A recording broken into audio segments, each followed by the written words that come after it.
Hello. Good morning, Swoosters. How are we?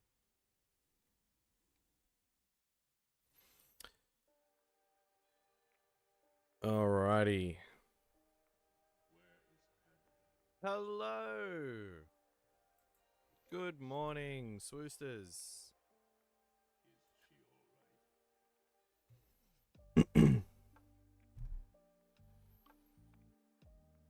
Already got some eager beavers in the chat this morning. Love that. Love that. Ready for some fucking SWU? Alright. We are kicking off, and we are kicking off quick, although people need to stop knocking this bloody mount.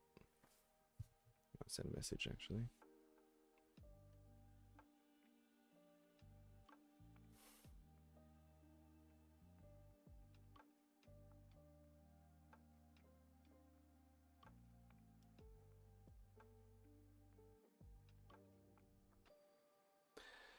All the hype, Rhett. Absolutely. Abso-bloody-lutely. I'm just bringing up who our matchup is going to be. We got table 2 on stream. It is going to be Fred. Bring up the overlay. Where'd my overlay go? There it is. All right.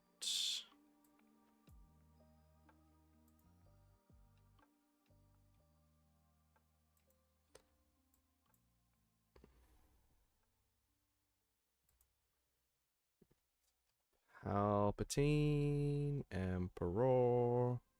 We got a Palp Yellow.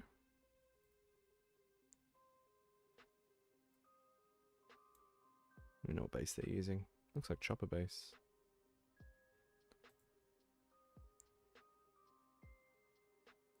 We've got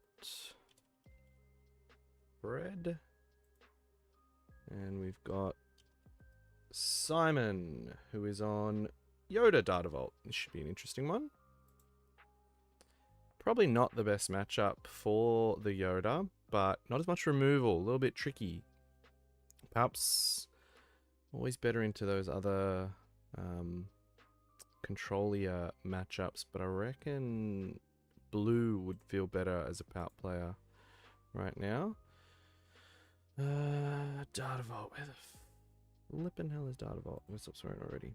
Alright, there we go. Overlay should be good. There we are. It looks like Yoda is going into it with initiative. We're kicking right off. They're no mucking about in Queensland. They're ready to go. Alright. Oh no. Palp has initiative. There we go. I think the pairings are up, but I'm not sure that the round has just started just yet. So I think they're just getting ready, maybe?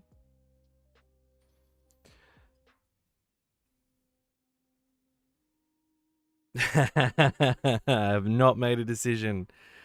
I think... I'm just checking. For the chat, we're talking about Fantasy NFL. I can't remember who I've left in there. I've put Devon Neal in. He's not questionable anymore. He's back to healthy. So, I don't know. I think the matchup against Carolina is a little bit better than the matchup into Jacksonville. But I think Brees is a better running back. So, fuck. We're talking SWU today, Tim. Don't distract me. Oh, that's a fancy hand token. It's like a poker chip. All right, sound off in the chat. Where's everyone hailing from? Where are you watching from today? We are here for the Brisbane Planetary Qualifier hosted at Mint Games this morning. This is the last PQ for Australia of the year, and it is the first Premier PQ of this set of Secrets of Power. I'm also waiting for you to tell me which one to play, Tim. Missing the foils yet? No, look. So it's interesting. I don't know if you watched our latest video about the changes to the packs and the foils. So I started my set. I mean, if you followed this channel and followed our videos, you'll know that my collection goes by 2 regulars and a foil. This set actually made the pivot to hyper foils instead of regular foils. Southeast Australia. Oh, okay. It's just going to do 1 damage. Yeah. Oh, Canada. There we go. Palp doing some Palp things. Getting some draw. Interesting the Yoda player claimed and then therefore wasn't able to use his ability.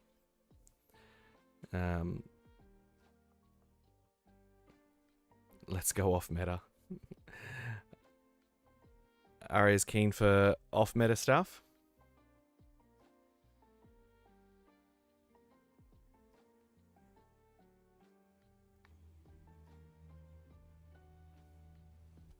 Let me just have a look at the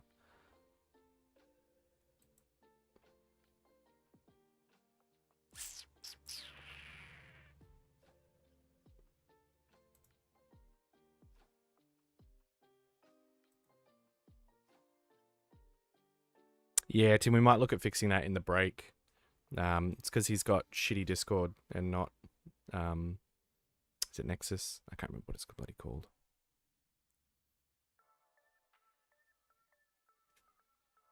Yeah, where's Rex? You're not repping Rex. What's going on? Or is it Mon Mothma Unity now? Bit of Bazine action here. What's he want to get rid of? Ooh. I've got a Typho, a Resupply Carrier, a Bright Hope, and a Kelleran Beck. I mean, you don't want the Yoda player to ramp, but Kelleran is such a good card. Who from the Baddest crew is playing today? Actually got a few repping Baddest today. So we've got Scott, Inferno 5, we've got Clint, and we've got James. Interesting. I don't know that I would have taken... I get the Bright Hope. Like, you know, you don't want your player... You don't want your opponent to have a play this turn.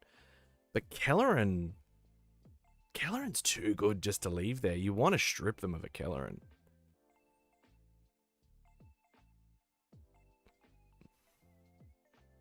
So we've got a bit of Sentinel on the ground.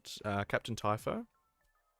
One of those newer cards that we're going to augment some of these decks. Let's bring that one up. Typho. Alright. Captain Typho, all necessary precautions. So when this unit is attacked, you may disclose green heroic. If you do, heal 1 damage from your base.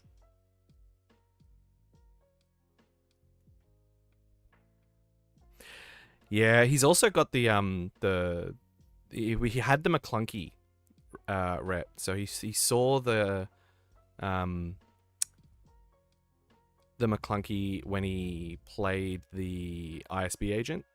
So Simon would have known that there was a McClunky in there that was gonna proc off the Bazine.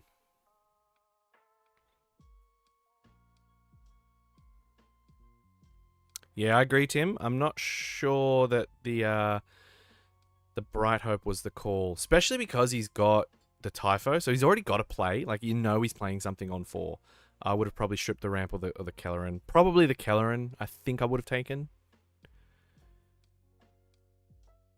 Arya would have played Kanan. Ah, cool. Kanan red, Kanan double blue. What are we looking at here? Bunch of specters, bunch of creatures. Here we go. Some ramp.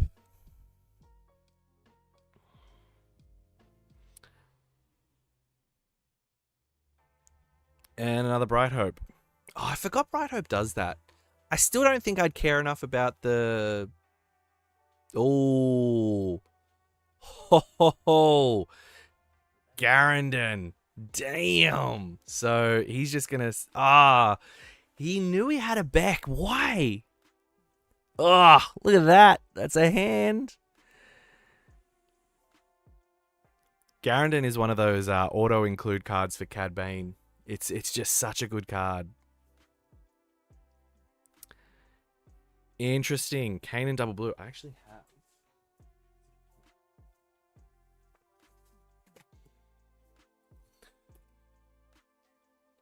So I went full degen. Yeah, here he is. Oh no, I cracked this one. I didn't buy this one. I got the Kanan showcase. I pulled a Kanan and I had a Sabine, and then Tebow was like, "Hey, do you want this Hera for like just like $200?" And I was like, "Yeah, just why not? I'll have all the Spectres. Go with the theme."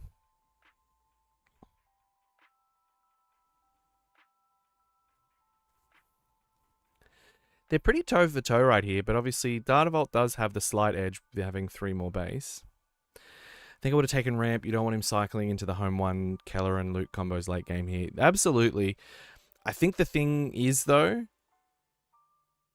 on PAP, you're also ramping. So I don't think you mind. See, now you're here. I think you've got to get rid... Ah, no! Ramp's going to happen regardless, I think. Or even if it's not ramp, he's going to get to those Lukes or those Kellerans. So I think stripping those from the hand is much better. But we'll see. We'll see. Like, I'm not a particularly well-established Palp yellow player. I prefer Palp blue. But they're doing a little bit here.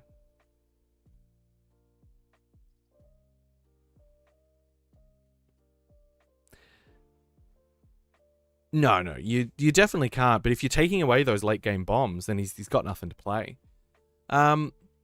Look, I think the biggest weakness of Palp Yellow is can't do much against a buffed up leader. Now, I'm not sure if Simon is running, Yoda's lightsabers or Jedi lightsabers or anything like that.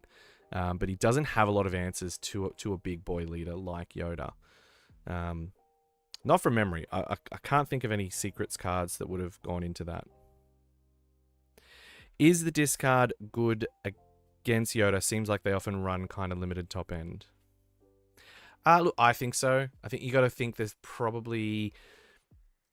I have the deck list. I'm not going to look at them because I don't want to give out information on stream before top cut in case they get there. I'm going to give anyone an unfair advantage. But from memory, I would say you're looking at, home 1 allows you to pull it. Don't know that they'd run multiples. It's probably going to be a mix of home 1 and what's the other thing? Redemption. Yoda Simon also has to remember that Palp Flip is going to steal something, and he's going to steal something that's a big boy. Like the blue leader is a tempting steal, but I don't know.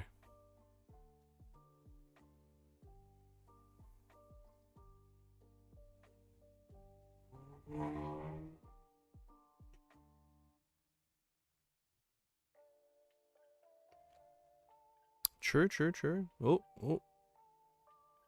Yeah, okay. That's... Yeah, I thought we were going to do a blind flip for Yoda then.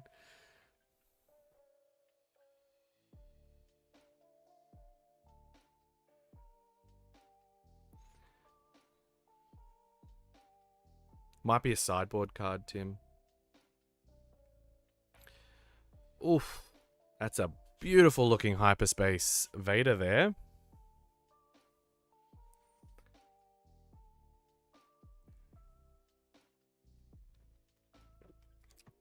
So a Garandan or a Bazine to be really nice here. So with 7, he's gonna want to... Oh, there we go. There we go. Do we have the melee link yet? Yes, we do. I will post that in the chat. Give me a sec. So, is he gonna trigger? He might not have an event to trigger the ISB agent. No, he might be triggering this first.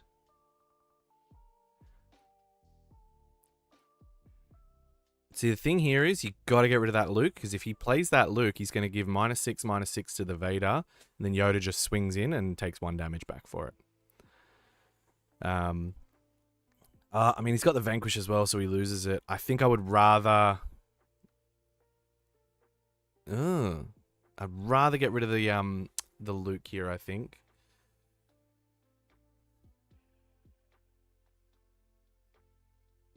And then he's going to ambush it and kill that. Yep. Oh, see, he doesn't even have to. The Luke just kills the Vader here outright, which is not a great trade if you can avoid it. Notice he didn't reveal an event, because he could have pinged that Bright Hope off if he did.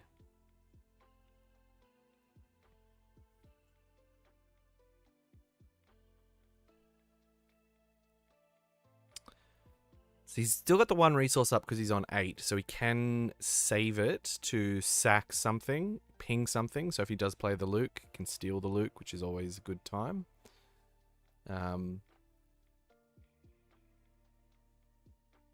really see his hand there, though. All right, while we're waiting for some action, I will grab that melee link.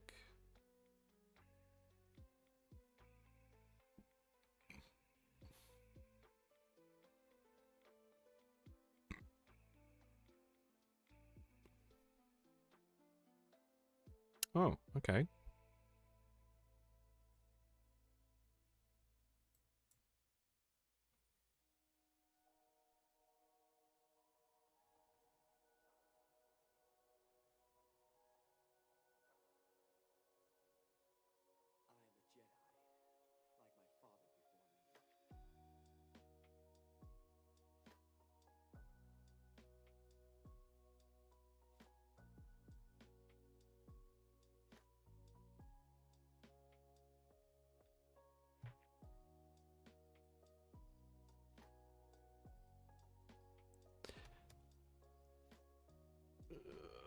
Oh. Don't lose anything.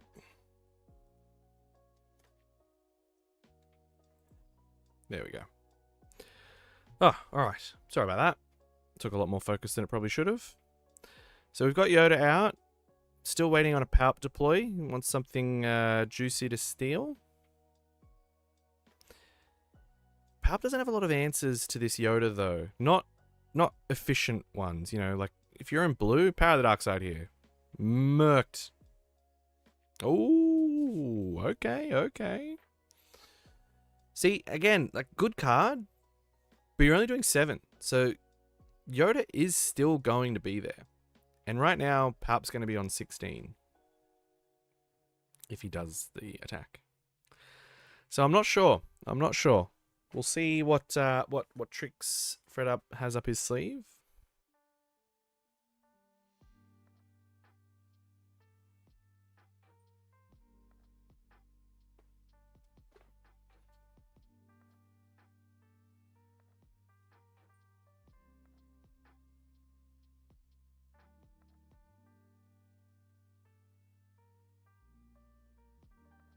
So he's going to do 7 into it.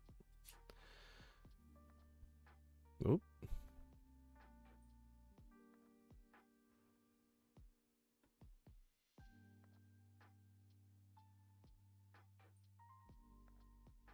Oh, a gonk. There we go. I think we see claim here, yeah.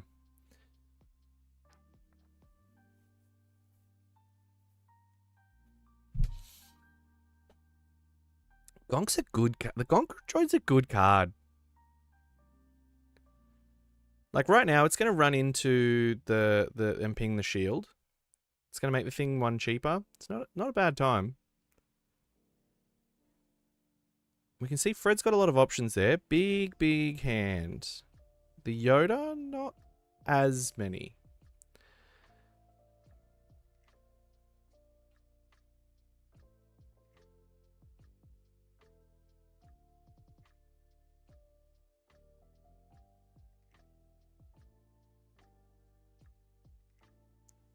Oh, it was his resources. Still a big hand, though.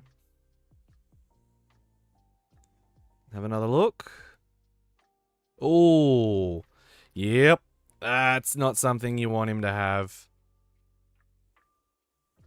Oh, that was a good rip.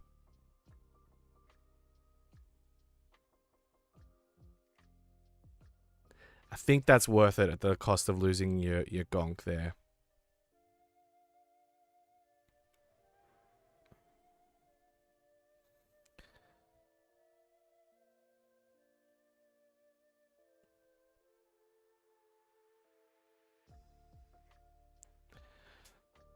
All right. Oh man, they keep knocking this table, but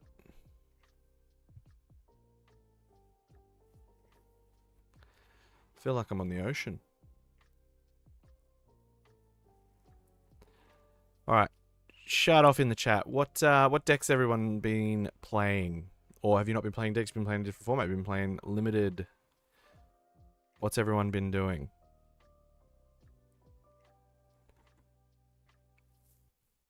I thought this Yoda Data Vault deck would see a little bit of play today. We can actually go have a look and see how many there are. Let's quickly do that.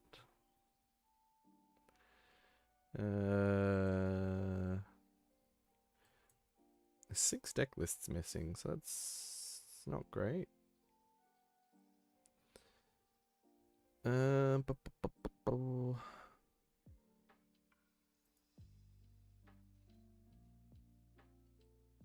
So there's a couple of Bobas, couple of Cads. Fred's the only Palp. Quite a few Hans. Oof, yep. Whoa. We're still scrolling down and seeing Hans. So we've got 2 Han ones. Our very own Clint Riley is on that. Now, Han 2. There's a bit here. What do we got? 1, 2, 3, 4. Oh, hang on. No. That's the wrong one. 2 Han 4s, which is the odd Han. And then, which one's that? Worth the risk. That's Han 2. 1, 2, 3 Han 2s. There's a bit of a mix. Got a Blue Force. We've got an ECL. Shield Generator Complex. Which one's that? Is that just green? Just plain green?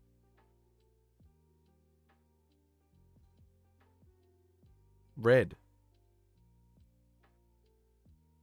No, it's blue. I don't even know what we're doing here.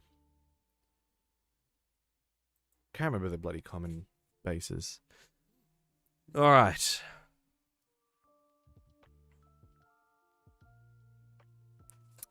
Yeah, mate. Clint is on Han 1 green.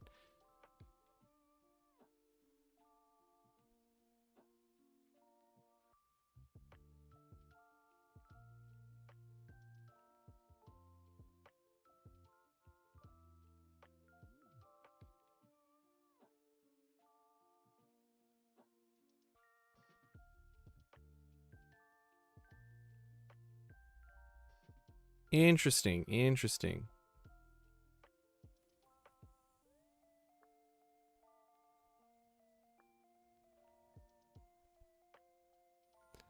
So I've had a bit of a swing.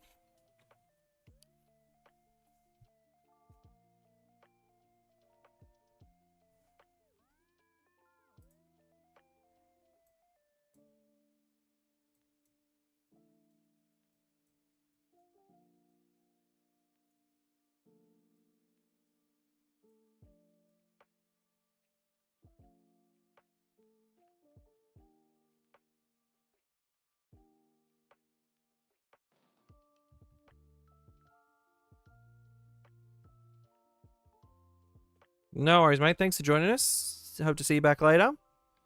It's going to be a big day of SWU.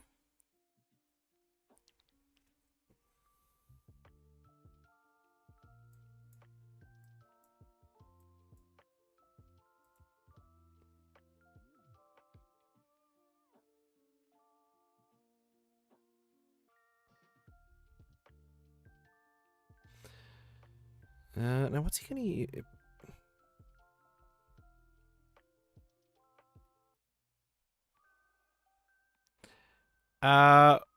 Oh, Carl.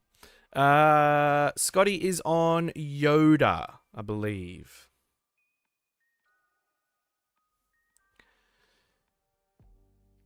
Now that change of heart's still up.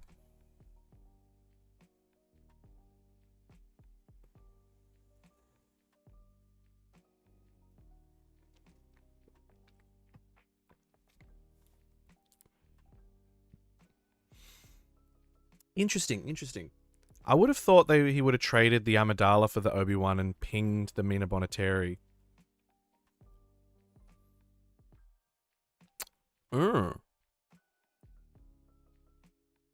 Okay.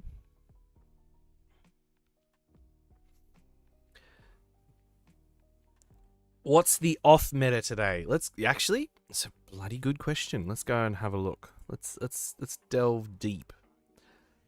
Alright,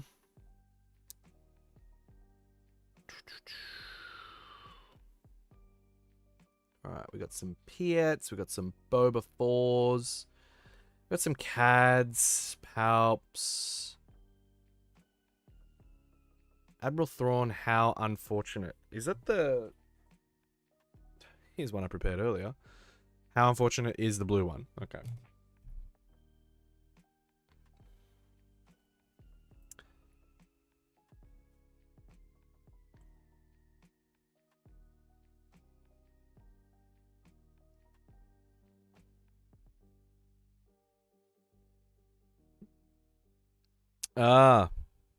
Yeah, it happens. I know I've done it a couple of times. One of the difficulties with remote casting, obviously I'm in the comfort of my own home this morning, hence the no pants rules. But because we don't have like a direct link, we can't really talk about misprops. I know my girl Lily might be playing Mon. All right, hang on. Yeah, I got distracted. Looks like the first page there's a couple of Jabas, which is kind of cool. Oh, we got a Sly Moore out in the field. I kind of like that. We got a Sabe. We've got an Obi Yellow, so Obi 5 Yellow. We got a couple of Luke 4s. And we've got a Lando Tarkentown. So that's the Shadows Lando. The you know the one I'm talking about.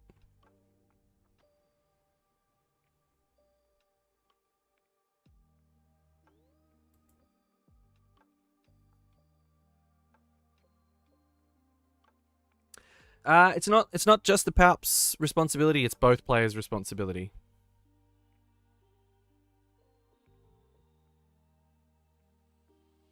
But I know it's frustrating.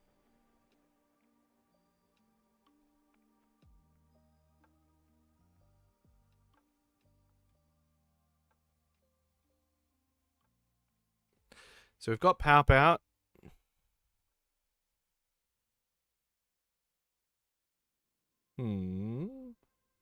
I traitorist it. Ah, interesting. That's certainly a play. It's a lot for 5 to steal back your own unit, though.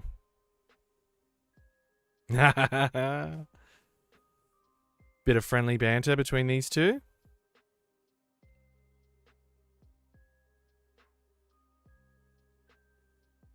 Yeah, the difficulty of remote casting is normally, so like at the events that we're physically at, which is going to be the Canberra and both the Sydney PQs, if something like this happens on stream and we catch it, we can kind of just go over and say and resolve it. But a lot of tournament organizers, and this is what happened, and we kind of came to this conclusion at the limited PQ, we didn't set up like a chat with the TOs. With the remote casters, because it's just too slow. Like by the time I get a hold of someone who's physically there, they've moved too far past to resolve. And I know, like with Bazine, it's just a card draw, so you can resolve it pretty cleanly. But sometimes it's not always as simple as those kind of moves. So it's tough.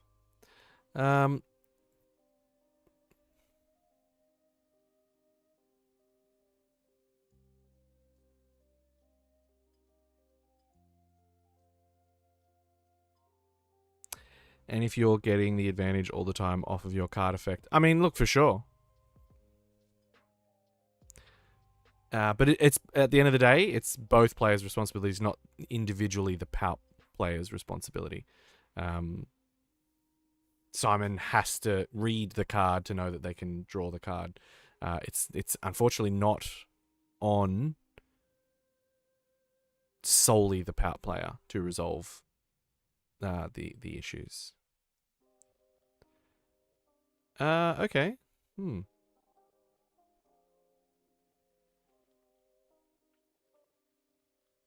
Just trying to slow down some damage, because that guy dies. Oh, I suppose he,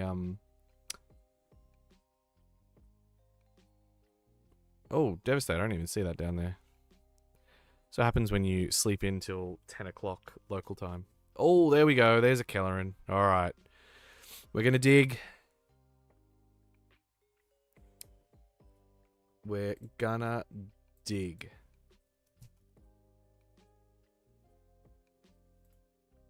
Kelleran, I'm just bringing it up because I actually cannot remember. I think it's, what is it? Costs 3 less? Yeah, so he's getting a free Obi. Both players stalling, but obviously Yoda's in a good position, only having 8 damage on base. That Kelleran does present lethal to Fred here, so we'll see what tricks he's got. Still a lot of resources up. Is there an overwhelming barrage? I think that's what he's hoping for, but if he doesn't have it, kind of got to hope and pray.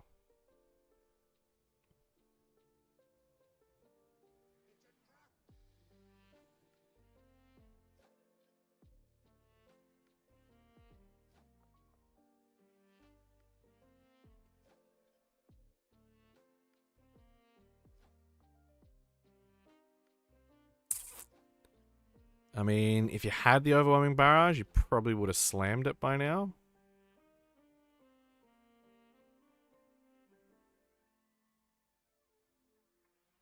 I know I for sure as shit would have. Gonna do 10. Yeah, old mate's gonna take initiative. If you don't have the answer to that Kelleran right now in your hand, you kind of probably should have taken initiative there.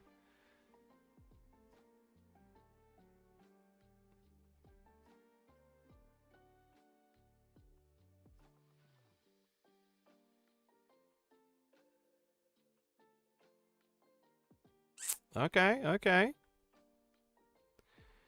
He's got 3 damage to put somewhere. He's going to put it there.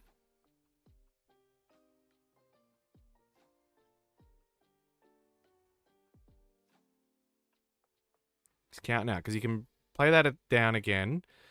Can kill the Obi with it.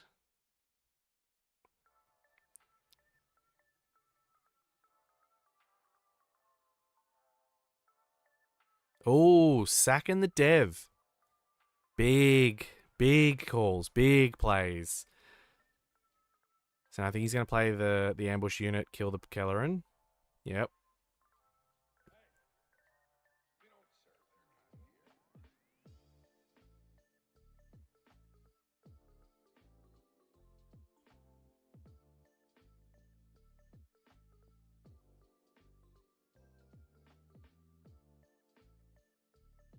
All right, so Amidala not readying due to the no good to me dead, which is just a fucking great yellow-black card.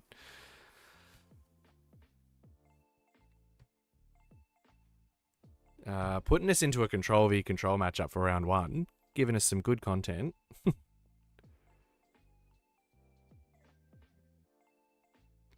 Yep, all right. Danger zone here. So with Amidala, because that spy's there, you can't just run the Palp and do an easy trade because it will actually prevent enough of the damage. So we'll have to see what tricks Palp has up his sleeve. Oh, there's a reinforcement walker. Yep. Oh, he's just pulled a Vader, but he's got to get rid of it. Oh. Oof. I think the momentum's swinging.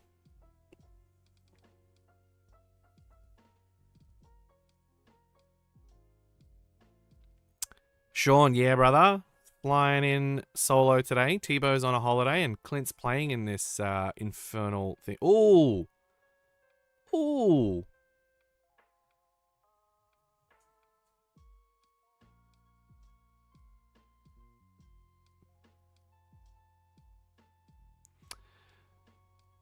So you can run in and kill the spy, which is pretty much all you can do here, because you can sack the bow, get a draw off it. I thought starter mana meant to be aggro, so much control today.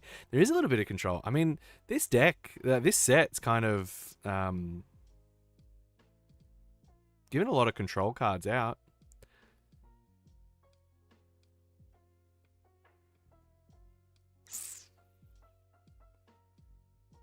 Yeah, I'm not sure what he swung into.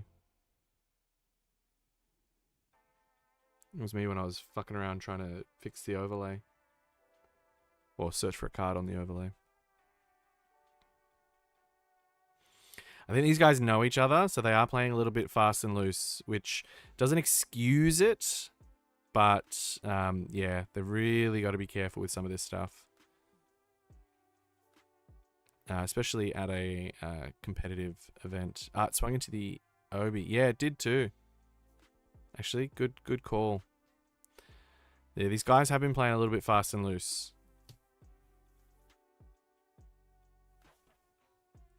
And yeah, no, I said earlier, no direct line to the TOs like we did with Perth. Clint is unfortunately not on Sabine today, though we did say it should have been a contender. Clint is on Han 1 Green. These guys need to stop knocking the bloody stream table. I feel like I'm in a fucking earthquake. This is killing me. Oh dear. So yes, Brisbane. We've got, let's just bring up the melee. We've got 36 players today at Brisbane for our Brisbane Planetary Qualifier. First premiere of the set and last PQ of the year, which is always fun. The first one being last week, where we had, last week? Fuck yeah, it was last week. It hasn't been a full week yet. The limited PQ down at Turn Order Games in Melbourne, which, bone to pick, feel like you shouldn't call it Melbourne when it's so fucking far away from Melbourne. This match is gonna go. This is game one, Sean. We're on game one. What the fuck?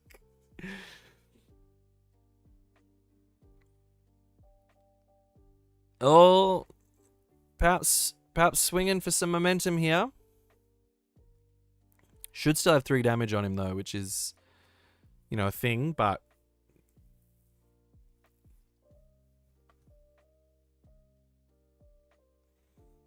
What do we got here? Big plays here, big plays. Home 1. All right, so he's going to bring something back from his hand. Yep, don't pull your deck. You just need your hand. I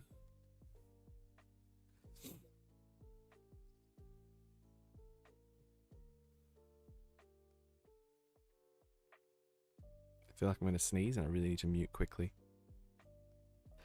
I did not mute at all. Apologies, guys. Yep, that'll do it.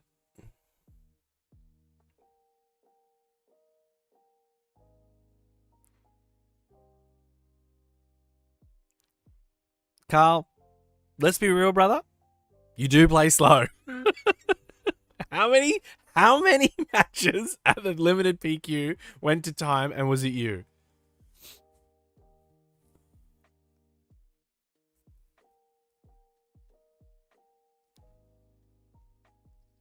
Oh, they're calling it there. I think.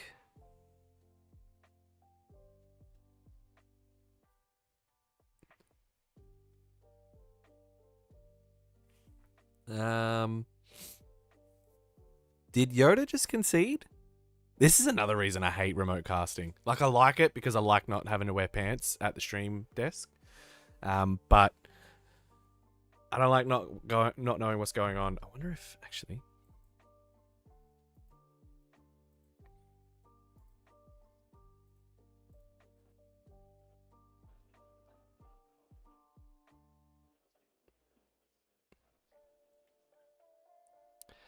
Clint has not muted his laptop, so I can probably talk to them, but I'm not going to do that. Sneak attack into Dev. Yep, okay, yep. Only 2, but not my fault. It's only 2 this event, and they're never your fault, Carl. They're never your fault, but it happens at every event. Does it not? I'm not shaming you. I'm just it's just facts, brother. It's just facts. All right, we're going to update the stream overlay. My apologies, guys. I was not updating base damage.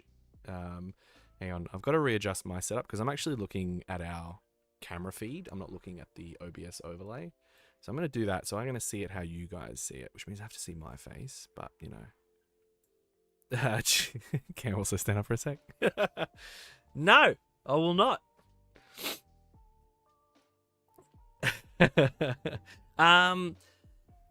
No, we do know about the PQ at Aki Canberra, which we are super excited for. We will be streaming that event as well as some of us playing in that event. So I'll be commentating on the day. I will not be playing in the Canberra PQ. I will be live commentating from the event, which is gearing up to be a sick one, guys. If you're around coming up for CanCon, I highly recommend this. The owner at Aki Canberra is putting in some fucking effort for SWU, and we are keen.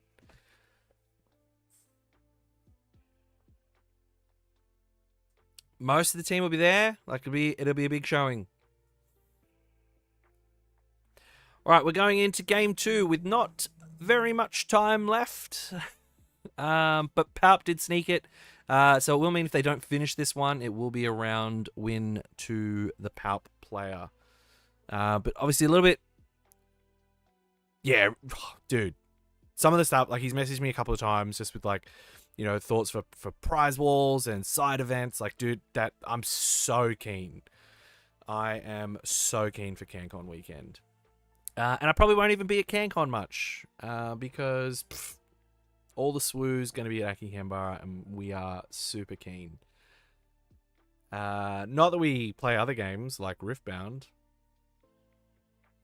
Don't know if we should talk about Riftbound on a SWU PQ stream, but you know, it's whatever. Right, you started playing. Did you get the? You cracked a box of carbonite in front of me on a pure whip. He's a fucking weapon. But it's all right. Yoda lost. Plagedy, like tragedy, is how I'm going to pronounce it, and I hope it's right. But Yoda lost. Fear not.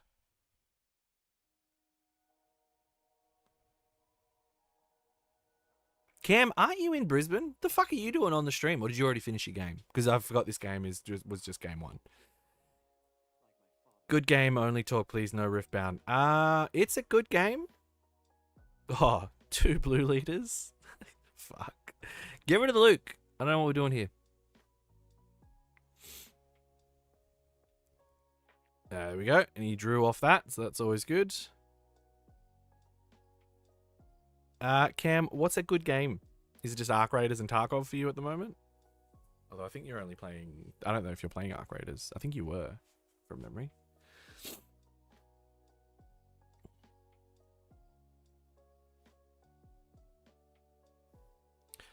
See if we've got any... Oh, we've got some results. So let's go over. Let me look over to this screen and put the side of my face to you guys for just a second. All right. We've got... First up... We're doing team results here, guys. If there's a person who you want to ask about, ask me, because I'll have a look. But Rourke of the baddest competitive team, local of Brisbane, won his game 2-1 against... Zach, who was on Sabine ECL. It's about a 50-50 matchup. You need the right draw to win that game. I've won and lost that game a bunch. All right. Clint played against a Luke 4 green Echo Caverns. The fuck is Echo Caverns? Is that Green Force? Is it yellow? There's yellow stuff in there, so I'm going to go with it's yellow. We're playing Arena right now whilst I look at my poor Sabine deck. Ooh. Maybe I'll just put some Arena on this side of the on this monitor and we'll jam out some games. But Clint 1-2-0. Who else do we have and where do we have them? You did miss it. It's in the chat. Scroll up.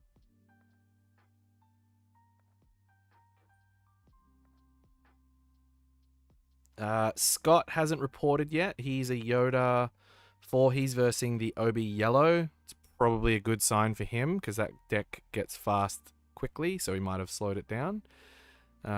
James hasn't reported. Where's Mitch? Is Mitch not playing? Where the fuck is Mitch?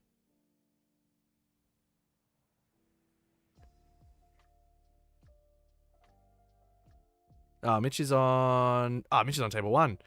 Tough matchup for him. He lost 2-0. Lost to a Yoda Data Vault. Arena drops on. I don't play Arena enough to care about the drops. I don't play Tarkov enough to care about the arena drops.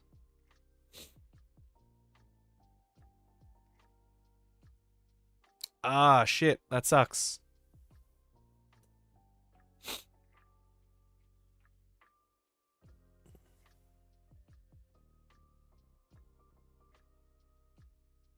Oh, you played...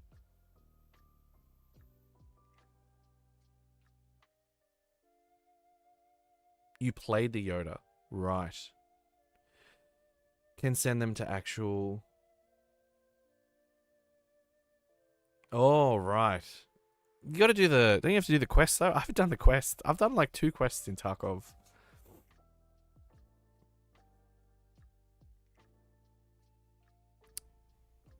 Strong start for the Yoda player here. Going full aggro, trying to push as much damage as possible.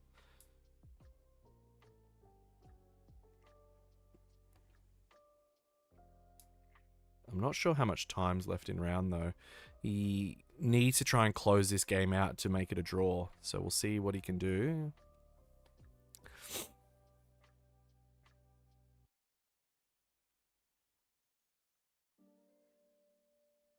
Oh.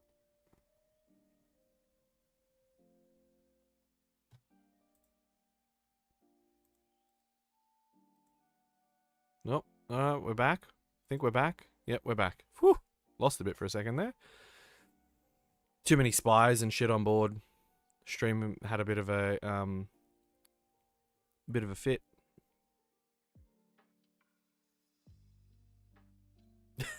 Just been grinding Arena with 6 million rubles, you psycho.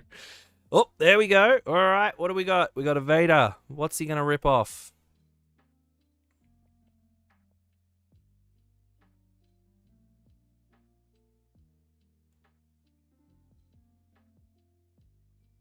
So we're at pout flip now.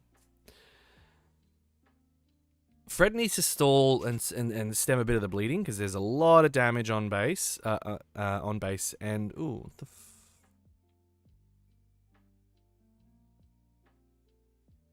Okay. Actually, don't know what card that is.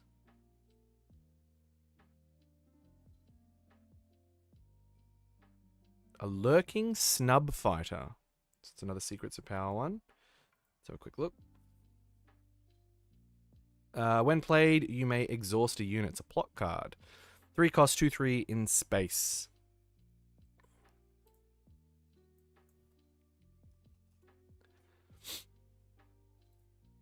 That's that one up there for you.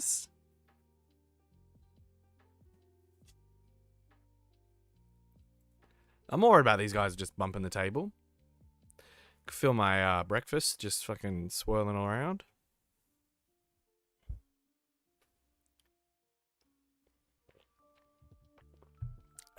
All right.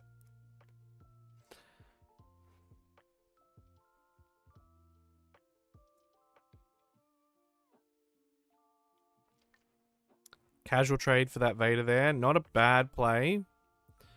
You got to get rid of it because it'll just start clearing your board.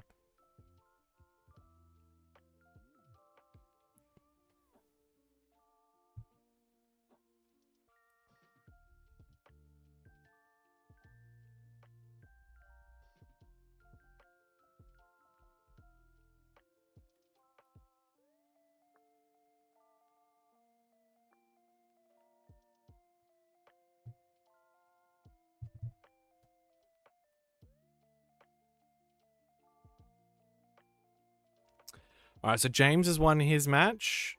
He versed a Jabba ECL. So James is up. We are still waiting on the report from Scotty.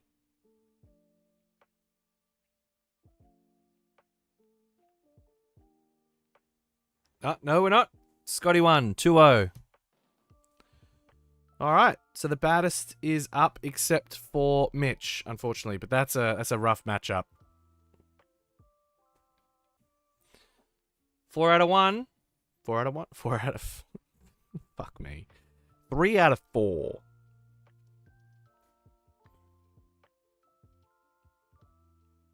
I slept in today, everybody. I was supposed to be up early, getting stuff ready for stream because stream was set for like 10:45 my time. I woke up at 10:20. Baddest on top. It's interesting though. Small player count, which means we might see some friendly fire next round. You guys are baddest, whether you like it or not. Not in the baddest comp team, but he's the baddest boys. It's all about the boys. And girls. We don't discriminate. As long as you're degenerate, we'll love ya. Interesting. Interesting. Not killing the... Oh.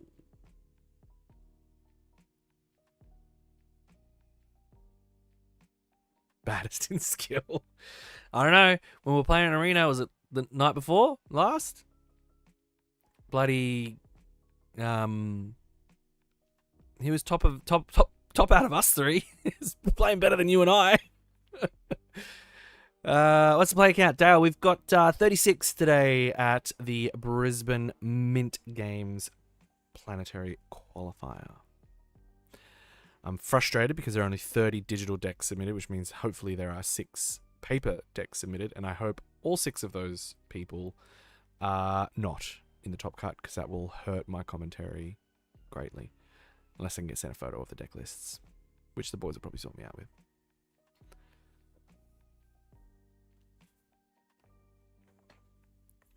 All right, we've seen a bit of stabilize here now. What answers does Yoda have? Really just got to push. What's that? Oh, no. Okay. It's healed a bit.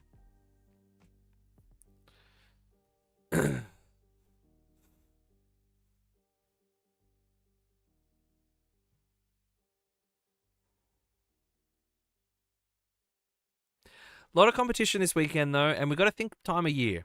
I think time of year is a big consideration. You know, we're only like, what, a week and a half out from Christmas?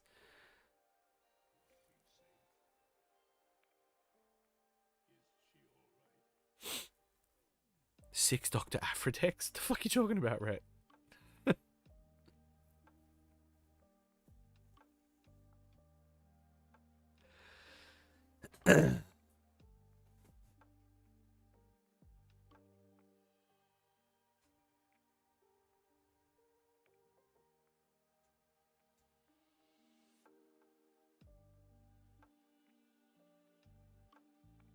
No good to me dead, the Yoda. I was wondering why he still had 4 damage on base. I missed that.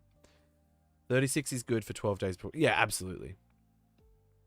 I think a lot of the low turnout is time of year. I think the way this set falls pretty much every year in competitive season land, it's going to be rough.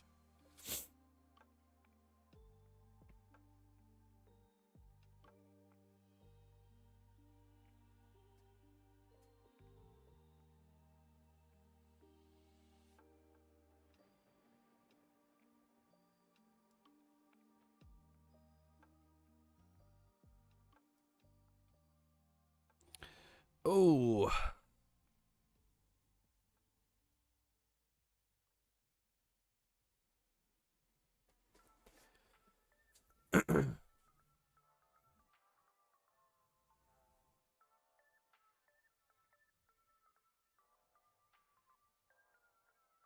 All right, we're going to see a straight up swing. Yep. So 25 we're going to. Let me do my job.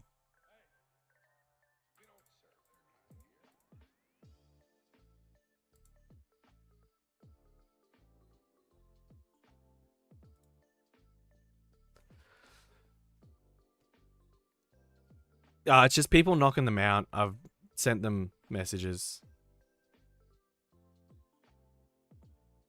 These guys are playing a little bit fast and loose because they're going to time. I mean, they've been doing it the whole bloody game, but yeah.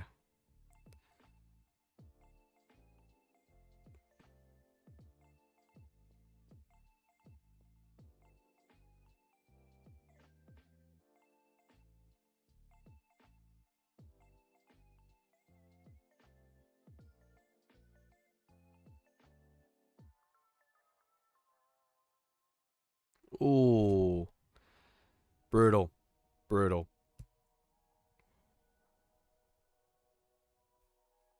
I've already forgotten what Typho does. It's got disclosed green heroic, but I can't remember what. Heal 1 damage from your base.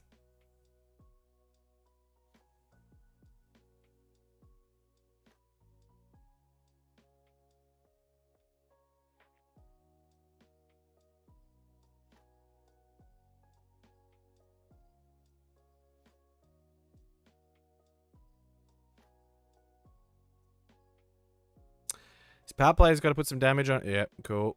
Cool. I don't think he disclosed.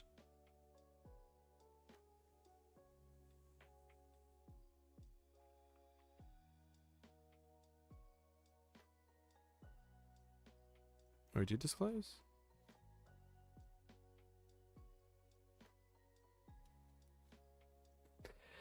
Yeah, this is pushing shit uphill, unfortunately.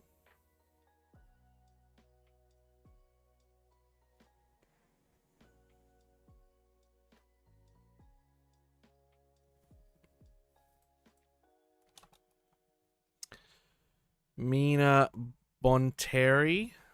Probably not doing much this.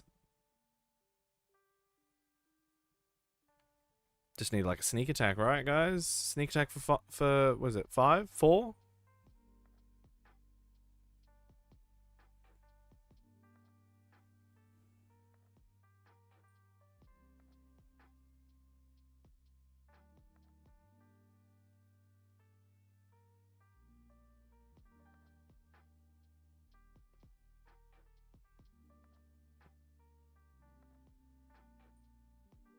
That's all you need.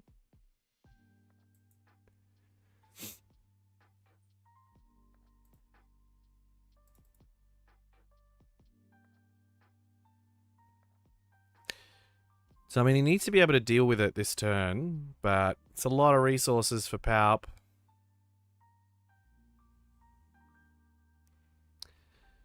Yoda is tapped out.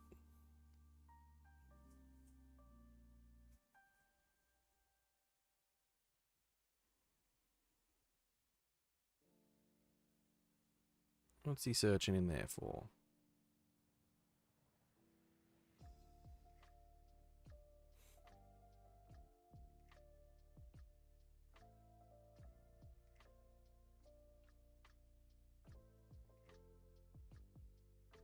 So, unfortunately, Palp can't kill Mina right now. Bro-Katan.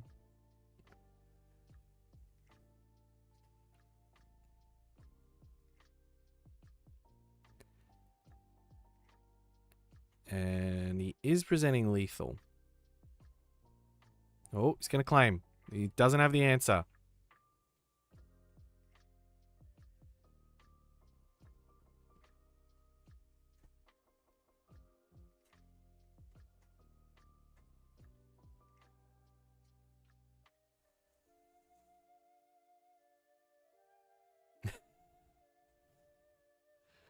All right.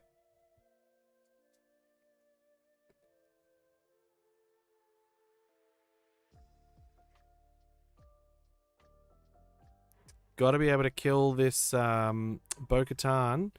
Otherwise, that is going to be GG, and they are going to tie. There we go. No good to me dead.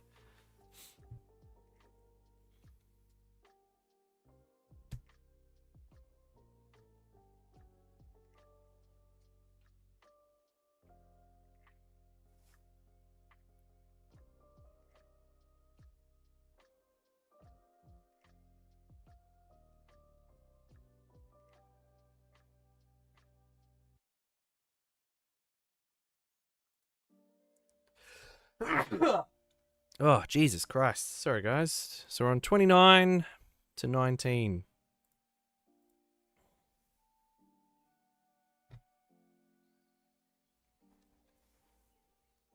So I think they are going to go to a draw.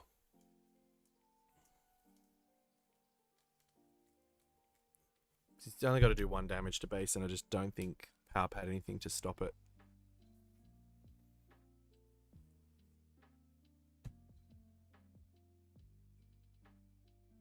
Yeah, I don't like when players stack their resources. Like, they should be laying it out. I don't care if they do piles of 3, 5, 2, 1.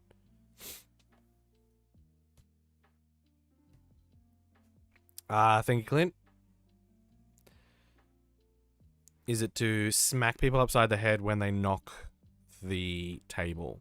Because I'm for that. So it looks like these guys are going to have to go to a draw, because I don't see them finishing a third game. They are the last to report.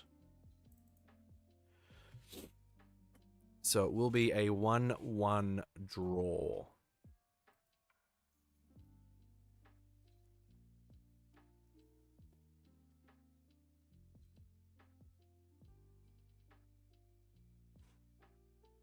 All right, we have pairings for round 2 up.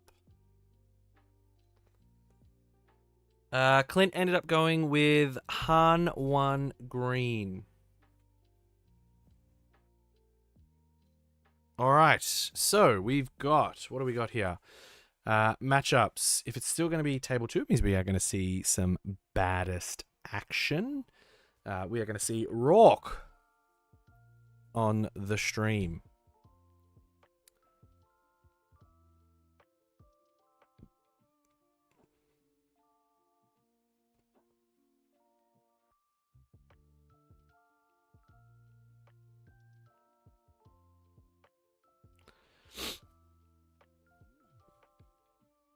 Oh, Scott again.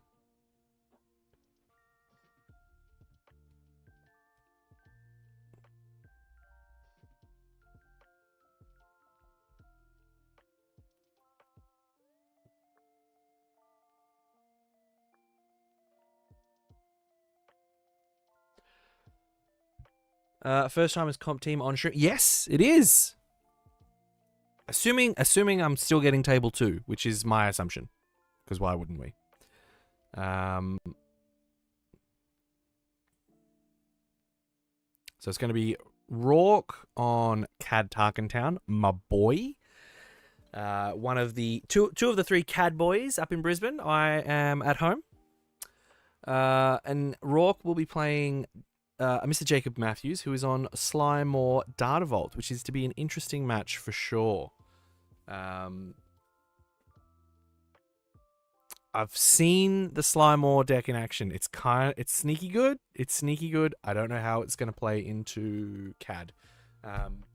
But Mr. Jacob Matthews won his first game. The caddest batch. We are the caddest batch. This is true. Who did Slymore play against? Sabe. Sabe double yellow. Yeah, Sabe double yellow, which is an interesting deck. All right, but we are heading on into round 2. We will get this all clear.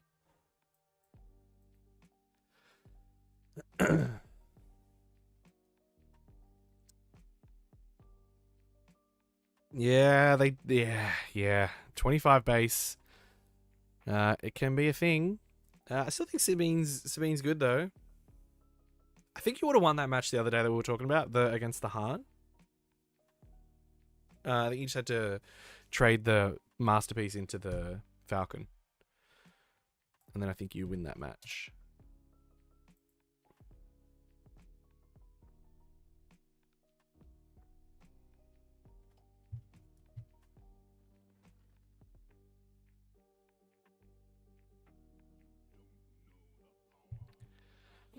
All right, confirmed. Table 2 is on stream, so we are going to see our boy, but no bias here. Slimore. Data Vault. And that's Jacob. We're going to have Cad Bane, he who needs no introduction, on the ever faithful Tarkentown. And we can put a team name in because he's a baddest boy. All right. Sabine struggles hard into Anakin. Yeah. Perhaps it just seems like I need to have all the answers to have a chance to win. Where Han can just play whatever and still probs win. We love a bit of off meta. The deck's sneaky. Don't know how much. It didn't look like Tarkentown for a second there. I'm like, fucking base is Rourke playing. It looks like yellow. But nope. I'm just blind. And I don't have... Oh, yep. Sneaky showcase off. The power of the showcases is real.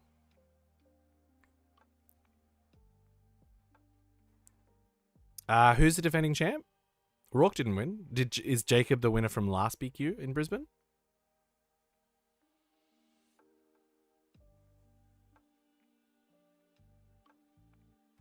I'm not good with names.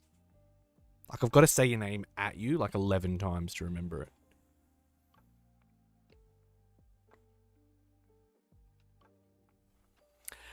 Rourke is... Oh, how good would choke? I mean, you got to buy the Twin Suns deck pods, right? And you get the Hyper 4 bases.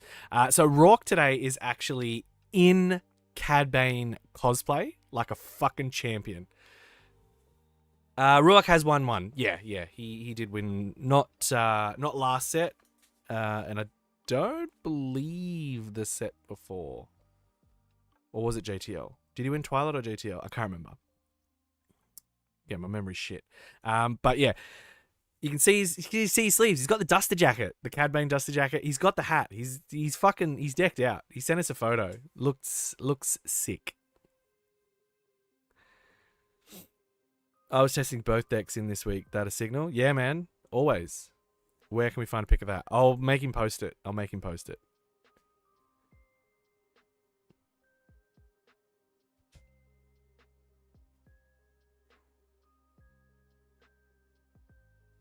Oh.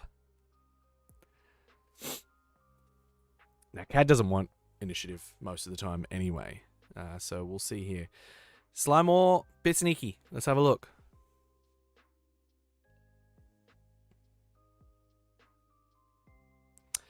Can do stuff into Han Green. You've just got to be a bit more control-y. Yoda DV is a hard matchup. It is a tough matchup. Blue Green is tough for Cad.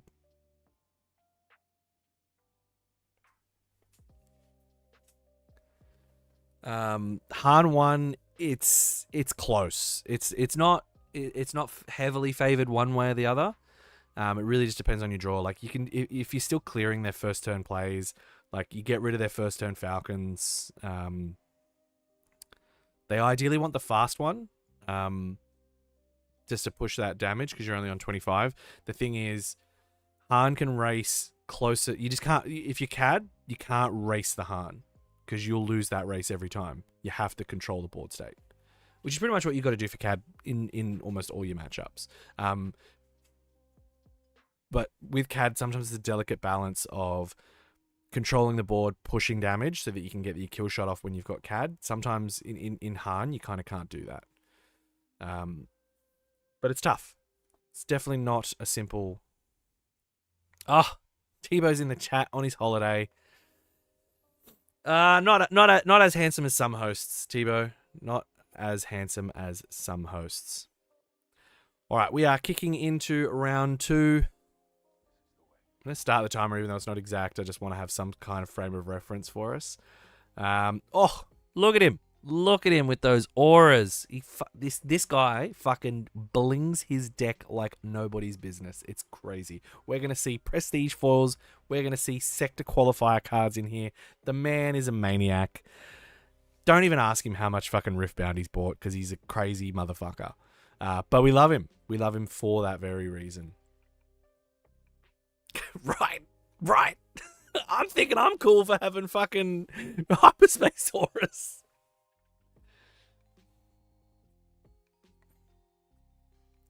Oh, Ret, 6-7. No. Don't pull that shit here. We're too old. We're fucking middle-aged men in Star Wars, alright? Oh, my sinuses are all loose and shit now.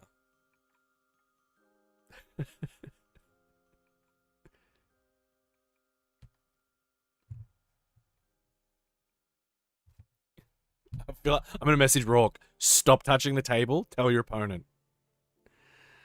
Oh, we lost a bit of resolution there. Let me just check.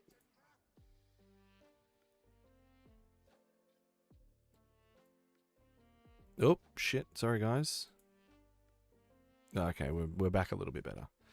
We're going to try and fix this in the break with the rocking, and we are... Sorry, so confirmed. Yep. Pendergast. That is a good one.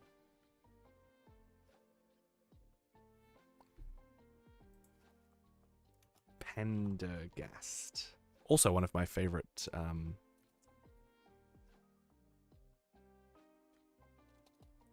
Colonel. Is it Colonel? Oh, he's not up here. That's a bit frustrating. Alright.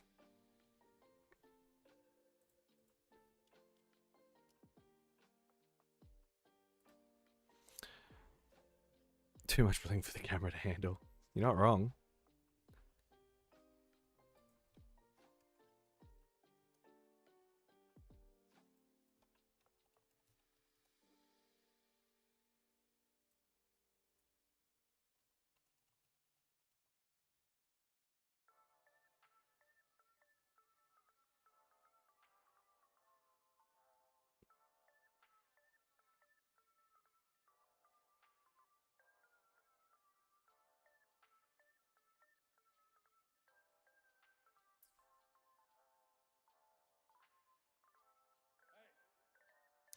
It's Major Partagaz, not Pendergast.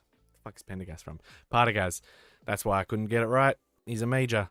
Rourke, doing a good job controlling this board. Partagaz is one you have to get rid of because Slimore is going to have a shitload of officials. And when another friendly official attacks, this unit gets +2/+2 for this phase. And he has Overwhelm. He's a 0/6. He is definitely something you have to clear off your opponent from having. Otherwise, it is not a good time. I know. This guy...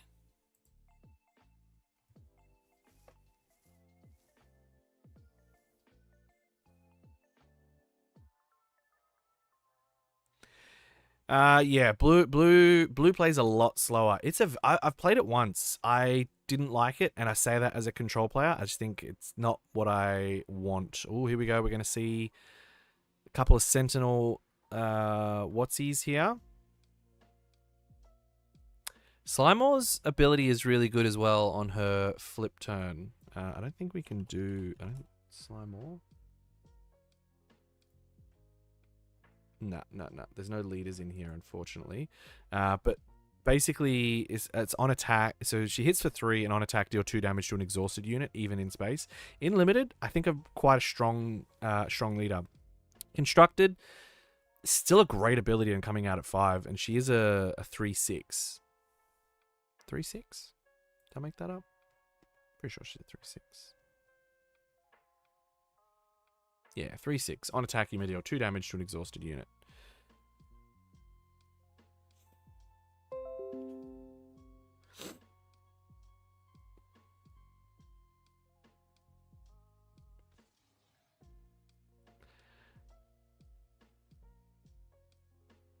Rourke thinking here. It's a tough swing, especially... Oh, there we go. Yeah, bye-bye Partagaz.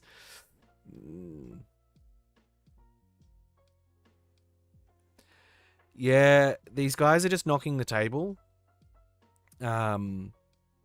It's also the way that the mount has been set up. After round 3, when there's a lunch break, Clint is going to attach something to stabilize it.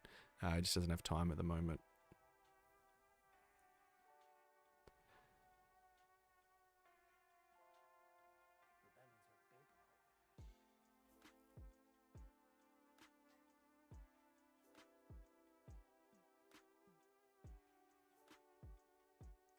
Cody, yeah, it's killer, right?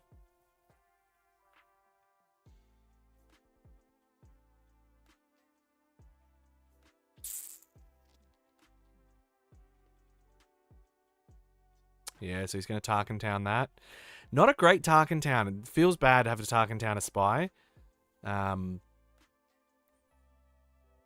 he is going to be able to kill Sly more. Yep. Good plays from the baddest boy on Rep and CAD this morning. As I said, he's doing a really good job of controlling the board. You just don't want Sly Moore to get out of hand. And I think now with Sly Moore dead, this deck is going to fall a little bit flat. The issue is I don't like him using that thing because I can't see the... I'm going to message Rourke, actually. See if he gets it. He shouldn't.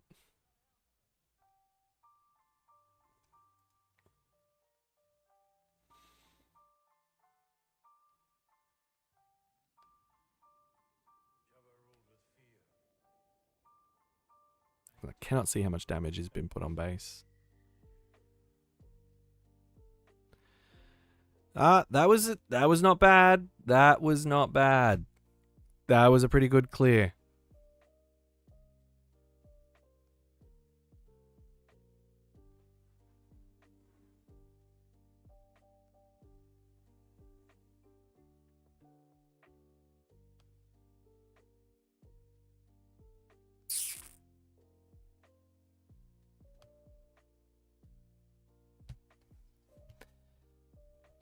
Yeah, I can't see shit on that.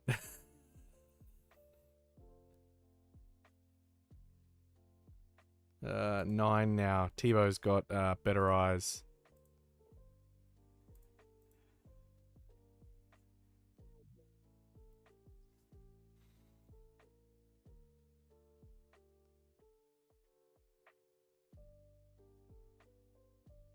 Sudden Ferocity is a card. So CAD's swinging in for what, 7 now?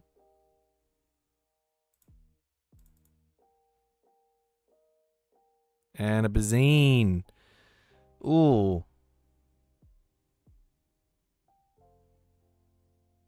What's he picked there? Maul. Yeah, good call, good call. Craving Power, though. I mean, Palp's only a 2/2, so it's only going to go to... What's that? 5?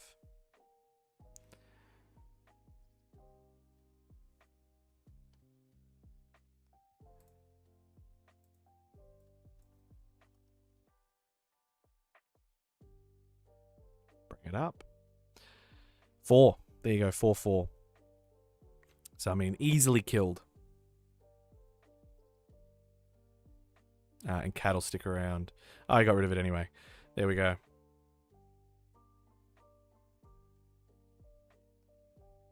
Too busy looking over on this screen to type in the bloody card. Because I cannot remember Craving Power to save my life. Couldn't remember if it was a 2... I'm getting it mixed with Unveiled Might, which is a 2/3. Cad Ping, yep.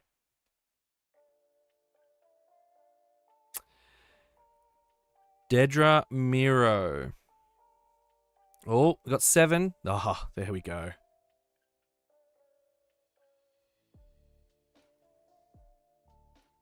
Yeah, so he's going to just cap that. I mean, it didn't really matter, because if you cap the token, it goes away anyway.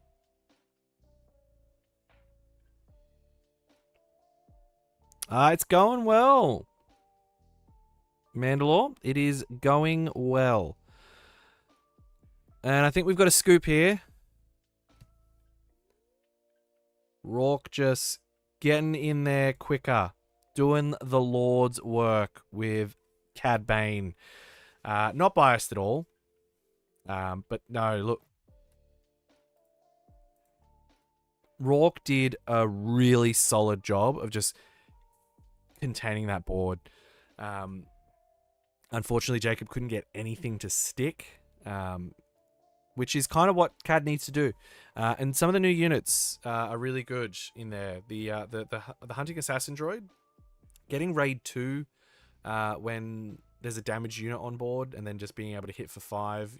We saw it take out the Sly Maw and still stay on the board. Really good swing. Obviously, Tarkentowning a spy with Sentinel never feels great, but if you know that you're going to be able to, swing in and kill their leader, it's kind of worth it.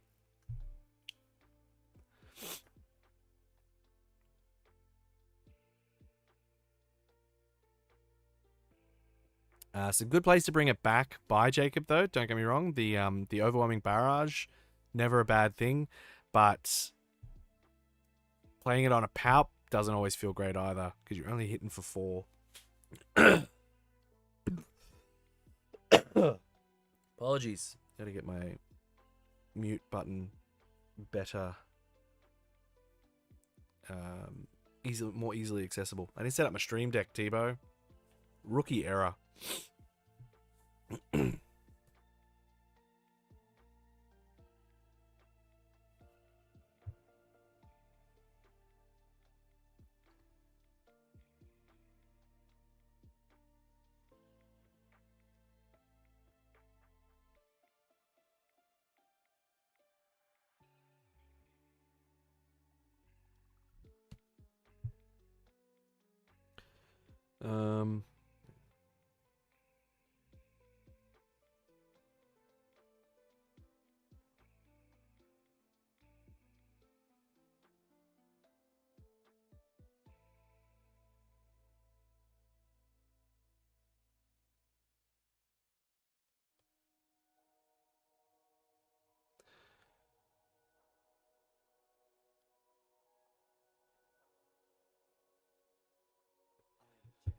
All right, chat.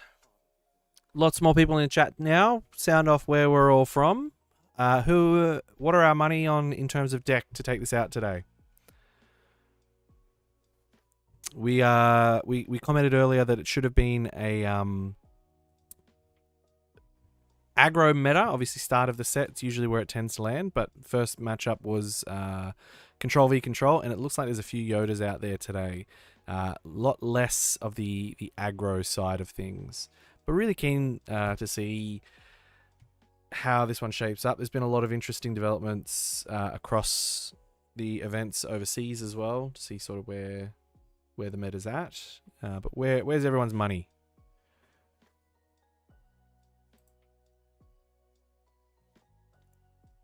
Much faster game this round than what we had at the start of round 1.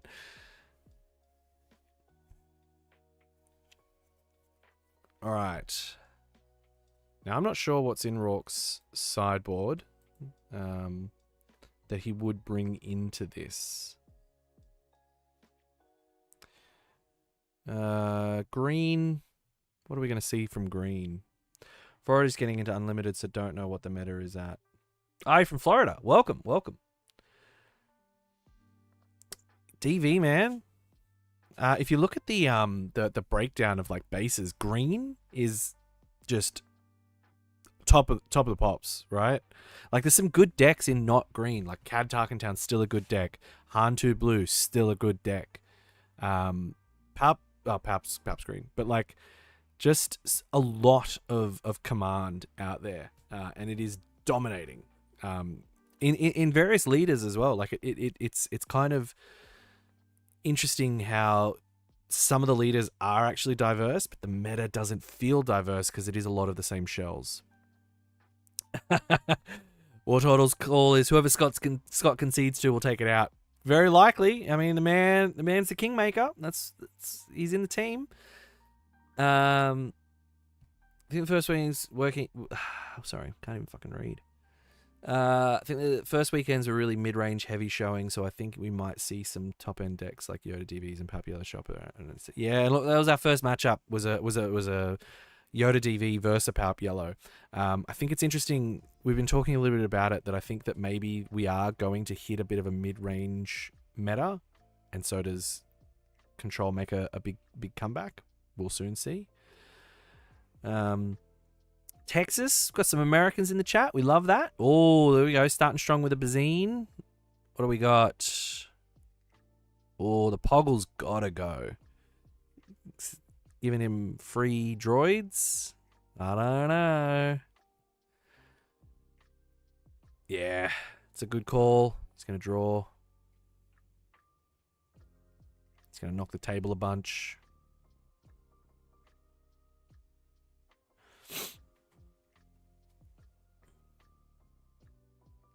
Liam, Scott ended on Yoda DV. Come on. I told him to take Kira Red. Said, fuck it, dude. You qualified. Who cares? Have fun. Flying to Brisbane. You don't need to qualify again. And I mean, we're in Australia. We can't farm sectors and regionals and PQs like Americans and Europeans can to actually get points to get into the top 32. It's just not likely. I mean, we've done the maths a couple of times. I reckon you need like 700 to 800 points to get into the top 32, and trying to do that in Australia, tough. Cody's from Canada, and it's been Command Heroism win. Yeah. You need turn 1 in Sly. You need officials as well, right? Like, because you want Partagaz is good, like, good card for you. Oh, top decked another Poggle. It's going to make it harder to clear the board unless he gets rid of that. He's going to Tarkin Town that guy. That makes sense. So he's going to end up on Palp, but I think I was kidding myself. It was always going to be Yoda. Yeah, he took Palp. He was going to play it. And I think he saw a bunch of Bobas walk in the door and he got a bit scared and go, nah, I'm going to play Yoda.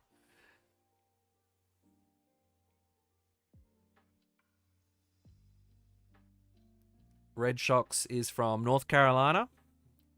Didn't mean to say that last bit with a twang, but there it was. We love Sue over here. My girlfriend's from Australia, so we're going to have to visit and jam some games down there sometime. Absolutely, brother. Bring it. Come back across.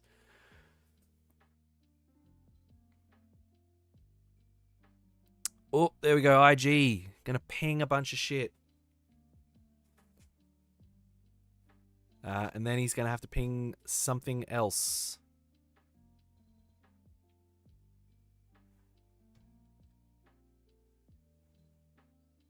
We are gonna bring the overlay back up. Give me one sec. So we want to look at Rampart. Vice Admiral Rampart from this set. Lots of new cards in this set. Slimore is big on officials, big on some green stuff. So on attack, you may disclose command villainy. If you do, give an experience token to each of up to 2 other units. Liam, I'd like PQs to hand out temporary hand tattoos that say unsideboard before you pack up. Nearly bamboozled myself in Penrith because of sideboarding. It's tough, right? It is tough. Your deck has to be in immaculate condition, ready to go at the start of every round, because you will pay the price if you don't. I can't fucking see if there's any goddamn damage on that counter. Jacob, I'm sure you're a delightful human being, and I don't mean this personally, but I am so angry right now looking at this. If anyone has better eyes, I can see if there's any fucking damage on that base. I think there's one, maybe two, but I'm not 100% sure.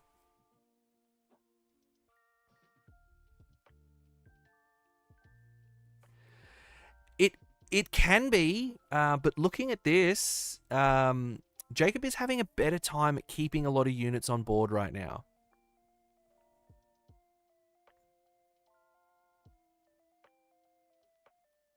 So last match, Rourke just dominated. And I'll be honest, I don't know that Bazine is what an ideal first turn play for Rourke would be in this matchup. Tim plays SWU. I happen to have it on good authority that Tim also plays Riftbound, but I much prefer Tim plays SWU as the username. Thank you though. Timmy from over in Western Australia. Zooming in, it looks like 2. Thank you. I'm going to put 2 up, and we're just going to go with 2. And it probably doesn't matter because it's data vault. Oh. Now there are 2 of them. Big, big play there. That's how you want to clear a board. That's a rough time.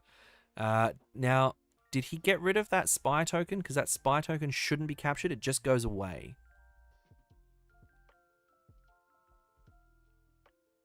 It's too early in the morning here. What are you talking about? You're 3 hours behind me. It's 1 o'clock in the afternoon here.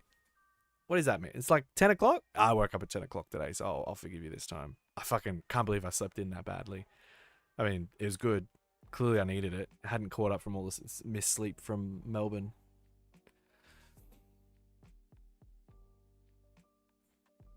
Now there are 2 of them. Cad Bane feels good all the time.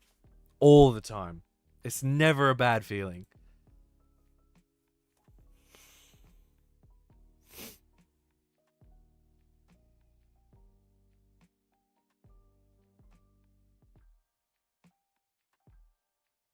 Like, to get it out before you get your CAD leader unit out, good time. Good time.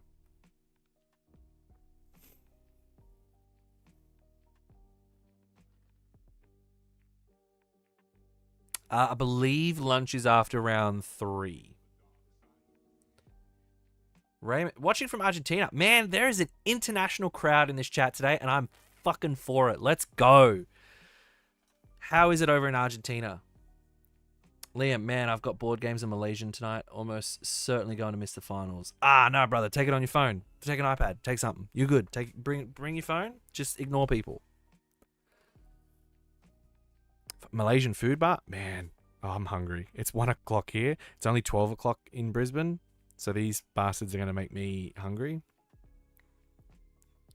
And Shantae is out for most of today, I believe. Although she should be back soon. You're good. Thanks, brother. Thanks, Tim. I'll always have you in here with me, mate. Vanny. Not a card you see a lot. Vanny's interesting. I'm going to bring him up.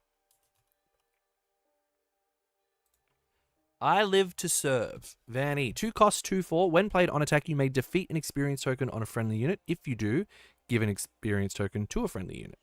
So you kind of just move experience around. Interesting. I'm not sure why this is in... Oh, it's an official. He's an official. Yeah, bring me food, Cam. You're in Brisbane? Drive down to Wollongong and give me some food. Oh, there we go. Yep. No more Sly Moore.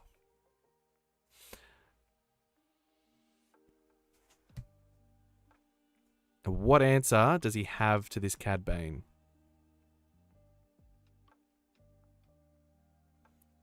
Electing not to rescue a unit.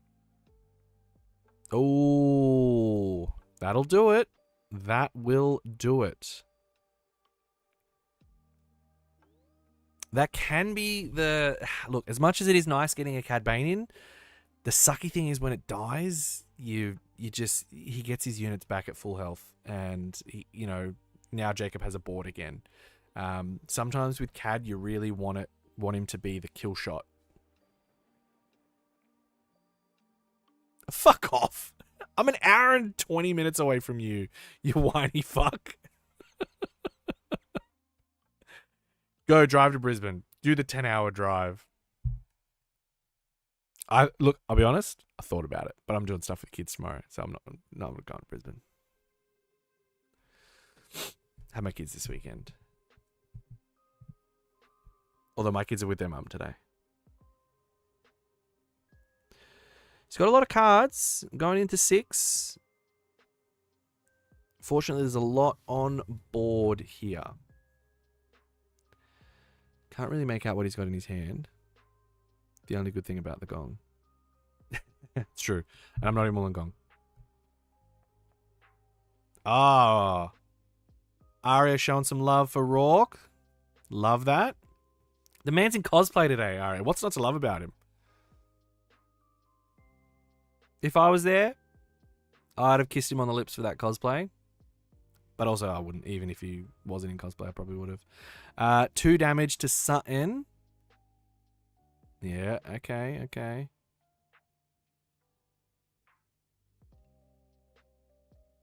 can see he's got a Forlom in hand. What is he saving it for, though? Clint ended up on Harm 1 green.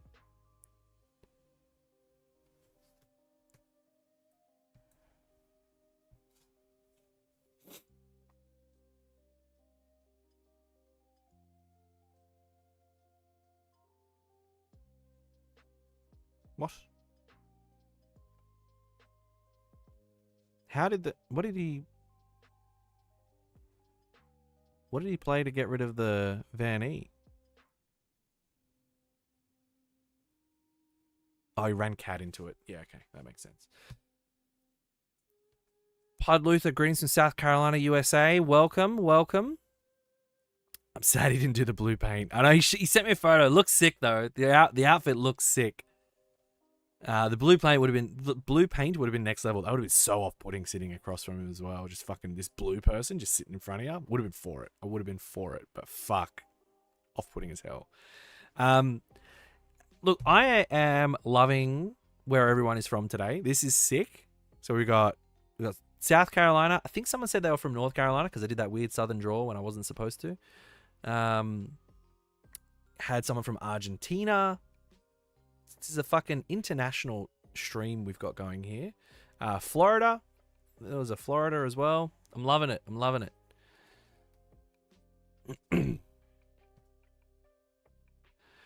So we're going into 7, which means we will see Cad Bane territory again.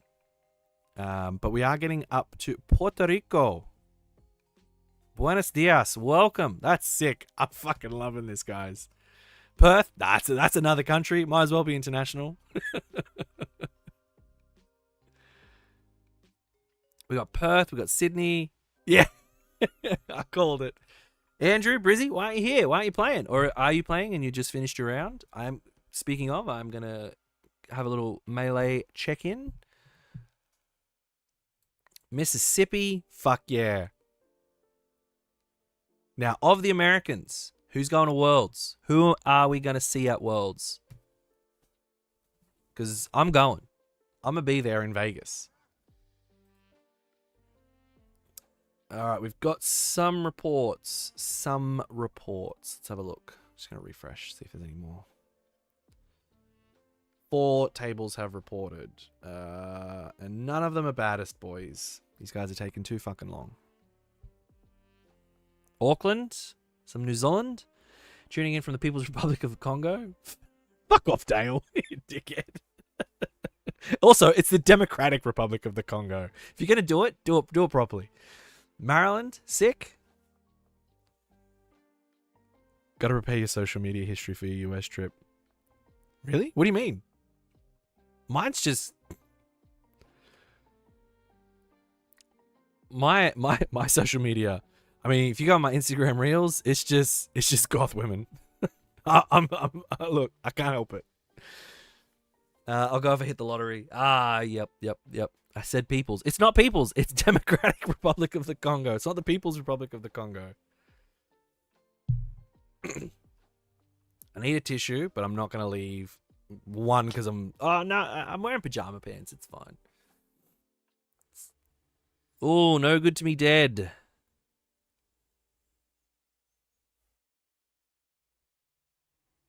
Missouri. Cam knows what's up. Cam knows what's up.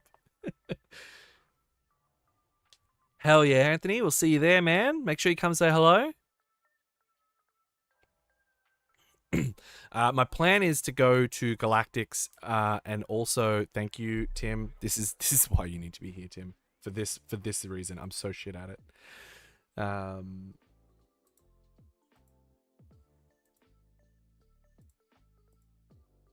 also can't see the dialer. Can we go back to look? I think Tebow would have marked this stream as not for children, so we can always talk about our Lord and Savior, goth women in fishnets. That is what we're about, or at least it's what I'm about. It should not be on social media.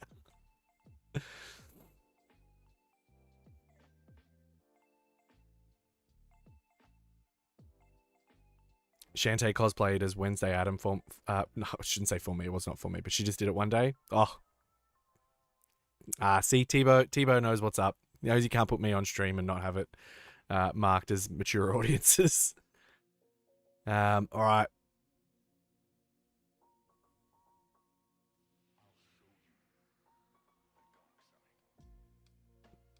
Wu will probably be one to beat at Galactics, in my opinion, as far as our US players go.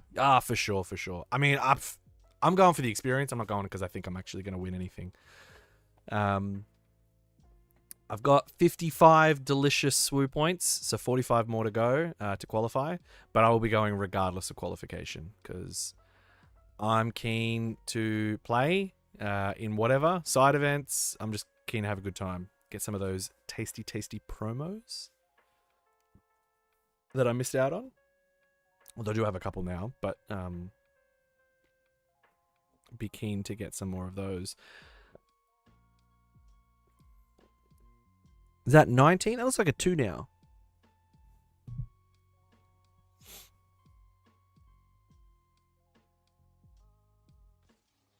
Oh, that's a card we don't see every day. Unrefusable offer. It's a shiny one, which means he's got it from a showdown. Attached to a non-linear unit. Attached unit gains bounty. Play this unit for free under your control. It enters play ready at the start of the regroup phase. Defeat it. Sneak attack. Ooh. 24. Fuck me dead. My eyes suck.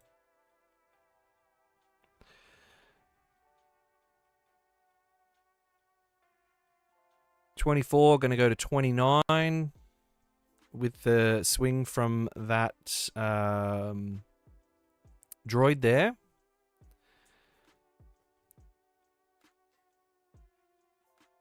In a bit of a pickle. Slimemore's got one resource up.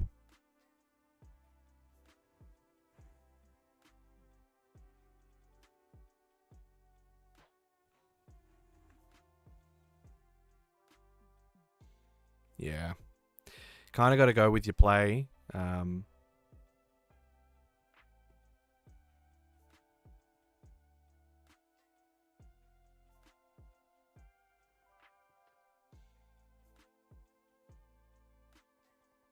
Rourke's still got quite a few resources up. Oh. Oh. What have we lost?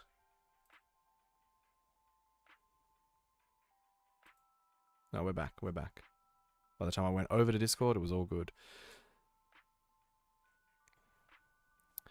So 29 is where we're at. 4 more to go. So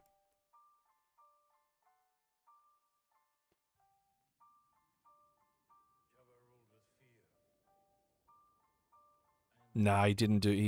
He just let it die. I mean, the Forlom's presenting lethal now, so he's got to kill that. Yep.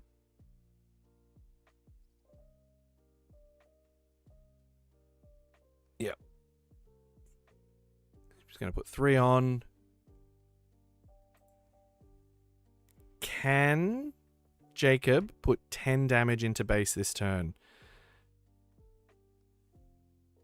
I feel like not, because Rourke's still got resources up.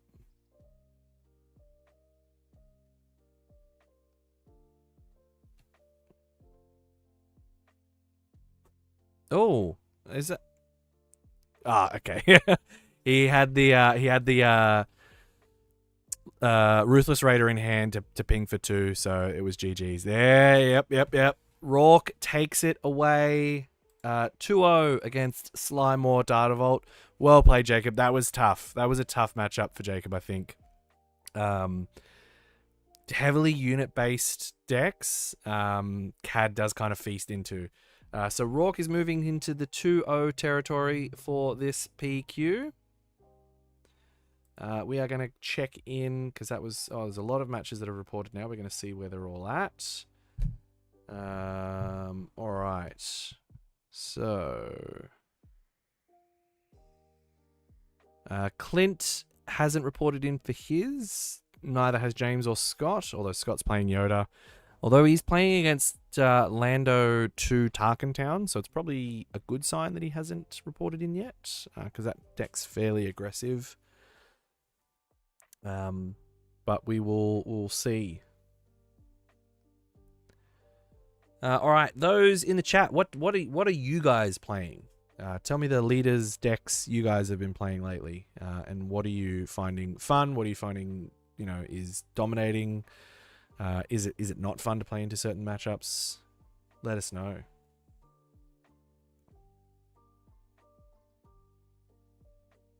I think there's a roughly 15-ish minutes left in this round. So we'll have one more round before we go to a break. And then I think if I check here... Yoda? Oh, yeah. Ari's still on the Rex. So we've got 6 rounds today. So we're going to have 3 rounds, a lunch break, 3 rounds. Might be a small break, maybe not. And then we'll go into a top cut. Rex and Kanan. Mix is on Sabe Yellow. That's an interesting deck. I like the idea of it. I was going to take Sabine to the PQ here, but I think I'm taking Obi... Legends of the Force to the PQ. Which one? Yellow? Seen a bit of yellow. I'm committed to Boba 4 for this season, I think. Is that what you played at Mega Games, Liam? I didn't see you much at Mega Games.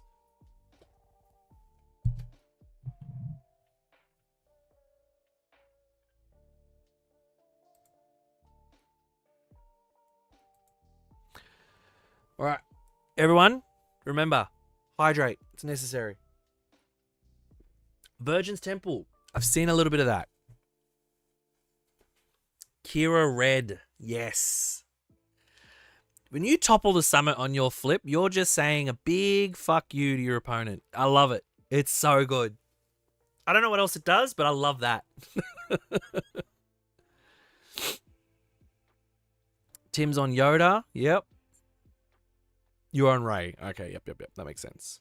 I played into a Ray as well.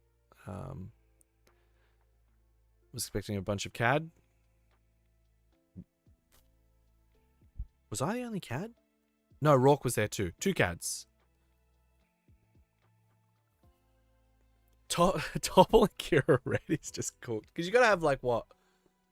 You gotta have something that has more than 6 health. So it's gotta have 7 health or higher to stay on the board.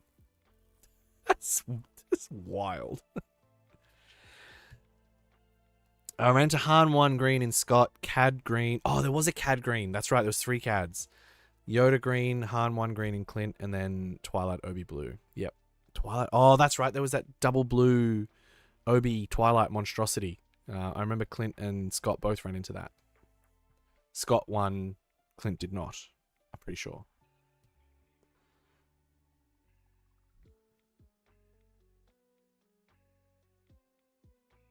All right, Scott has won his match.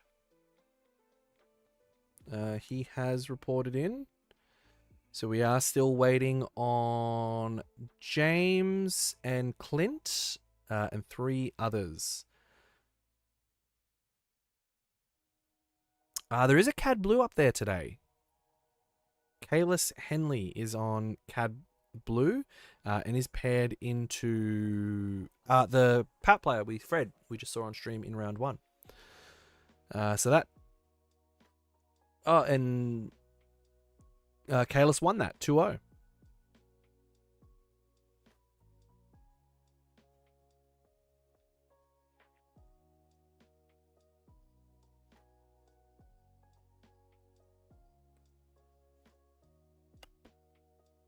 All right, so some other across the grounds. On table 1, we had Duvel and Chris, and it looks like Duvel won that with Han to ECL against Yoda Data Vault, which is interesting because we played a little bit of that. Clint was on Han to ECL, and Scott was on Yoda Data Vault, and Clint rage quit. What is the Kingmaker running? Kingmaker, Scotty Inferno 5, McCulloch is on Yoda Data Vault today. So, hang on, I'll keep going through the rest of this list. Rourke, we just saw win 2-0 against Sly Moore. We've got Jason versus Alan on table 3. Alan is on Boba Data Vault, and Jason is on a paper deck list. So we'll have to find out what Jason is on, but he won 2-0, Jason did. Peter Toft. Aria, your friend Lily is not on Mon Mothma.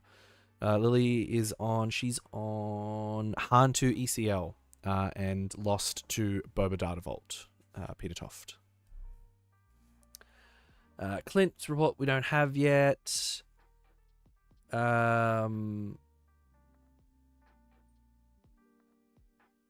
Jackson Loon is on Han 1 Green and beat Zachary, who doesn't have a deck list either. Scott beat the Lando.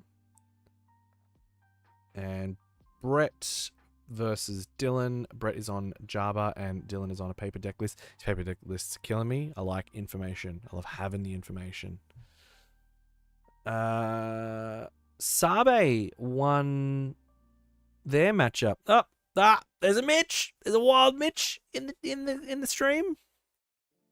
That's some degeneracy right there, if in the flesh if I've ever seen it. So Sabe Double Yellow won their match against Han 4 Tarkentown. Interesting. And Mitch won his 2-0 against Kerrod, who is on a paper deck list as well. Who else we got? We're going to fix the cam. Want to break screen it up. Yep. All right, guys. We are going to go to a break screen real quickly. I am going to go grab a drink and remain with no pants. Come back here in about 10-ish minutes. Go hydrate. Go get a snack. Fuck, I'm actually hungry.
And we are back.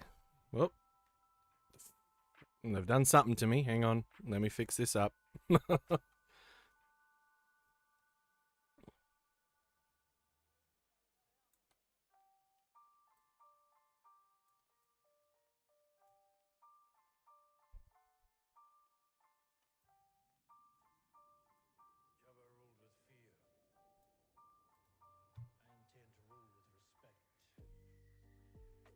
All right, we got round 3. And we got a baddest boy on stream again. We're getting spoiled today. James on baddest. Let's reset all this shit. He's on Han.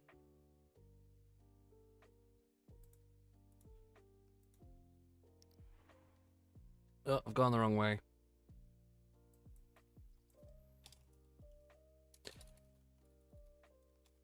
James versus who we got?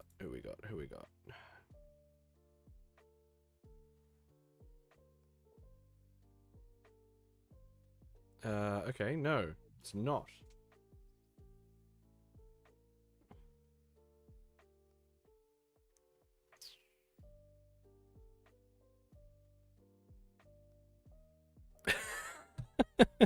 Table 5 is on stream.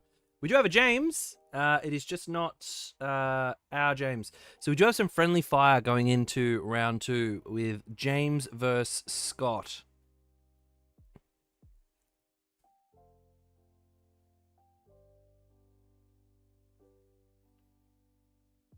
Let me just get this overlay up. So hang on. James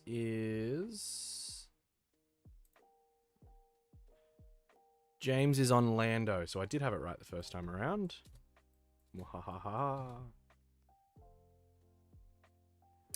But James is on Lando with impeccable taste. And that is a Tarkin Town. And we've got Han, never tell me the odds. No, Han worth the risk. ECL.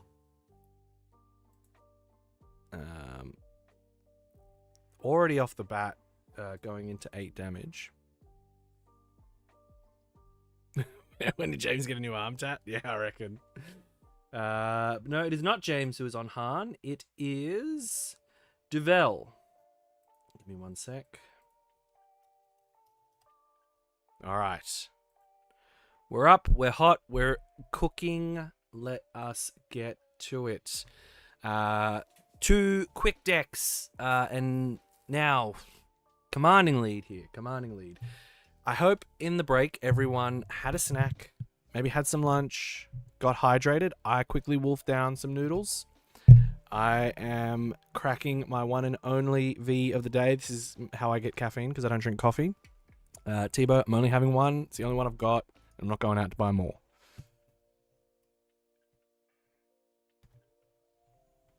All right.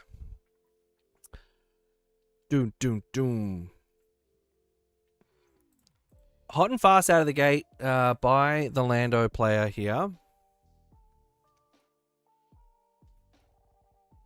Ooh. Zach's in the chat. What's going on, brother?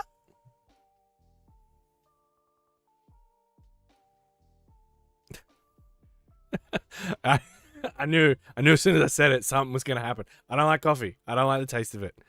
I'm sorry if that upsets your delicate sensibilities. Cam, let's be real, bro. We're good friends. Our tastes don't need to align on coffee. They align elsewhere. What's the meta looking like from the first few rounds? Oh, it's interesting. Brisbane feels like it's Carabas meta. There's just a bit of everything. There's some staples, don't get me wrong. But bit of a siege is up there. Lots of random shit peppered in with some of the staples. Liam's there. I knew as soon as I said it, Cam.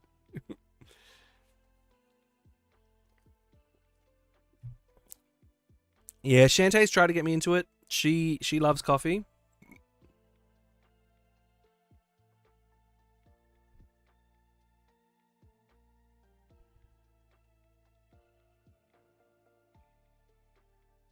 Sorry, guys, one sec.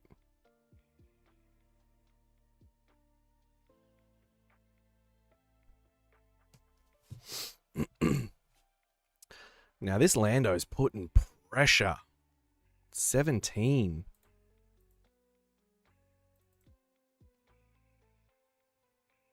It is. It is. It's fun, though. I like that.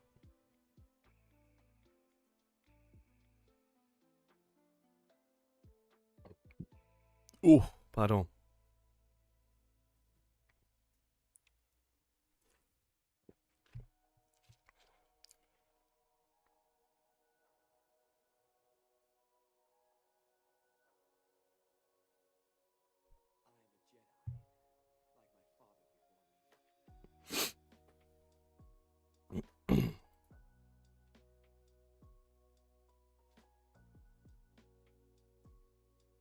This is hard and fast right here. Yeah, there we go. James knows what's up with the tokens. Oh, hang on, let me grab you then. One sec. I didn't realize you didn't have Watsy. Where the fuck? There we go. Tim from WA in the commentator box with me. You there?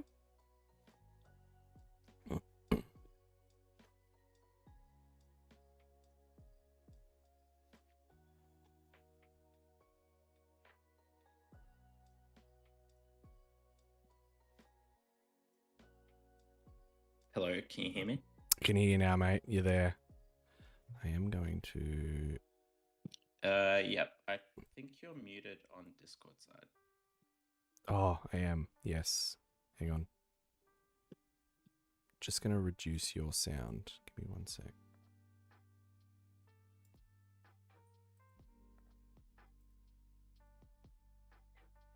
There you are. You can hear me now?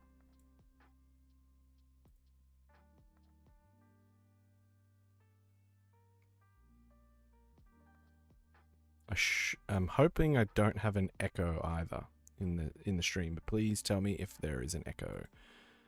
Can you hear me now, Tim? Fuck. There you go. Can you hear me now? Yeah, all good. Cool. Let me know in the stream if I've got an echo chat. I don't think I should. When I said it the first time, I was still muted. All right. What's the only? He's on 9. Yeah, this Lando, he's fucking fast. Yeah, it goes quick. And especially if you've got a 25 HP base, it's like you're in danger very, very quick. Yeah. So big play with the wrecker. Oh, and that's just game. That's just game. Damn. Wow. An echo would be the least of your worries. Now we know you don't drink coffee. Fuck. Didn't realize it's such a. You know what? I get it. I do get it, but I feel like there's like a large majority of coffee people who make coffee too much of their fucking personality. I agree. Timmy's rather quiet. Can you bump him? Yes, I can bump his volume. I think I accidentally put his volume down in Discord.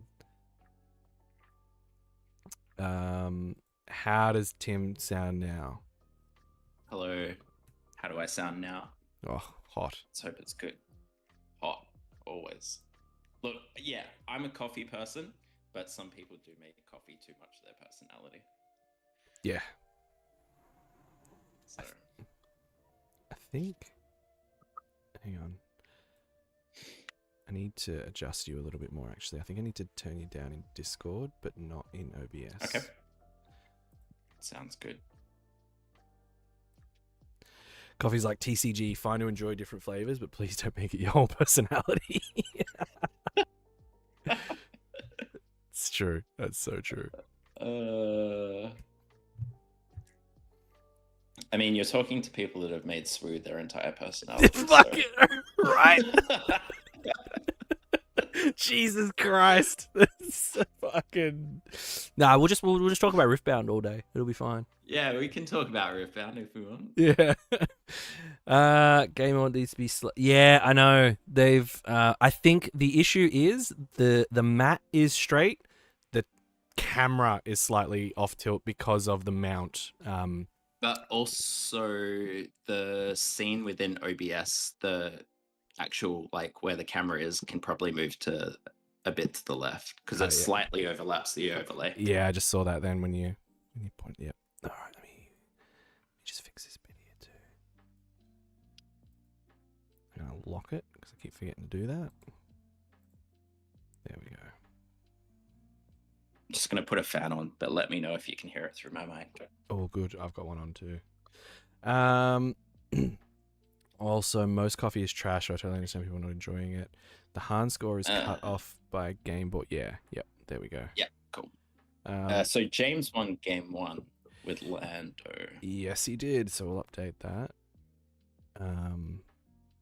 Just too quick. Very, And very this fast. is round 3. I've just Yeah. that too. Yep. Sweet. All right. This is round 3 indeed. Zach, Lando is up 1-0. That's fast, man. I'm actually It's so good. Yeah. I'm curious because Scott beat this on Yoda. So I wonder how. Like I wish we watched that match. It looked like they went pretty close to time, but I reckon that would have been a really good match to watch. We'll have to get a Scotty debrief at some point because that looked like it just got out of control incredibly quickly. Like, yes, especially on a 20. I mean, it's probably because he was on a 33 health base that he's able to stabilize. But this 25 health base is not something looks like you want to sit down against a Lando Tarkentown with. Nah, not at all. Jack saying I play SWU at lunch with these two players. They're very fast players. Yeah, and you know, it's good because like I think we all play pretty quickly, especially as we get more comfortable with decks and the game itself. One thing I've found, I don't know how you feel, Tim, but I know when I'm sitting in a PQ, I purposely slow myself down. Because you don't want to miss things. You want to take the time to know what your opponent's deck does. Missing triggers feels fucking awful. Yeah, it's almost a skill in itself knowing when to slow down because in the age of being able to play online and then even going to weeklies, it's just like you're so used to the games going so quick and those decisions becoming automatic that in a PQ kind of situation, you don't want to miss those small opportunities. Have some time to think. I mean, you've got 55 minutes for a round. Like, depending on the deck you play, that's a lot of time. Like, it is a lot of time. Yeah. I say this now, having just come back from the Melbourne PQ. In my top cut game, the top 4, I wish I slowed down a little bit because I know I put the Dedra in the discard pile instead of putting it back in the leader spot. I went back and had a look. I didn't think it didn't make much of a difference. Ollie cooked me, but you know, you really in these games where they matter a lot more than just, you know, your casual weeklies or whatever. Slowing down is definitely something you want to get off the bat. Here we go. So Grogu with 2 damage.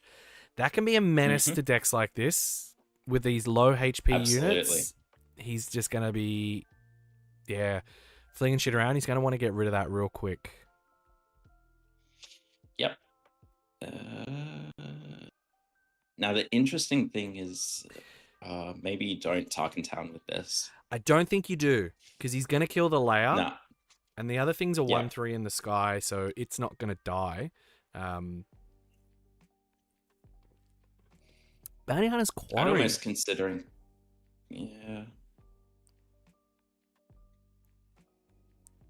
Ooh. Yeah, that's good. And then clear the board this turn Yeah. effectively.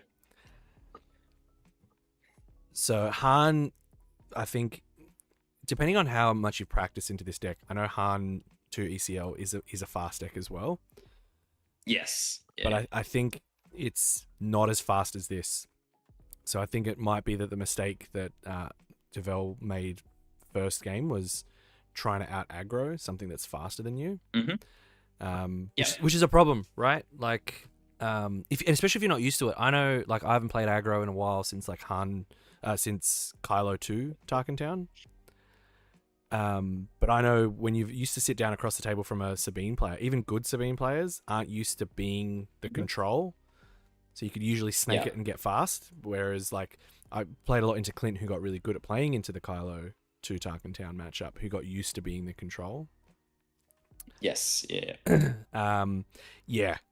Jack saying in the chat, absolutely. Hantu has to be the control here. He's going to have to grind this out, look for those good trades, keep this guy's board clear. Karis Nemec is a fucking pest of a card. It's such a good card. It is just every red heroic deck. It is an auto include. It is so good. Yeah. Just a 3/2 that gets you a free spot. Like, it's so good. Oh.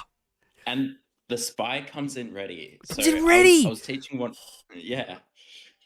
I was teaching one of my mates how to play yesterday, and I played Karis Nemec, and then when he killed it, I readied the spy, and he's like, wow, that seems kind of broken. Yeah. The Bounty Hunter's Quarry on Nemec.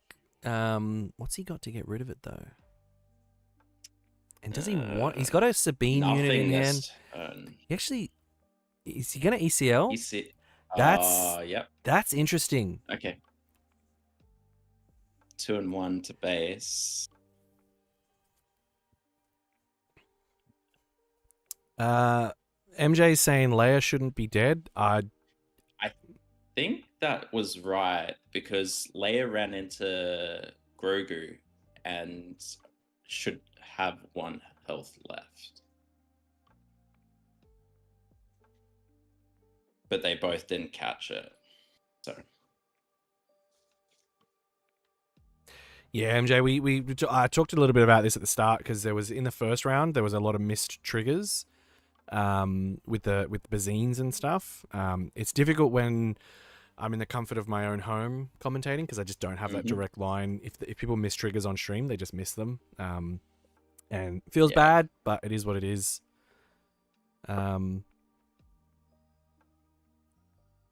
How did he kill the... Oh, he waylaid the Echo Base. Waylaid the Echo Base, yeah. So at this point, you feel better than the previous gamers Devel. Absolutely. Only 5 HP on base, or 5 damage on base. Yeah. Ready for Han flip. You've got Rekka and the Gap, the Guerrilla Attack Pod. Yeah. Interesting that he's playing Rekka first, because that means he can't flip Han this turn. Yeah. And I made that mistake in the Perth PQ on stream. So actually, Dale's raised a good question. I don't know if he had the spy. Yeah, he didn't reveal anything. That's right, because you got to disclose, right? It's not just a free trigger, otherwise that card would be fucking cooked. Yes. If you don't, because it's red heroic, right? You've got to disclose. Red and a heroic. Yeah. So I think he had the crack shot V-wing. I don't know if he had a heroic in hand. At the same time. I think I saw a yellow, but ECL is burnt. But I mean, look, a Rekka can be difficult to deal with, especially because it's going to start hitting for. If the Lando was a bit further ahead in damage, you might feel okay. But I think I would be worried in this spot. Yeah.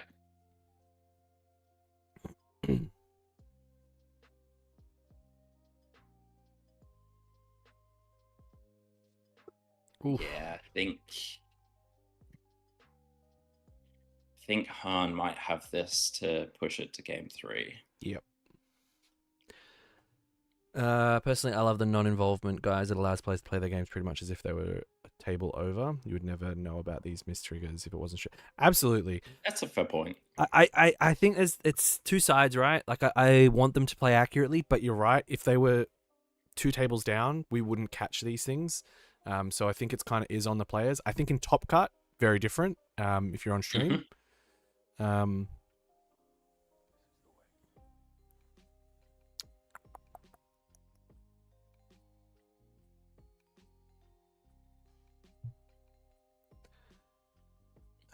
12.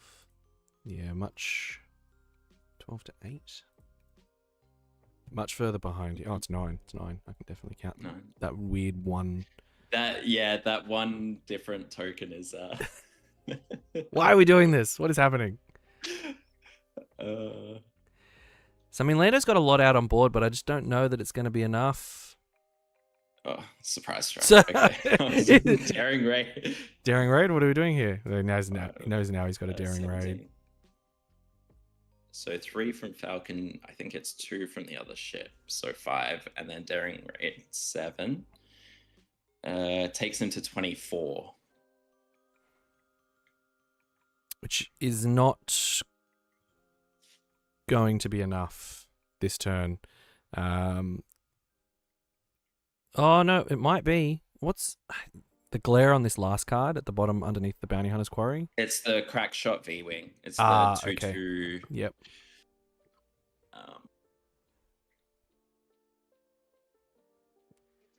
Yeah, 3 to base. And then, yeah. So Wrecker just swings first action next turn.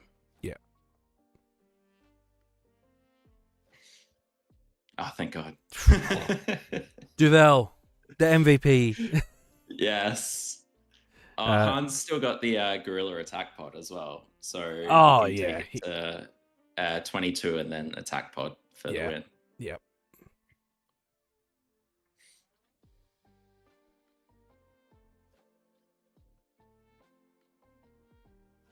And he doesn't have to be worried about a hot shot or anything. He knows the daring. I think there's only one card in James's hand, and it's the daring raid that he showed before, unfortunately. Yeah. So not quite enough to get him there. He's going to be on 22 now. He's going to Han in the Gorilla Attack Pod. And then win.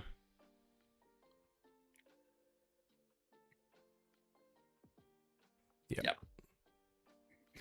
So much different result there. They go to 1-1, so we will see a third game, which is always fun. But yeah, Duvel was able to slip into the control side of things and slow down. I mean, you're right. I mean, I think first game from memory, by the time Lando flipped, he was already on 10. Yeah. And on a 25 health base, that's huge. Like, that's a lot. Yeah. Also, I think the Grogu was a massive, huge. Yeah. And the one that lets you do damage to the readied thing? Yes. Yeah, brilliant. Good card as well. Such a good card in that. Tim, what are you playing at your PQ this set? I currently have Quinlan built just for one last ride.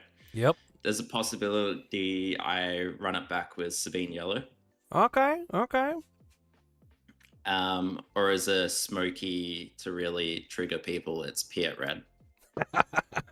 Do you like that deck though? It feels like I hate it. It feels like a one-trick pony. Like if it doesn't do the thing that you want it to do, and it kind of only has like really, it doesn't have a lot of lines. I feel. I don't know. I love Piet. Yes. But I like Piet in blue because I'm a degenerate. Yes. And I feel like if Eternal format, it's not been officially announced, but everyone's talking about it.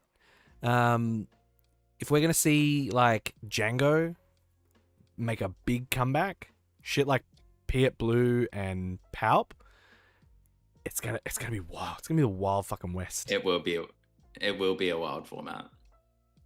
Can't wait for DJ to come back. Yeah, that's what I mean. But like, how good do you feel about Han 1 double yellow? Like, Moody's gonna love it, but with things like Django in play, where it's just constantly tapping you down, like Django, I don't know, like Boba felt good in every color, and that's why it got banned. Django just felt oppressive.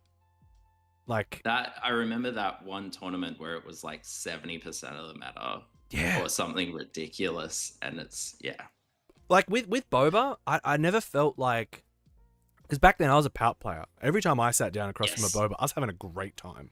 Like, Yeah, brilliant. what are you going to do? You're going to ready some shit? Cool, I'm going to have more resources than you most of the time anyway, and I'm just going to remove everything you play, and I'm not going to play any fucking units forever until you're well dead. So, like, it never really bothered me. In Boba Red was kind of rough because it was really, really fast with, like, the space, all the space stuff, but you just bring out blue space sentinels, and it was fine.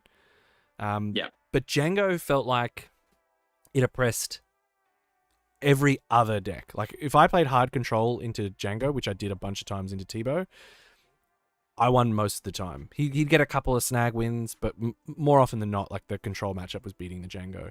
Whereas Django just ate every mid-range and every aggro deck there was. It was just too good. Oh, Cam wants to know what you think about the current state of Quinlan. It was his first love, but it broke his heart when 4-0 got banned. I actually think, Karis is a hell of a card in Quinlan. You get away from the discard package, so I'm no longer running like Ahsoka, obviously 4-0, and it's more skewed towards aggro tempo now, which it's always done a really good job of. So I'm really enjoying playing it at the moment. Oh, that Sabine's masterpiece, so good. And also 1 damage from the red trigger. I think that's what he's done with the ping. The 1 damage is on the base. Oh yeah, sorry. Now it's showing up a Cassian. There we go. Yeah. Oh, yeah. Don't forget the ready. Yep. Go on a 3.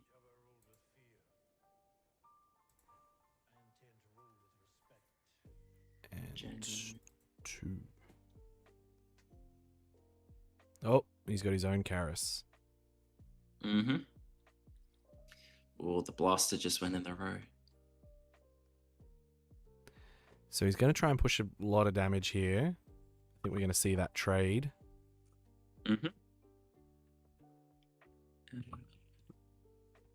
It's not a bad trade, but you know he's going to... Oh. Yep. Showing another Karis. Brutal. But he's got the Sanctioner's shuttle in hand as well. Yeah. So I think you want to kill. I'd go. I'd trade. The spy. I think spy for spy every time, right? Yeah. Oh, they're both running to base. Wow, they're both. Yeah. Shuttle. Yep. Yeah, that's fine.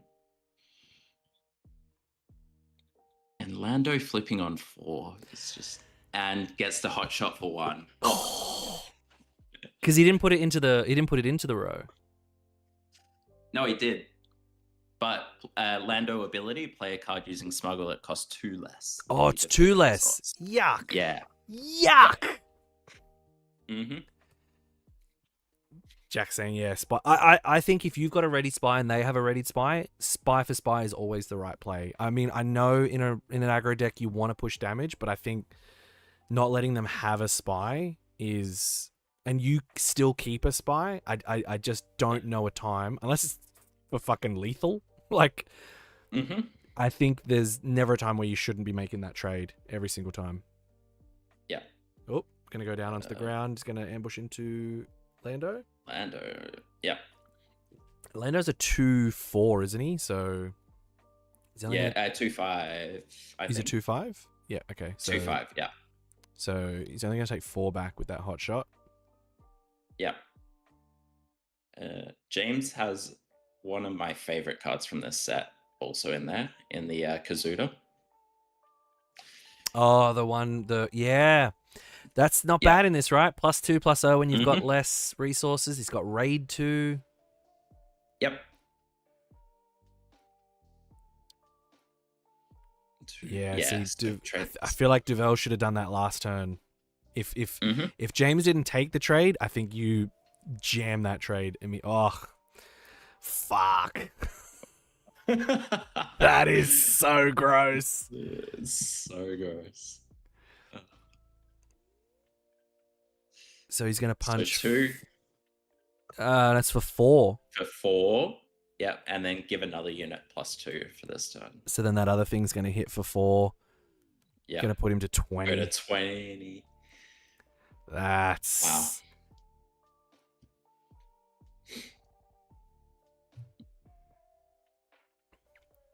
Yeah, MJ, I think you're right. I think hard casting a Poe would have been... I mean, he's still got ECL up, so I'm actually not sure why he didn't ECL the No, Poe. he used it. He used the Masterpiece. I didn't see the X. Sabine's Masterpiece. It's on the other side. Yeah. Hearing James talk about Kazuda in the Lando deck is like hearing NBA old heads talk about prime Michael Jordan. Jack, how old are you? Because Michael Jordan is the GOAT. I don't care what anyone fucking says. Tiwo's going to be in the chat going, no, LeBron's the GOAT. Wrong. Yeah, that's just recency bias. MJ is the GOAT. I think statistically speaking, like MJ did all the things that LeBron's done sooner and in less games. So I don't understand from a data perspective why people wouldn't think he's the GOAT. But anyway. Yeah. Now, does Duvel have an answer to this? Because we are on 24. Like, that's not a great spot to be. Even and with he's showing 5-7 damage this turn. Hidden. BD. Yeah. That's so... Look, hidden as a mechanic, I feel like it's a bit but when it actually comes off, it's like, okay, damn. MJ, LeBron's the GOAT. MJ, I happen to know for a fact you're 17. You don't know what you're talking about in this instance.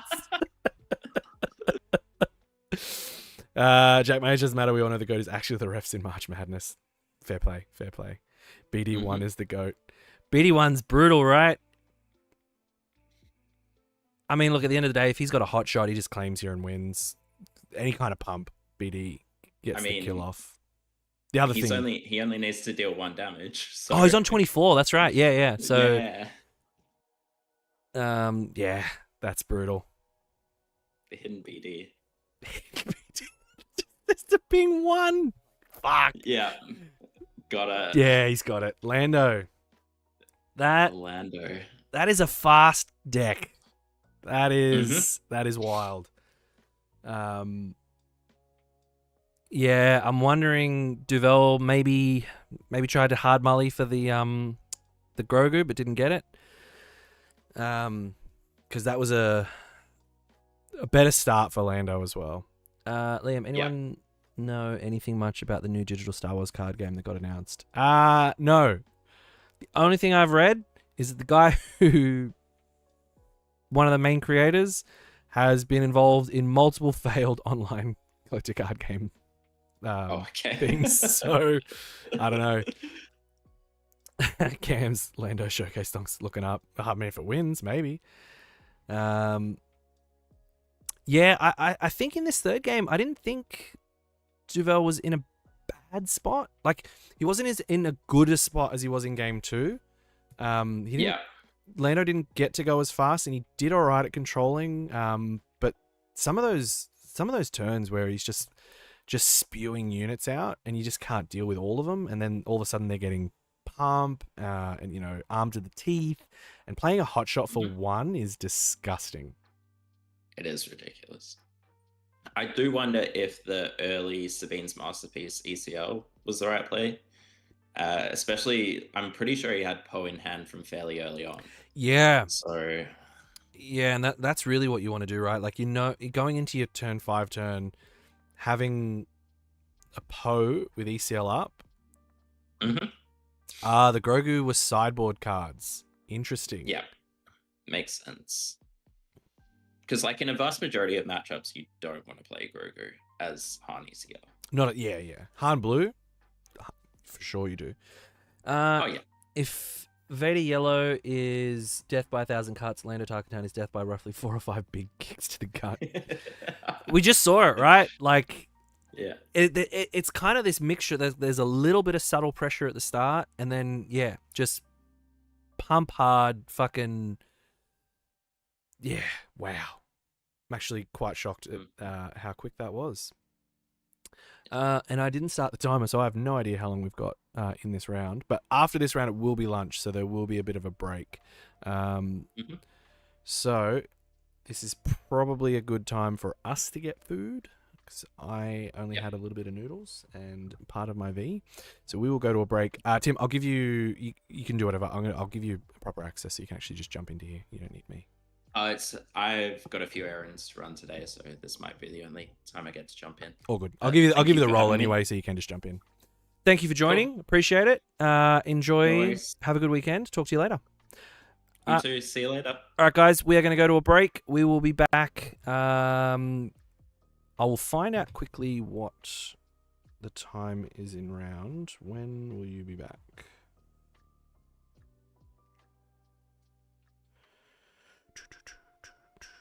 Also, just before I go, can we pin the melee link?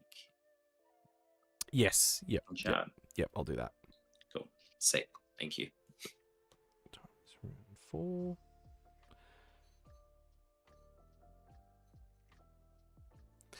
Now these went really quickly. I'll see if there's any other results up before we go.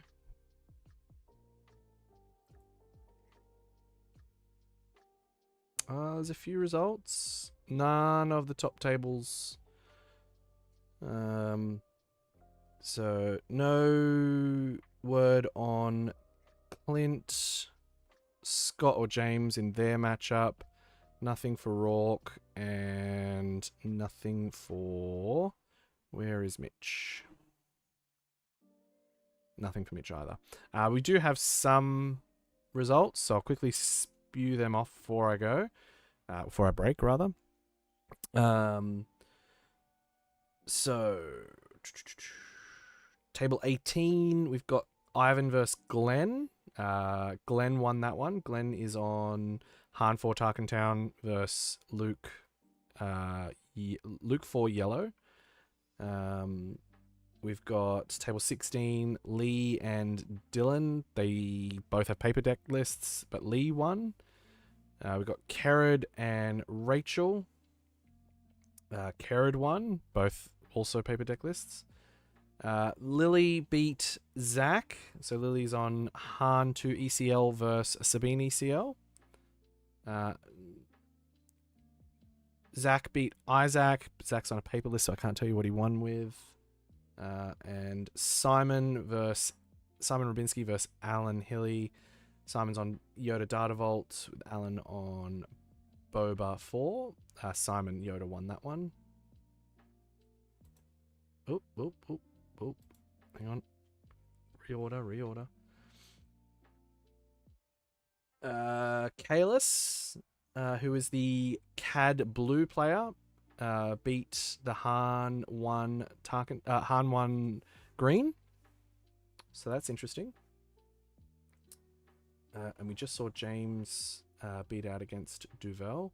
And table 1, we had Peter Toft on Boba 4 green versus David on Anakin Data Vault, and it looks like David won that one.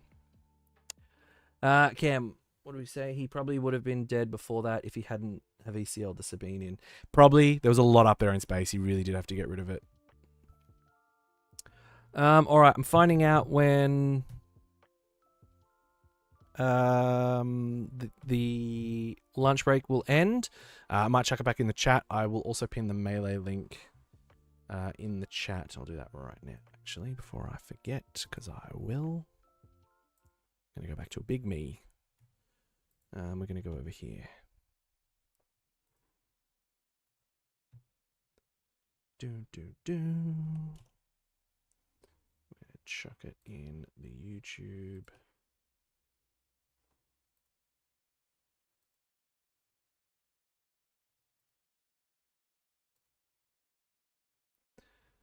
All right. So shaping up to be a lot of good stuff at Brizzy today. A lot of mix, but also a lot of staples.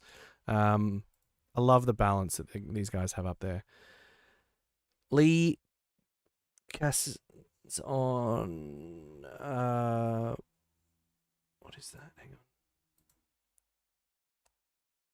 Is on Asajj Pilot Tarkentown. Okay, interesting. That's a good one. Hang on, I'm gonna post it there. We're gonna pin it. All right. There we go. The Melee link is now pinned to the YouTube chat, everybody. So you should be able to get that as you jump in. All right. We are going to go to a break. I will chuck it in the chat as well as our Discord when we'll be back, because no one's getting back to me. But I imagine they're going to go about 30 to 45 for lunch. So I will chuck us to the break screen, and we will see you shortly for more SWU action. We'll be going back into round 4 of Swiss. So 3 rounds of Swiss left to go, and then we'll be going into a top cut. See you guys shortly.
Yep, I was muted because I was fixing some stuff while I was in the break and had to go back into the screen live.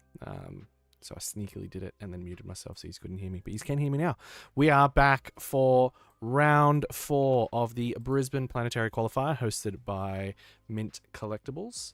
We've got some baddest action on the table. So we've got table 2. We have Scott, Inferno 5 McCulloch of the baddest competitive team, taking on Kalis, who is on CAD Blue. What is the base? Remnant Science Facility. We're going to keep it accurate. All right. We are, as Tebow would say, cooking, ladies and gentlemen. The Kingmaker. So a little bit of background updates from the last round, as obviously we had a bit of an aggro match there, so we got a little bit of extra lunch time, which we always love going into lunch. So round 3 saw a bit of friendly fire with Scott taking on James. Scott won that, so Scott is currently 3-0. James is 2-1, who lost against Scotty. Clint lost his match into Yoda Datavolt, so he's currently 1-2. Rourke lost his match, so he's currently 2-1. Who is also friendly firing. Rourke is versing James this round on table 4. Not a great matchup for James. Cad loves a bit of harm too. Not so much the ECL can get a little bit out of hand, but the blue, it's not bad. And what else? Round 3. Mitch. I believe Mitch lost to Jabba. Just trying to find that out now. Yes. Jabba ECL. Lots of Aiders, apparently. So that's what we saw. All right. That's this. These guys are kicking off, so we're going to kick off with them. Now, the controller side of... that's Shield Generator Complex TV? No, it's not. Oh, it is Shield Generator. He has listed... His deck list is wrong. Someone call a judge. Deck list in Melee says Remnant Science Facility. That is, in fact, Shield Generator. You know what? I'm not updating it. Fuck it. No, I'll update it. It'll annoy me later. There we go. There we go.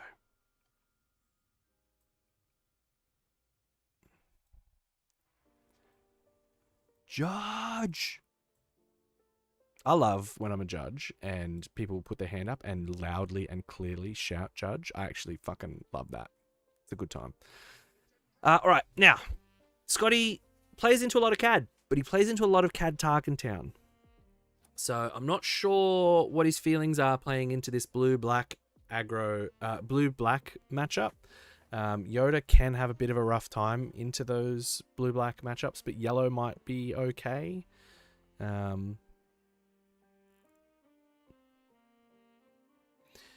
Garandon coming out, a lot of hand disrupt out of this yellow-black CAD. This is a much more controllier matchup than the CAD Tarkentown, so we're going to see some hard control stuff here. Need to turn up to a PQ in full Judge Dredd cosplay one time. Mate, tell you what, I'll be getting laid that day, right? Be a good time. Your friendly neighborhood judge will be judging the next Sydney Planetary Qualifier, hosted by the Hobby Shack and assisted by the baddest team at Fortress. Feb 8th from memory. I'm shit with dates, I'm shit with names, but I'm pretty sure it's Feb 8th. I think. Yeah, it is, because 22nd is Mega Games. It's 2 weeks later. At Fortress in the city, Sydney City. Gonna be a good time. Gonna be a great time, one would even say. Let's clear Karis out, because we are not going to see a Karis in this matchup. But we are going to see a Garandon. What is that blue monstrosity on the field? The shielded... Oh, it's the shielded underworld card thingy. Oh, look at that. Scotty's blinging out with his propaganda layer.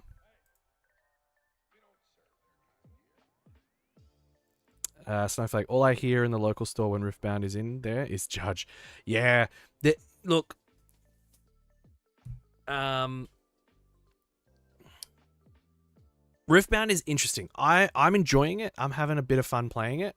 But there's some really, they feel like awkward interactions where it doesn't feel as clear. I think is just the nature of reactions and actions in those kinds of games. It'll be a lot of fun. Tim, you're playing Fortress. Love that. Love that.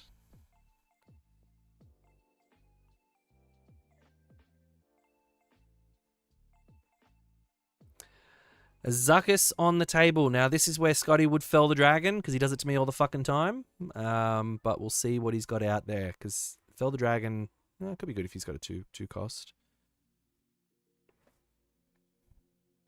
We've got 3 and 2. And there you have not won any.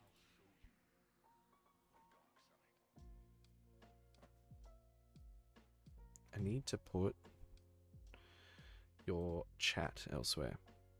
I'm playing because you're working. Yes. I wasn't sure if you were going, but I'm glad you're going. It's going to be good.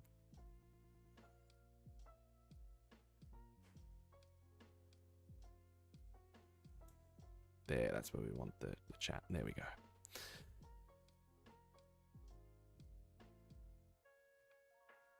He's going to trade into the Zuckus there, for sure, for sure. 2 for 1. I don't know. Not as efficient as Scotty would normally do it if it was me playing against him, where he would just have the Fell the Dragon all the fucking time. But he would argue it's because I always have the... Now there are 2 of them for turn 2 Zuckus. And he's not wrong. Another Garandin. Didn't say the Bo-Katan. You got to get rid of that Bo-Katan. If Scotty gets Bo-Katan out, that's most of the time it's a board clear and it's a big body on at 9. So we'll see if Kalis has an answer to that coming into the next few rounds. So we are on Cad Flip. Does Cad Flip this turn though? What's he got? Something plotty, maybe.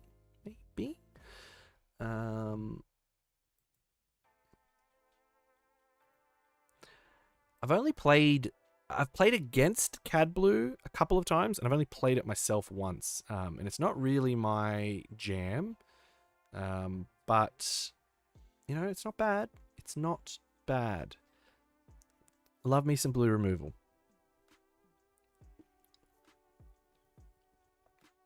So we've got the Cad Flip. Scotty has ramped, so we've also got a Yoda Flip.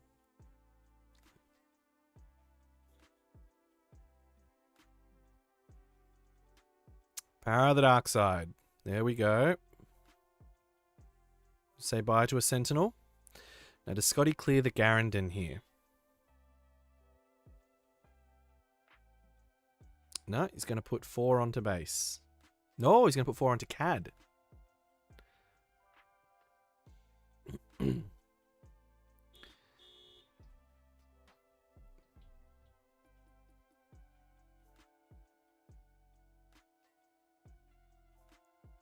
Okay.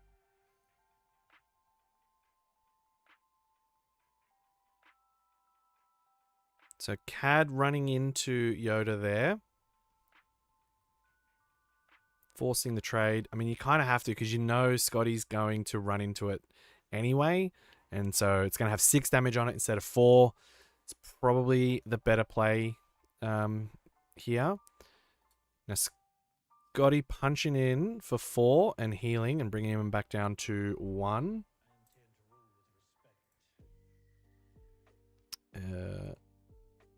Oop, too many.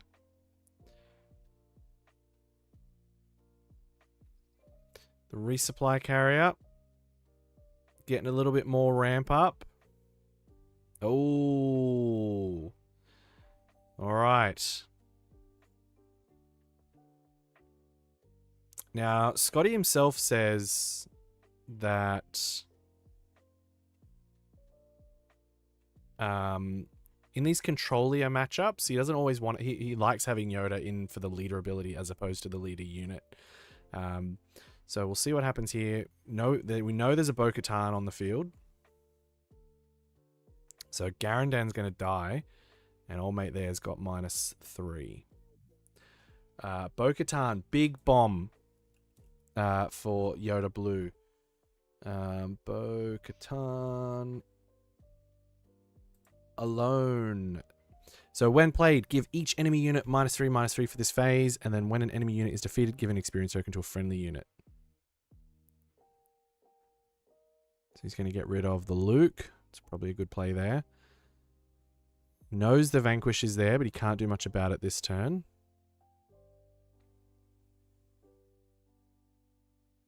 It's going to start pushing damage. The resupply carrier hitting for 5 is not bad.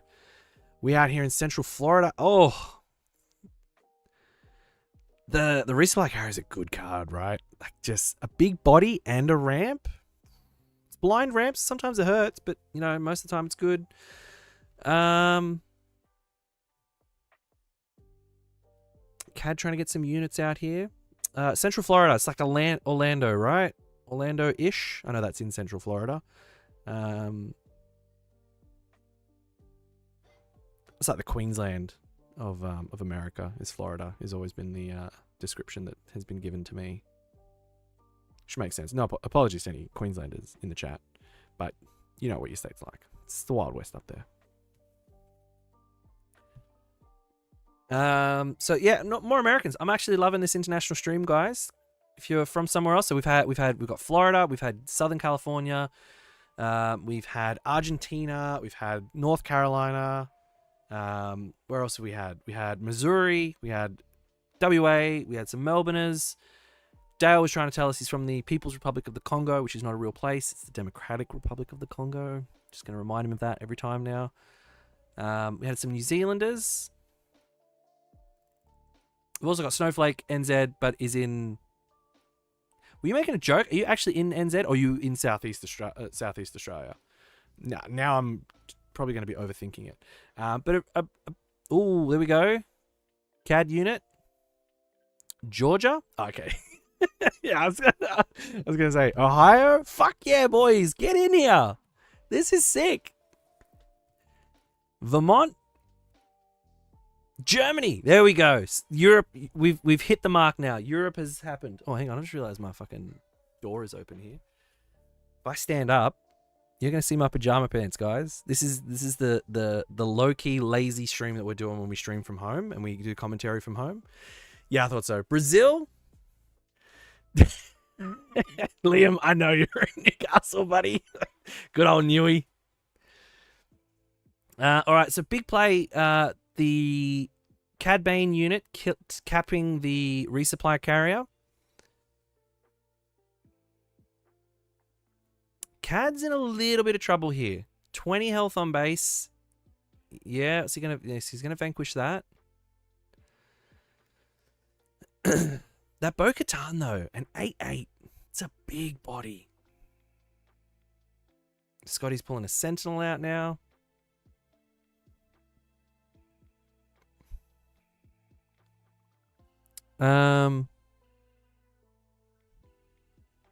Oh, he did.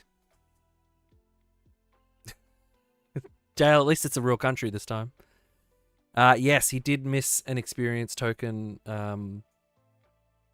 thing there. Not a lot we can do virtually, unfortunately.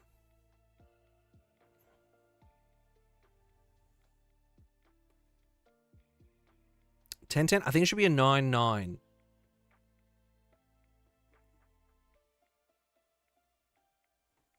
No gloried it. Oh, Scotty with the answers. Saying not today.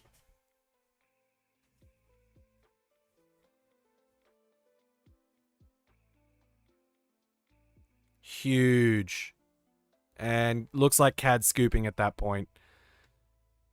Which is pretty reasonable. So Scotty... he shouldn't be checking his phone when you're playing these games. I don't think he meant to. I don't know. Fuck it. I don't know. He doesn't answer my messages anyway, even when I text him. He's too locked in, but not locked in enough to remember his XP. Anakin Fallout. Yeah, that's right. That's true. That's true.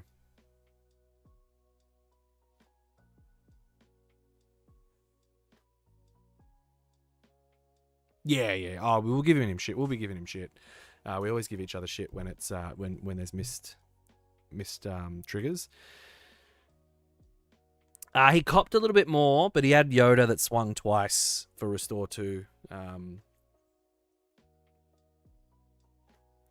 I think that's it feels like the really good thing about this Yoda deck is it has the control, but it still pushes damage. And I mean, to see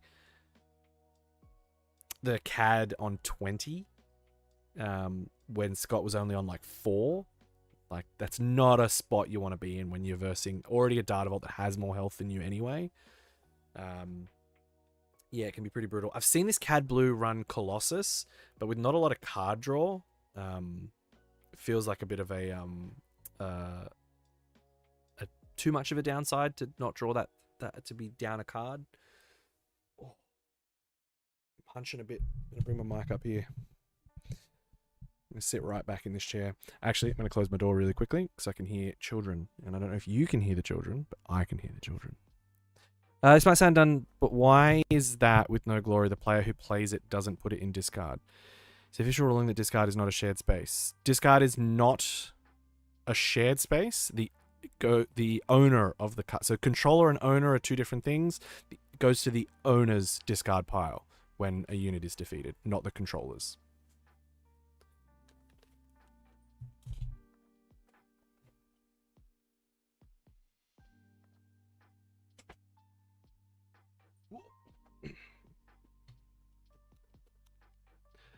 All right. Fix that. Now we're back. Yeah, so I think this is not a bad matchup. I'm not sure how control-y this CAD can be. I mean, obviously having blue-black, I just think if Scotty was sitting down against a Palp blue right now, I think he'd be a little bit more worried. But the yellow, I don't know, not as strong. I've always felt that the CAD blue is not my style. I don't think I rate it as highly as a deck as opposed to Tarkentown. I think he naturally leans into those colors. But I know it's won some stuff, so I know it's not a bad deck. But I don't know what it can do against blue-green. Obviously, blue-green heroic doesn't have as much removal, but it's getting a lot more. And then come rotation, Zach knows. A lot of the blue-black, good removal is going bye-bye. Till we hit an Eternal format. Which they haven't officially announced. But we know.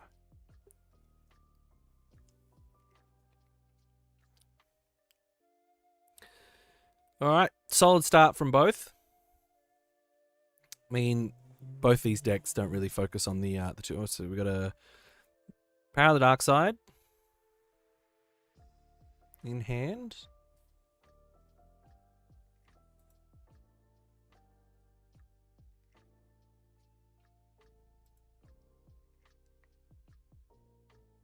Trilogy technically is Eternal, yes.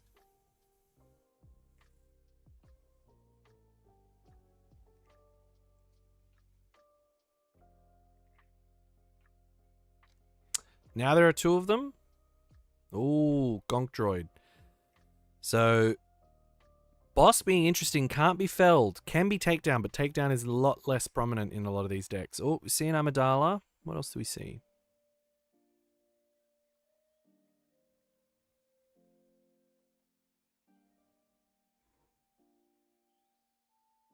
Oh, yeah, no, sorry, no. A trilogy isn't Eternal. I don't think. Actually, I think that was clarified recently that trilogy is not... The ban list still applies to trilogy. Probably fact check me on that because I'm misremembering a lot of shit. The last time they actually talked about trilogy, talked about the standard format and ban... Yeah, that's right, Tim. That's right.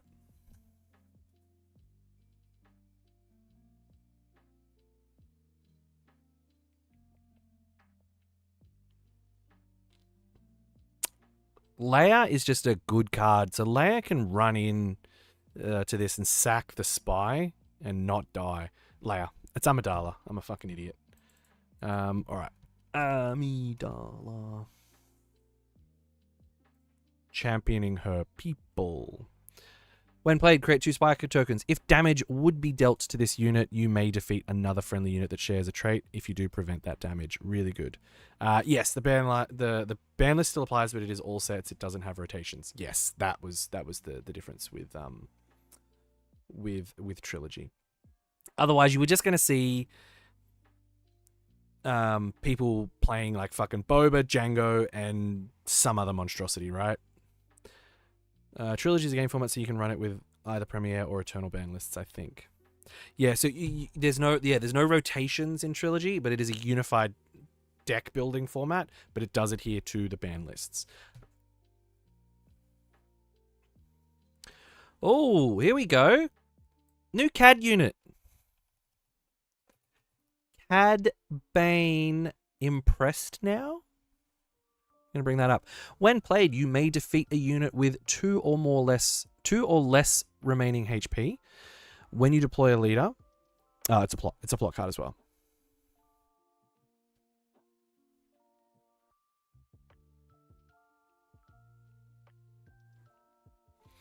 I would really love for Scotty to move whatever card that is at the top down so we can not get glare. I think once he does his Yoda ability, he might clean up his board state a little bit. Maybe. There he goes. Oh, okay, was a spy.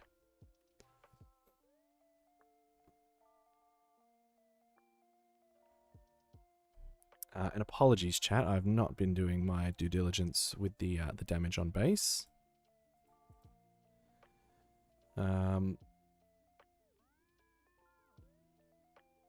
Bit of a different game now. We've got a big board state for CAD.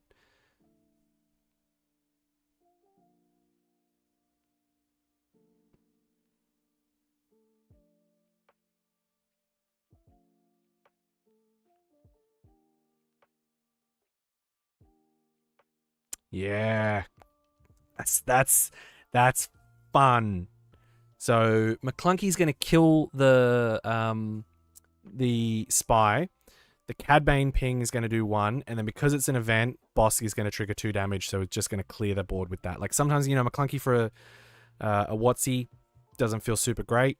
I don't think it mattered either way. That thing was going to die. But we are moving into a resupply carrier, which means Scotty's ramped up to 7. He is going to be able to stack his deck to get a decent flip. What's he going to discard? Rivals Fall. Going to get rid of the Bosk. But Scotty's got a little bit more damage on his base this time. So what are we at? We're at 15. Is that 15? 15. These guys could clean that up a little bit, Scotty. Only 15 for sure, but lot more than what he had last time this time around.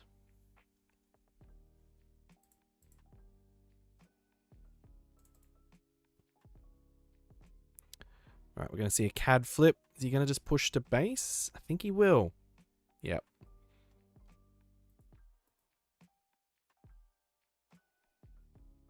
And it'll be 2 damage onto Yoda, playing the Aura Sing with the CAD ability while CAD is deployed.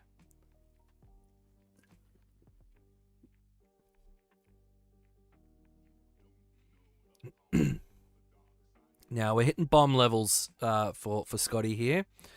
So we'll see what he's got in store. Playing in this late game, that's where Scotty shines.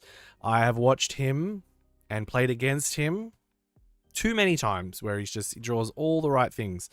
So we've got to power the dark side. It might be a Garandan?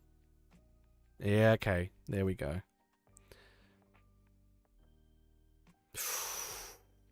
Oh.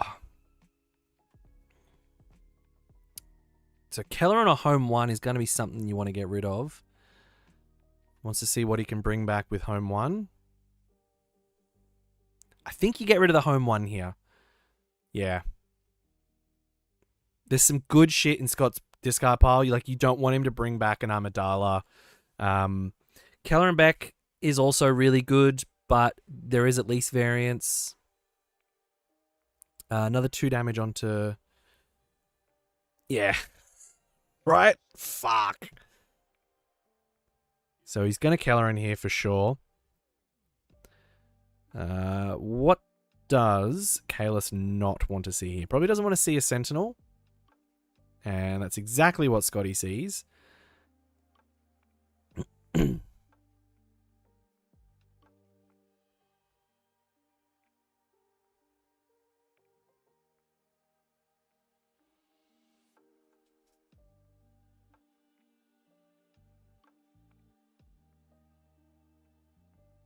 Yeah, Typho. Typho's a card, man. I think Scotty's going to kill Yoda here. I think he's going to consider it. And I don't think it's a bad play. Yep.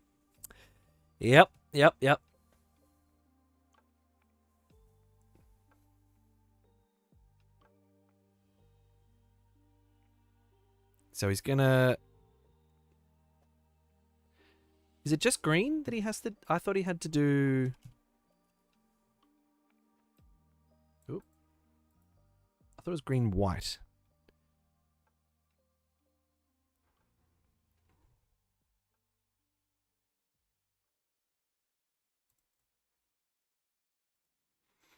So Scotty's been able to stabilize pretty well here and have it... Yeah, it's green heroism. I don't think he displayed that, though. Did he disclose that?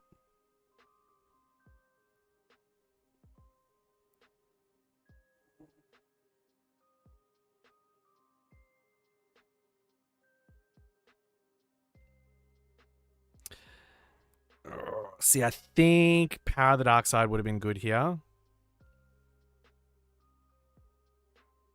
Yeah, so he shouldn't have healed off that. We'll see if it matters. I don't know at this point. So what are we at? 17? Is that right? Yeah, maths.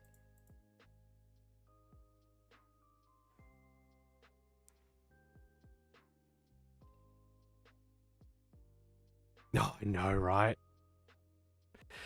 And I mean that's the thing. It's up to both players. Like Scotty should know, but also Kayla should keep him accountable.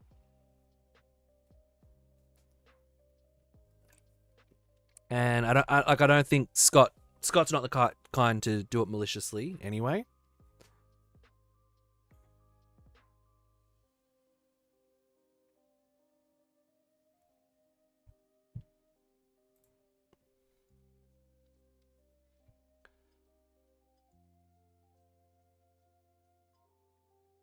Lompike from the row.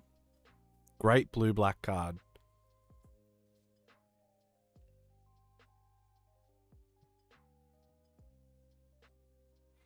Scotty having a think. He's got 2 resources up. Does he want to claim here? I think he might have accidentally just shown a Power of the Dark Side there, right?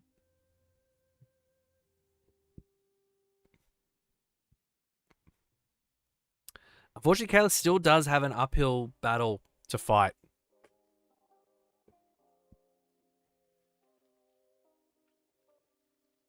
I think my issues with this deck is I don't understand what your end game is.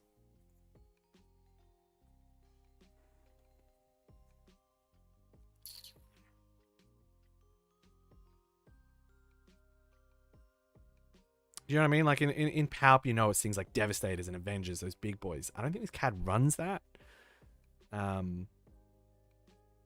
It's just going to put the 1 onto base there. So we're going to go to 19.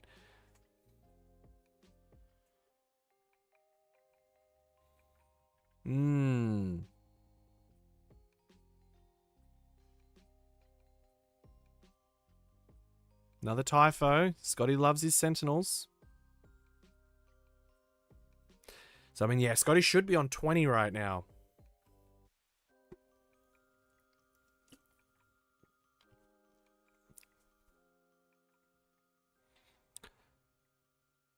Like we said, Scotty loves his Sentinels.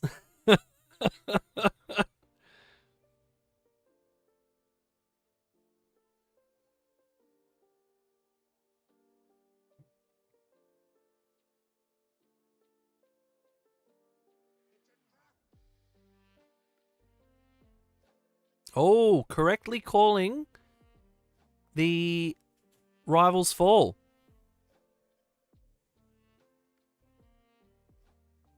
Correct. Actually, that's right.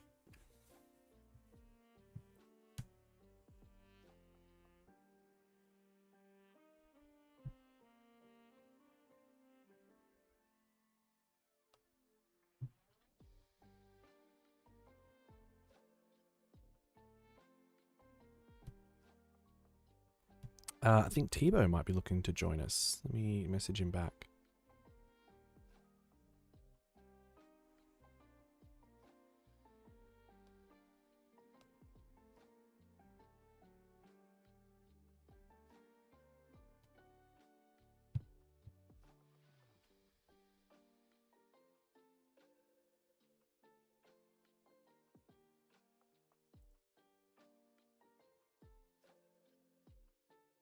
Apologies for a sec, guys. I'm just going to quickly... Yeah, no, I'm good. We're good. We're good.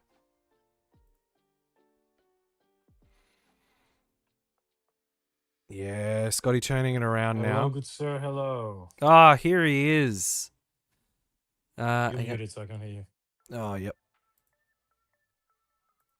Hello and welcome. How are you doing? Yeah, good. We're watching Scotty play this out. I was watching the stream. That's game 2, right? Against the Cat Control. It is later. Good God. Awesome. Yeeting it. This has been a good game. It has. A little bit of misclicks though. Scotty should be on 21. He's healed 2 and he shouldn't have. Yeah, the Gronk droid. And I was trying to think. I don't think he had a hero in hand because he got rid of he played a Calren and he got rid of the home one. Yeah. I was trying to think what else he had in hand. Don't think so. He only did it once, I believe, right? Yeah, just the once, because I think the other one got defeated. 20, yeah. 22. Should be on 21, sorry. Because Typho got attacked twice. Did he? Okay. Yeah, he showed it twice. Did he? Okay. Interesting season. 21 now for Kalis. Getting dangerous. Yeah, but Scotty has moved uphill a lot because he's on 21. Yeah, I was listening to you talk about like the top end of this CAD, 24. Which I don't know how much top end this would have. Like he's gonna have to use like a lot of resources now. Yeah, it's not like great. The thing is that if you play blue and you don't have any restore, it's like Yeah, because I don't know where your stabilize is at. Like he doesn't have sentinels, so like a lot of removal, a lot of hand disrupt, but it just doesn't feel like the end game is in here. Like unless you top decks SLB here. Tebow is a bit quiet. I will turn him up. Just talk a little bit for me, Tebow. Check. Yeah, you're very low in the green, but it's fine. Yeah, I mean, I'm not on my usual mic, so that's probably had me set up for your usual mic, and yeah, I'm on my iPods right now. I just came back from the beach. Yes, Tebow was in Speedos today. Christmas Speedos. Did you put my did you put the photo I sent you on the stream? Should have. It's plus 18, so you're fine. It's looking complicated now. No SLBs and McClunky arrivals for. He doesn't have enough to. Yeah. It just feels so bad. Because I think Scotty's got enough damage. Close. Yeah, he's got enough damage on board. Yeah, absolutely. And Scotty will be 4-0. Look at that. I mean, he's one off now. He's gonna go 2 to base, and that missed kind of heal with Scotty didn't end up mattering. No. Because he would have been on 22, 23. 23, still 10 more. I just don't. It just doesn't feel. This is what I don't like about the blue deck. I just don't feel like it pushes as much damage. If I'm Scotty, I don't know if I overextend. I think I just keep that. Unless you've seen all the SLBs. Well, he hasn't played an SLB, and Interesting. Maybe he doesn't have any. Yeah, I'm not sure. And that's it. Again, they wrapped it up. Yep. So Scotty goes 2-0. 4-0. And he's currently 4-0. He's the man. Kingmaker. Let me have a look. Let me have a look at the melee link, which I have from a non-admin side for once. So I feel like a povo.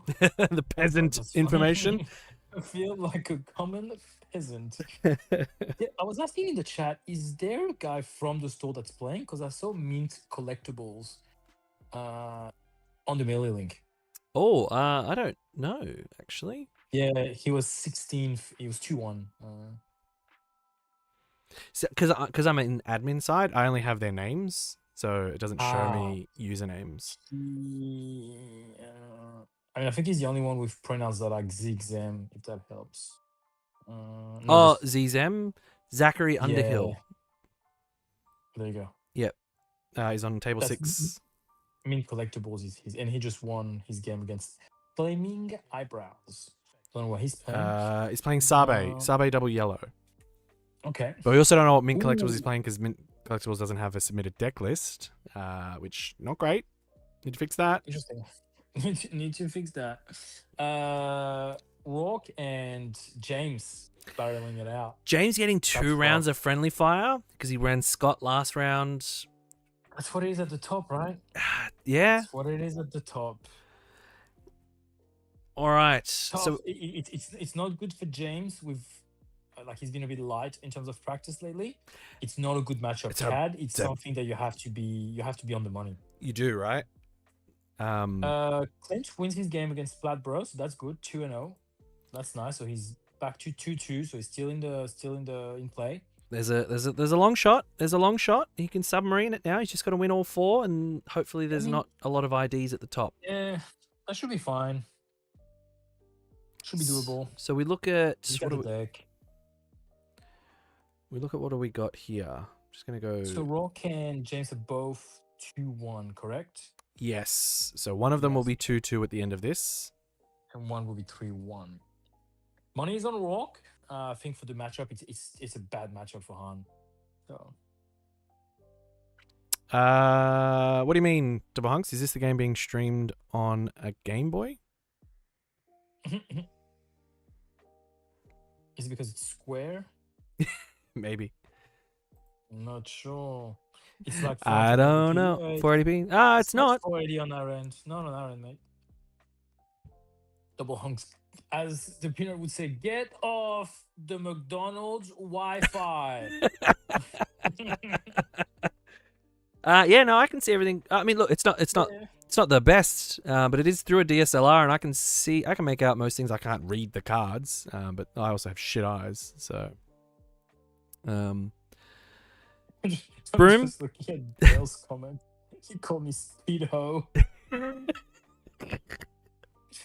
That's fine. So loving where everyone is coming from and viewing the stream today.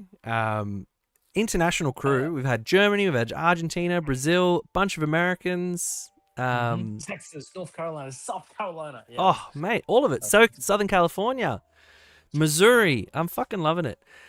Oh shit eyes, they call me too. I'm fucking blind as a bat, man. It's no good. It's no good at all. But if you can see, yeah. If you can see, everybody's fine. Alrighty, where are we? Yeah, the stream looks like it's been doing well. All right, he's gonna look at Big Me for a little bit while we have a little rundown on the standings at the minute. So it looks like and Cody's from Canada. Fucking love it. Loving it. All right, so 36 players. So we've got over the 32. So we do go to 6 rounds. 4-2s in. I would never, ever in my wildest dreams, Dave, forget about the Central Coast. I love every time you guys are in here. And we got Newey. Mitch. Let's find Mitch. How did he go? He was 1-2 going into this round.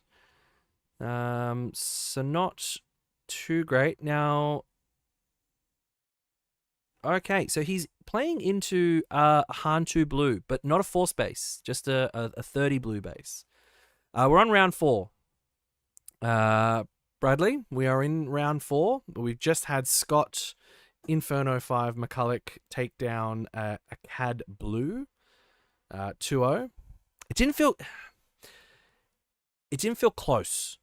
Now, Kalis is currently, 3-0, I think, going into this round, if I bring up his results. So, I mean, like, the deck clearly does stuff. So I'm not too sure, like...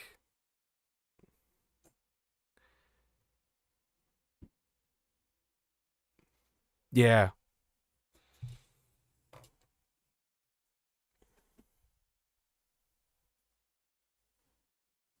Mm. Mm.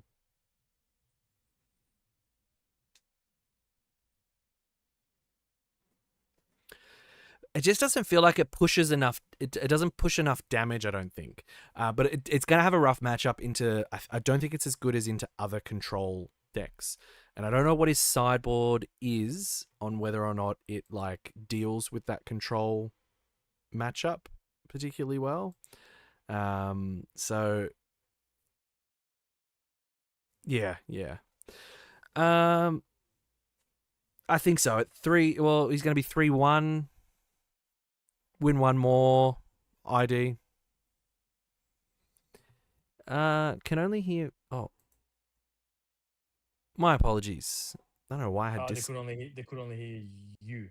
Yeah, when I changed scenes, I don't know why my scene had Discord audio muted. With scene are you in? It's fixed. It's fixed now. Yeah, so I don't know. CAD, I just don't think it has enough of that endgamey bombs in a control deck like, Avengers and Devastators that the blue-green-black sort of has. But a lot of hand disrupt, so it probably does feast on those mid-rangey decks, just keeps them out of the running. But I think when it runs into something like Yoda or any other kind of controlier matchup, it's not as favorable. Yeah. Because Scotty was able to control the board. Discord audio is quiet though. I'll turn him back up. Test. There we go. That looks a lot better. Okay, so Mitch lost 2-0 to Josh, sadly. Looks like all the bottom games are done. Waiting for 1, 2, 3, 4, 5 games. We're looking for 5 games to finish, and we'll move on to the next. Did Mitch put it? Did Mitch put it in chat, or have I just not refreshed? No, I just saw it on the. The standings, or the match report. Oh, yep. Mine wasn't refreshed. I didn't see it. So we're waiting on a couple. What do we got? 1, 2, 3, 4, 5 to go. 5 matches to go. Rourke and James still going. They're probably talking, should they have ID'd? What's the field like, lads? Lots of Yoda and Anakin. Look, not lots. It's tough contextually looking at it. It's 36 players. So we're not going to see huge depth in that sort of manner. Let me just bring up the standings and we'll sort by deck. Oh, actually, I'm not going to do it by players. Give me a sec. Clint is on Han 1 green. Deck lists. Hang on. Fuck me, I'll just bring up the actual deck lists. Is probably the way to do it, right? 1, 2, 3, 4, 5. So we got 6 people who have not submitted virtual deck lists, which is tilting. Maybe nice. Which is too many. It's way too many for a PQ. We need to see digital. People need to be submitting digital deck lists. So Brisbane, pick up your game. Not a fan. Not sure who's the judge today. Yeah, you might know, but I don't. Nah, I got no idea.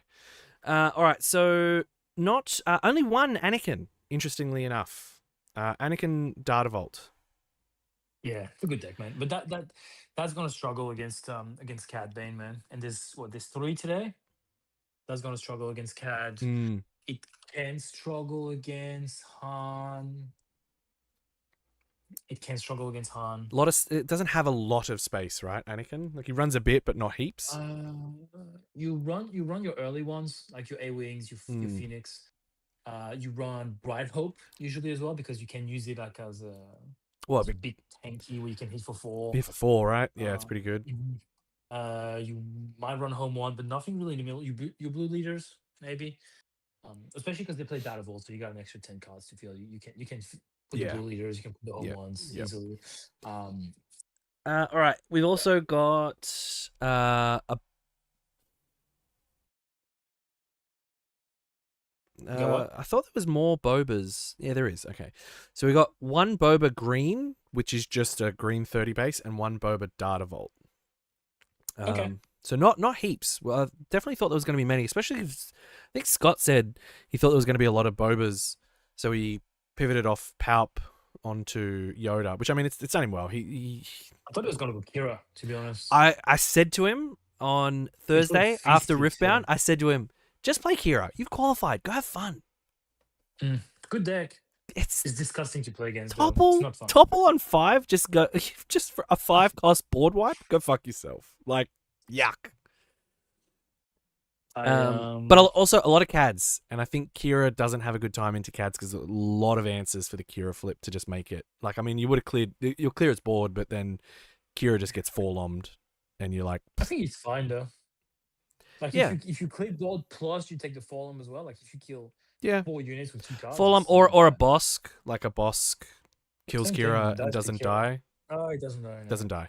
All right. Back to sorry guys, we did ask someone asked what's the field like. There are an amount of Yodas. There are 3 Yodas.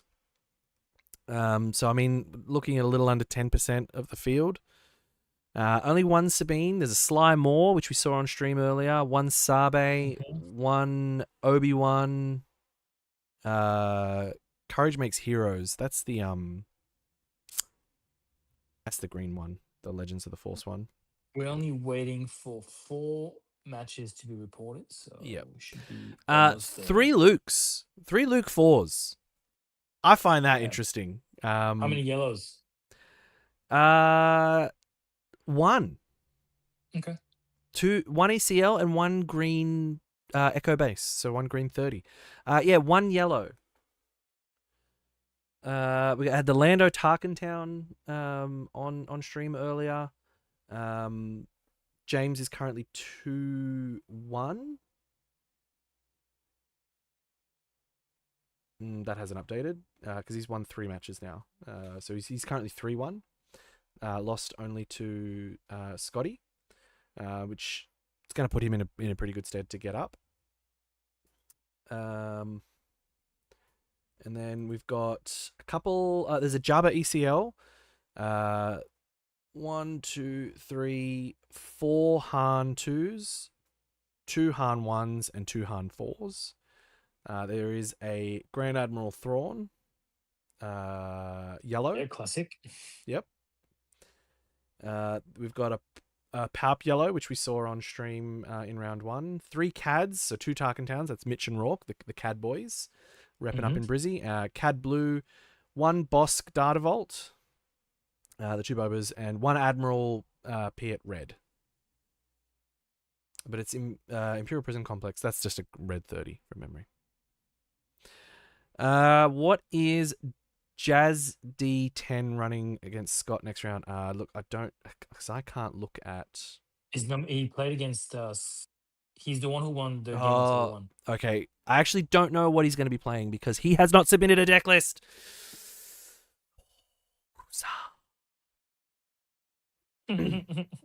That's actually so annoying. What are they going to do for Top Cut?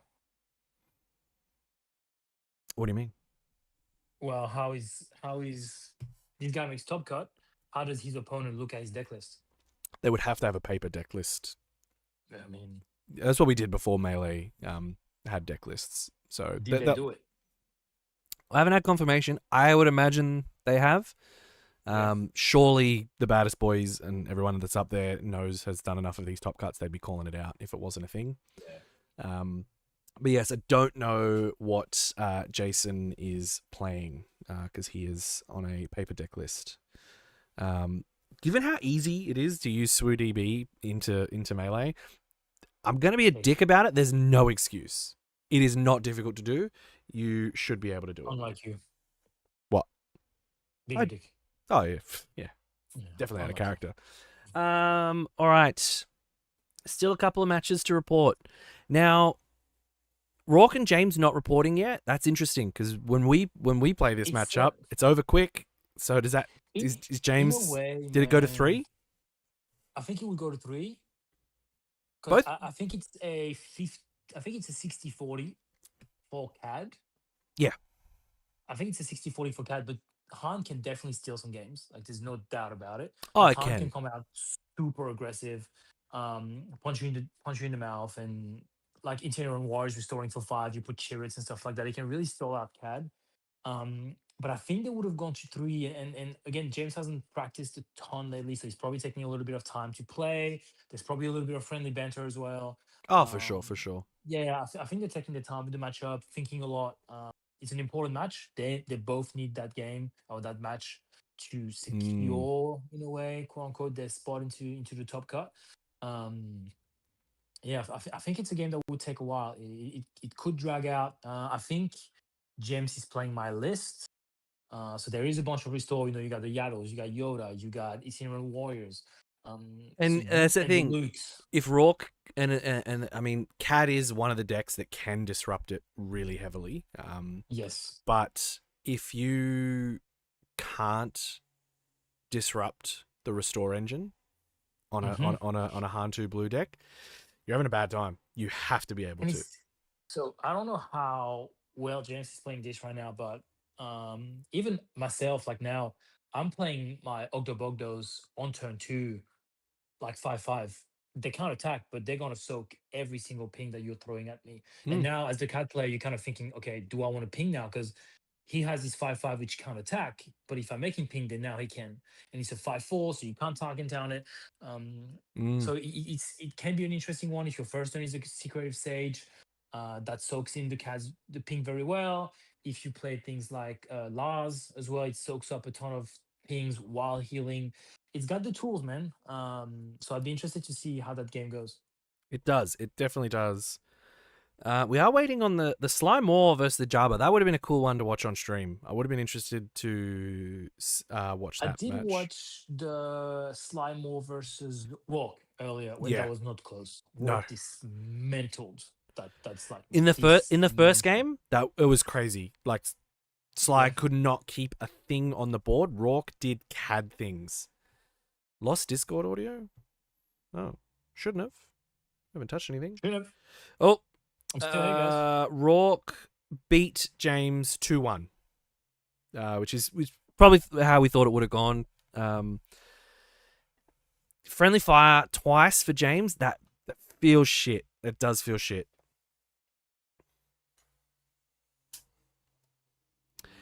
There's an argument to make. Maybe that's an ID round for the both of them.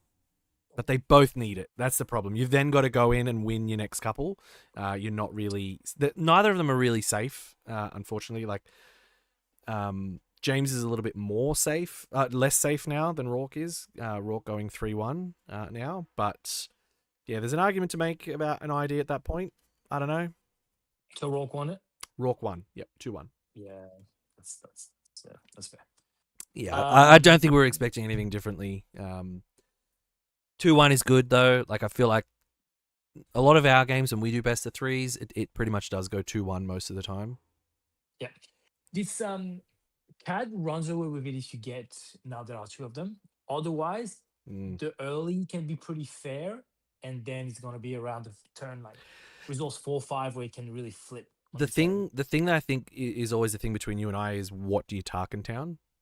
Mm-hmm. Because you're trying, and I think that's where, like, I know my gameplay has gotten a lot better. Is it's a lot harder to bait me for a Tarkin Town. Mm-hmm. I will maximize a Tarkin Town now, because in that match, it's not always get rid of the first turn 1 play. It is if it's like a Yaddle. You do want to kill that. If they go first and they bring out a Grogu, you want to fuck that up most of the time. If I've got initiative and I've got now there are 2 of them Bosk or something, I'll happily not Tarkin Town the Grogu because the Grogu's dead. But yeah, it's interesting because the Tarkin Town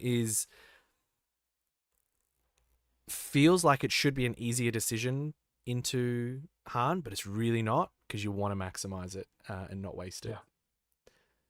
Yeah. We got 3 matches left. 3? I'm going to refresh because it might be 2. Yeah, it's a tough one to ID there because you put yourself in a weird position at 2-1-1. Yeah, it's not where you want to be You either you because you you still. most likely you're gonna play some control stuff in there, which is Well, it's that not that ideal. becomes the issue as well. And I mean, if I bring up the standings and just have a look, not seating, standings. You fuck. How many draws have there been? Not a lot, and they're actually in the bottom at the moment. The first person who has a draw is currently 17th, which is a Yoda Data Vault. So going into that bracket might not. I don't know. It's tough. It's tough.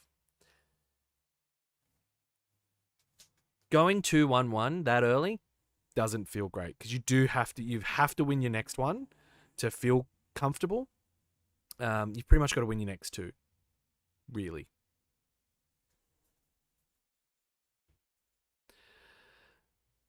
All right. We got two more matches that have reported in. So we are waiting on the Sly Jabba matchup as well as a Han to ECL versus a Yoda Data Vault, which if they haven't reported, feels like the Yoda might be dragging out the third game, and it might not be very good for Lily, which I know was Arya's friend who she thought was on Mon Mothma, but is not the case. Are you still there, T-Bone? Did I lose you? No, I'm here. I'm here. I'm here. Looking okay. at some stuff, but I am here, good sir. All right. Now, chat. While we're waiting for these two matches to finish, I don't think we really finished the convo of what decks everyone was playing, or what you were seeing. What's dominating your local meta,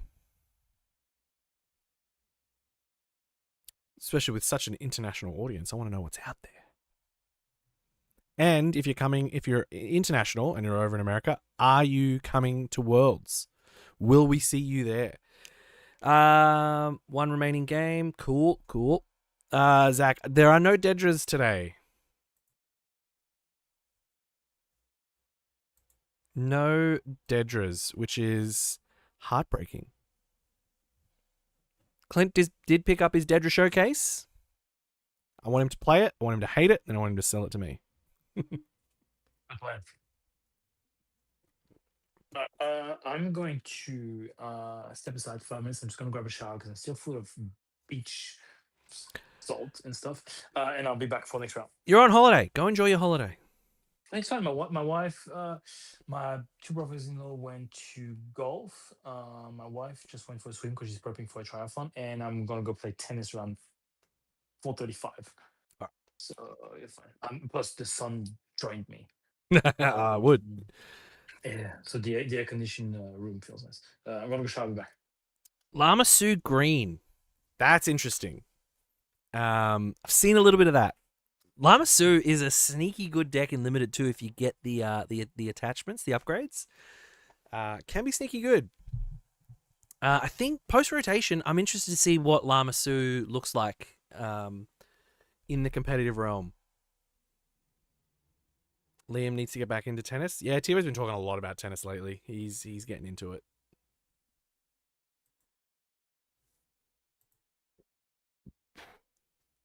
When we were down at the Melbourne PQ on the Friday night. Was it Friday night? Fuck, I don't even know now. Yeah, it was the Friday night because I remember waking up not feeling great after the pizza. We're at a pizza place and they had this sport. It was like tennis, but it was inside a glass container and there's like squash where they're playing. I can't remember the name of the thing, but we were watching it. It looked like a lot of fun. People were like running out of the glass container to like hit it over the top because there wasn't a roof. It's crazy. C3PO green yellow heroic. C3PO, I think Scott goes, I won a draft with it. He won a locals draft. There was like 6 people. Doesn't count. I wasn't there. Doesn't count. But C3PO, it's a thing.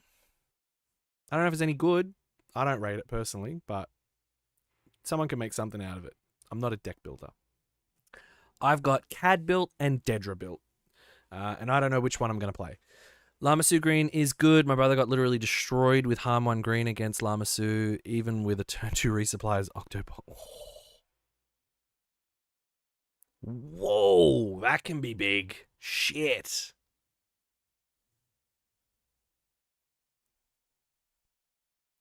Babu Freak. Yes, C3PO does rely on that a little bit. It's a cool deck though. Like it is a cool deck that can do some stuff. It's like with C3PO and draft went 2-1 because Cunning was open. Marcel, it's interesting.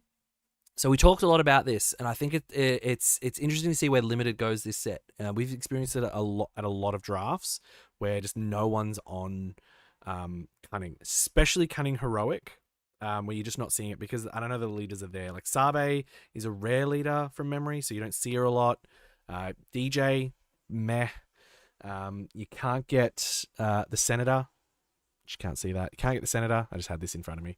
I'm not flexing that I have a showcase because she's the special showcase leader, which you can only get her if you get a showcase in a draft. So you often when we're drafting, we're often seeing that lots of yellow is being left. So it's weird, right? And I experienced that when I went to the Melbourne PQ and I was in the top cut for the draft, which it was a limited PQ.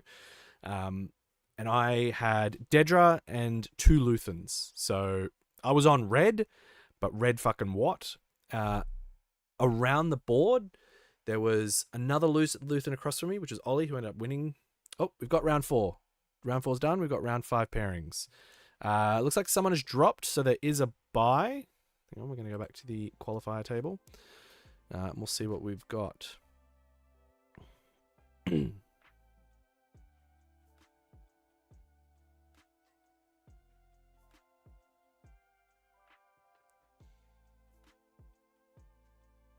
Okay, see what we got. So when I was drafting, so there was 2 Jabas, which I just played Swiss sealed as Jabba Green and fucking murdered. It was an oppressive deck.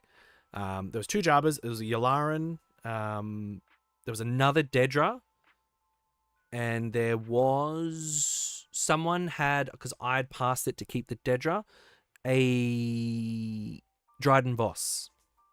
So there was a lot of green around. So I'm sitting here drafting into my Dedra thinking, Dedra Green is cooked. She fucking slaps. Have never had a bad time drafting on Dedra Green. She just murks. Now, I'm seeing all this green around me going, I'm never getting green cards. So, and I was seeing a lot of yellow, a lot of gas yellow. So I started drafting yellow, getting into it, was still getting good cards, both in red and in yellow. Got to the end of it, both the Jabas went yellow, the Dedra went yellow, the only green was the Yularen. Someone went Yularen red. I shouldn't say someone, my top 8 opponent, Privateer went Yularen. So there was lots of greens. I mean, I had there was in one of the packs, it was 4 cards left and I got handed a Dedra unit and I'm like, fuck. My deck still felt good. I won my top 8 match. I just ran out of gas against Ollie in the top 4. But the point I'm trying to make, yellow always seems to be left, and there's so much good yellow stuff. And I think it's a little bit because there's no really good yellow leaders. Slime Moore is good, but she's the only one that I think is high tier playable in limited for this set. Paul from Northern California. So we've got both ends of Cali at the moment, which is sick. What's the time in the States right now? Let's have a look at that.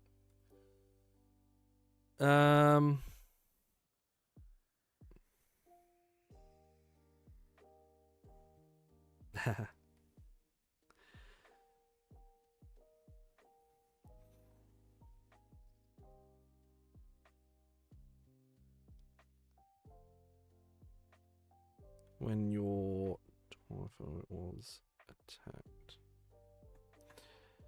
Alright, who are we getting on stream? What is going on? Almost 9 p.m. on the West Coast. Yeah, I was bringing up world clocks on my phone. So 5 a.m. in London, midnight in New York on the East Coast, and about 9 o'clock on the West Coast. Yeah, cool. All the Americans. And it's Friday there, right? You're a day behind us. I'm talking to you from the future. Who is coming to stream? So Scott and Jason have ID'd. All right.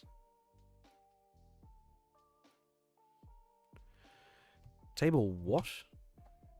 Table 11 on stream. We've got James versus Peter on Boba.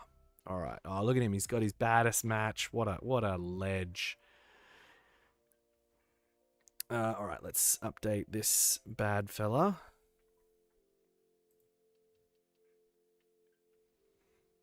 All right. So we got James. And who did I say? Peter? Peter. Yes.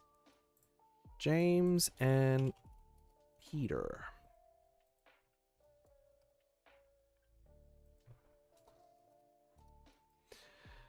So now this is the Boba Green.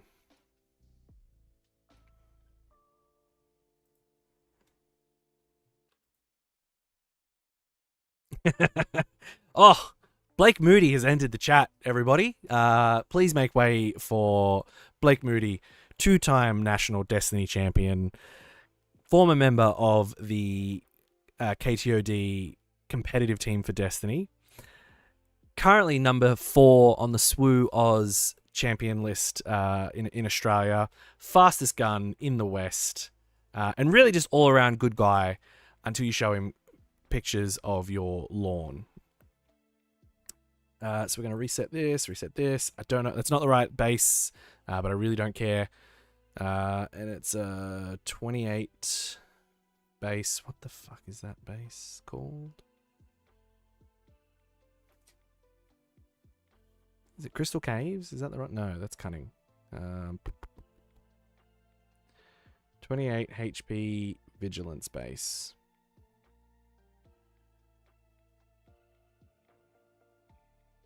Oh, it's just still there. No, it's literally my lawn. I don't mow my lawn, and Blake owns a lawn mowing business and has a great lawn and makes great lawns, and I don't give a fuck. Shantae mows our lawn because I don't fucking care about lawns. This is going to be a blast from the past set, but absolutely, it really is. And I don't know that a lot of these decks are changing most things from this set. I don't know what Boba's added from this set. There have been some good green cards. So we'll see soon. But key victory needed here for James.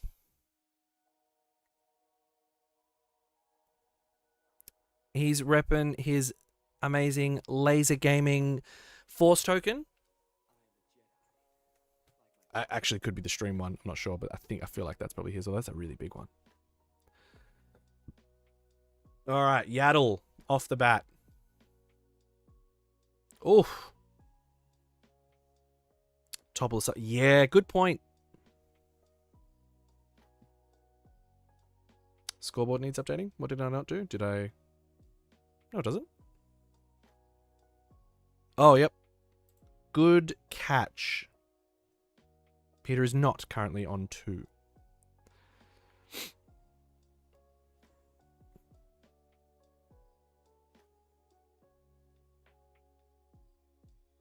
Topple's going to be a bad time.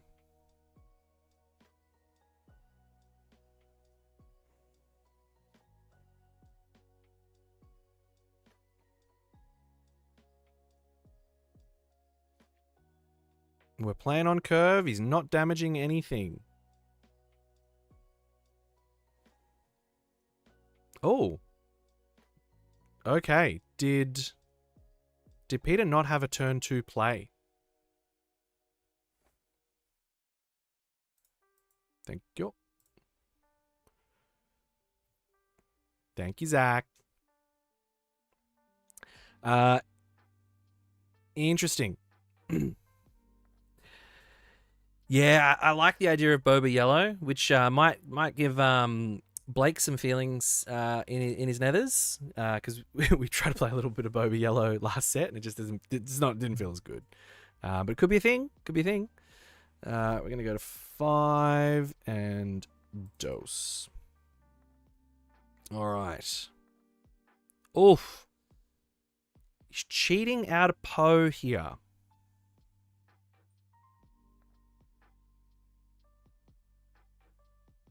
Now, I'm not seeing a topple. We've got a planetary. Oh, yep. Thank you. That's what had to be updated. I didn't change his leader. Han. Worth the risk. There he is. There he is.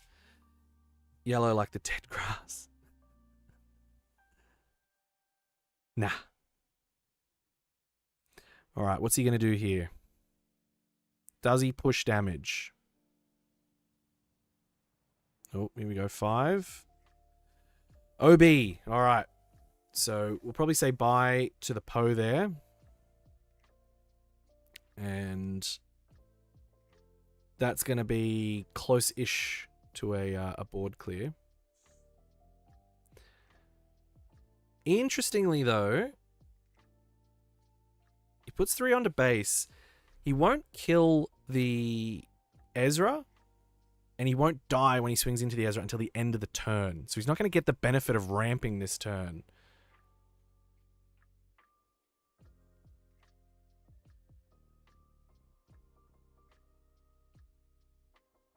Yeah, see, he shouldn't have done that. The super laser tech isn't dead until the end of the turn.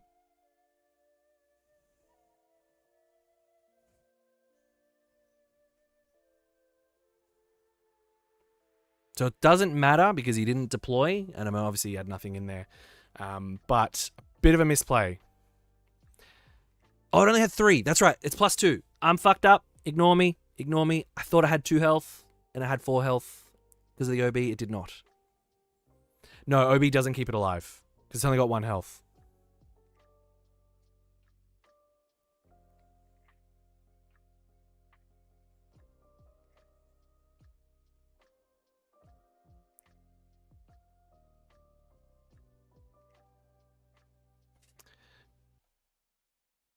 So what do we got? 9, 14. Fuck me dead. 2, 4 here. James in a decent spot. Boba being forced to deploy down to the ground just to try and address some of this stuff. He's been able to continually push damage. Having to deal with 2 Poes is... yeah. It's a thing. Poe's just one of those cards, you have to deal with it. If you just let it go, even swinging once for 8, discarding card, like, it's a thing. So we're going to go to 17. He swings into base. We love that. That's right. So he's managed to put 6 more damage onto base this turn. And still, is it not game 1? It should... just say game 1.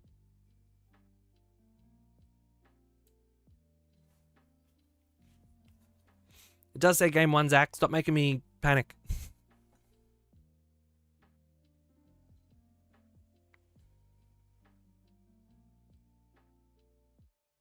Oh. Oof. Not great. -3, -3.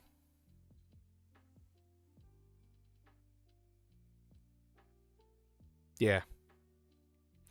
But he's got a board out now. And I mean, he's got a lot. Is he on 17? 13 to go with some big hitters. I'm back. Wait a minute. Who we got? James versus Peter. So we got our James versus a Boba 30, not Data Vault. James is doing well here. He's had Peter on the back foot most of this game. Like two Poes have come out and gone.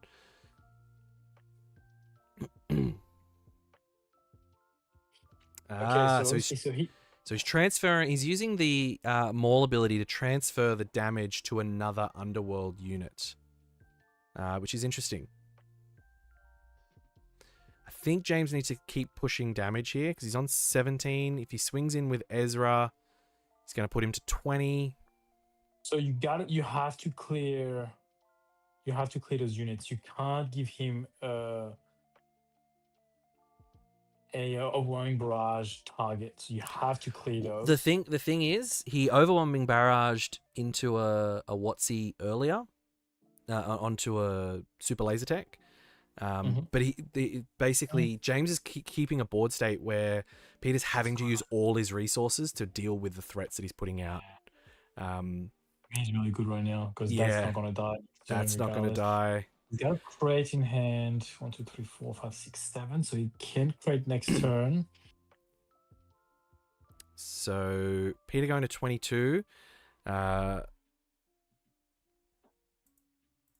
James only on 8. James is not in a bad spot right now. He's in a really good spot. I saw Planetary Bombardment on the Boba's side. I think he has 2 in hand, I think. So Boba trading, well, 25. running into.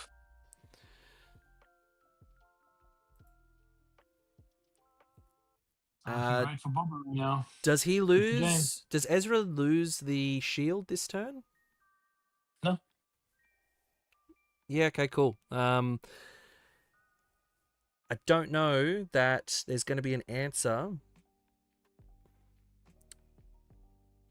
Boba has 2 in hand, the OBs. He's got planetaries. Yeah, planetaries, that doesn't matter because you'll put 12 on base. And just swing in. He's got he's presenting lethal just with Ezra. Yeah, he knows he's got it. Interesting. So James takes first game. So we're talking about these 60-40 matchups earlier for CAD with Han. I think to me that's the same thing here with Boba and Han too. Boba is not super well positioned against Han because he's got so many units that can soak up all the indirect while keeping pressure on the base. So I think James is keeping good. He was building a nice board state. He wasn't cheating out Han units early. He was playing on, like, he played a Yaddle into an Ezra.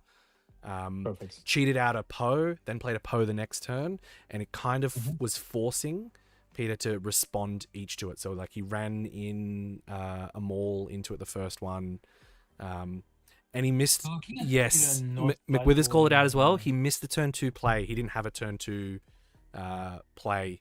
Peter didn't with the Boba, so you can't. That's kind of rough.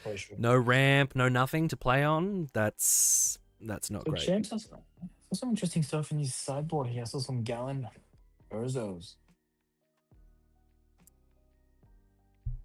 Let's have a look. So the Ezras are interesting in the Han too. It's a 3/5 body with force. You barely going to use his ability because you don't have other specters. You might have a creature which will be the Ogdo or the Crate. But that's kind of about it. But a good 3/5 unit can soak up a little bit of that indirect if you need it to. Absolutely. Good target for the forces with me, as we just saw. Takes the spot of your Cassian. I don't know if he's running Cassian as well. So it depends, obviously, what you're trying to target. Like, obviously, he's not going to have Yoda. I run Yoda in my list because I like the restore and the draw. Yep. So depends what you're trying to do. So, yeah, Galen Urso, when played, name a card. While this unit is in play, each non-leader card an opponent owns with that name, including those not in play, lose all abilities and can't gain abilities. Good against Crate. Good against Crate? Yeah, true. Good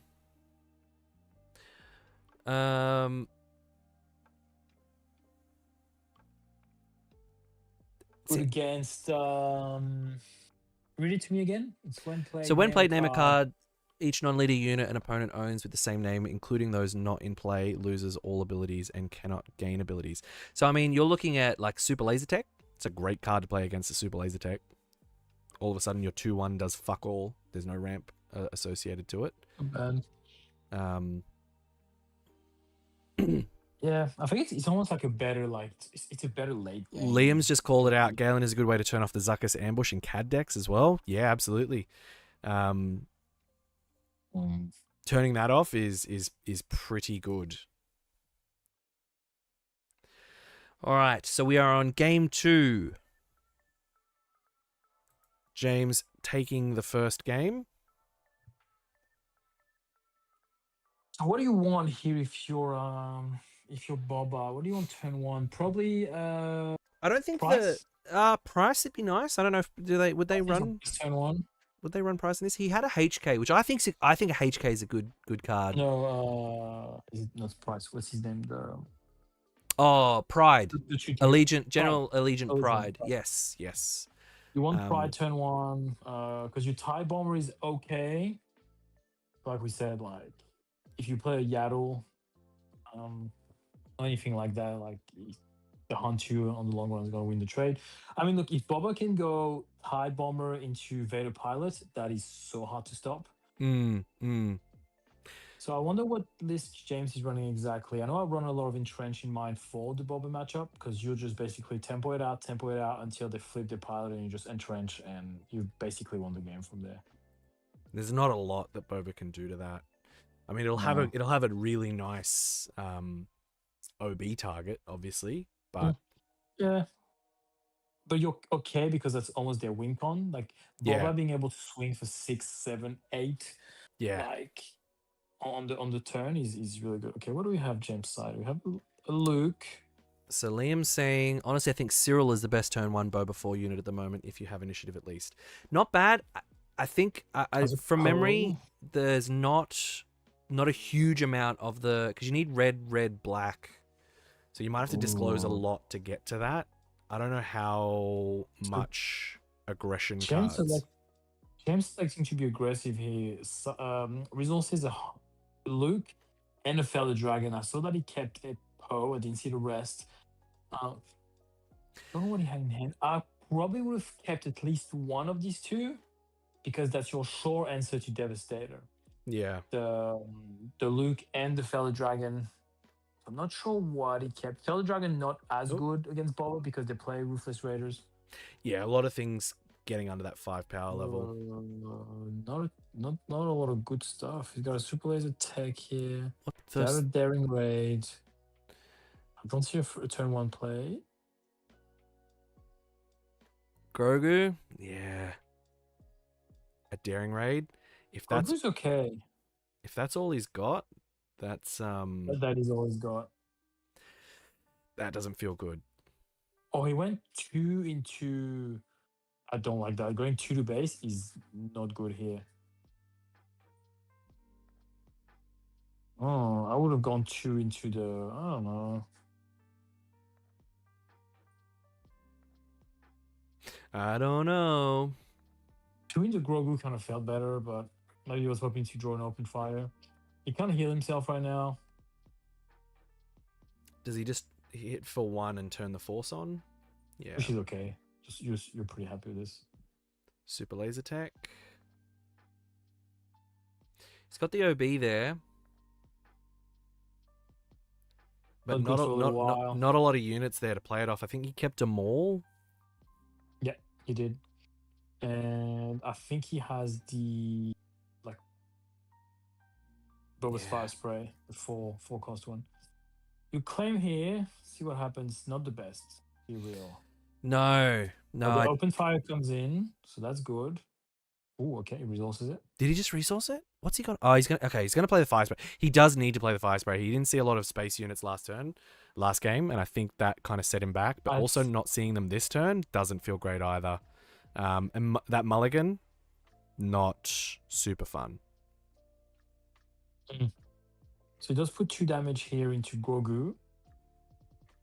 Yes, he's got Entrench in hand. Like that Entrench is gonna kill Boba. Oh yeah, okay. That's not bad.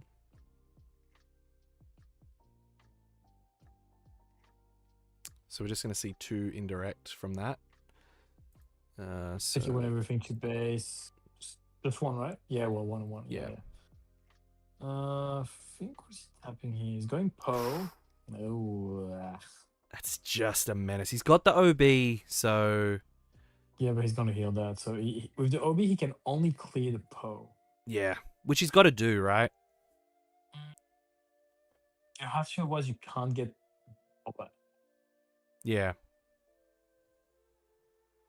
The funny thing is the curve sees the curve sees rough, but he's not a DV, so it should be. But McWithers 100% right. I mean, CJ in our comp team has said a lot of the times his biggest like decision point in playing Boba is, does he play the 30 to remove the variance from Data Vault?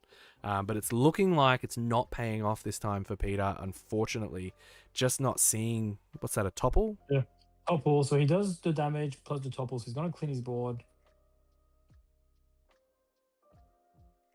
So he elects to do 3 and 1, so that's really good. Really good. He's going to clean the board, which feels amazing. Now, James has the entrenched in hand. Yes, I hope he kept it, because you're just neutralizing the threat right now. Ooh, what's he doing? Yeah, it's pay 2. Pay 2. Don't be fucking... Don't annoy us here, James. Pay 2. There we go.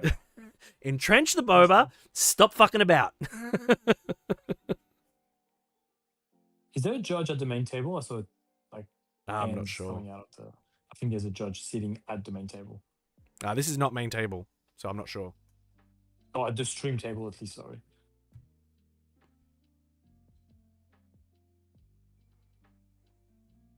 So you can't attack base, good sir.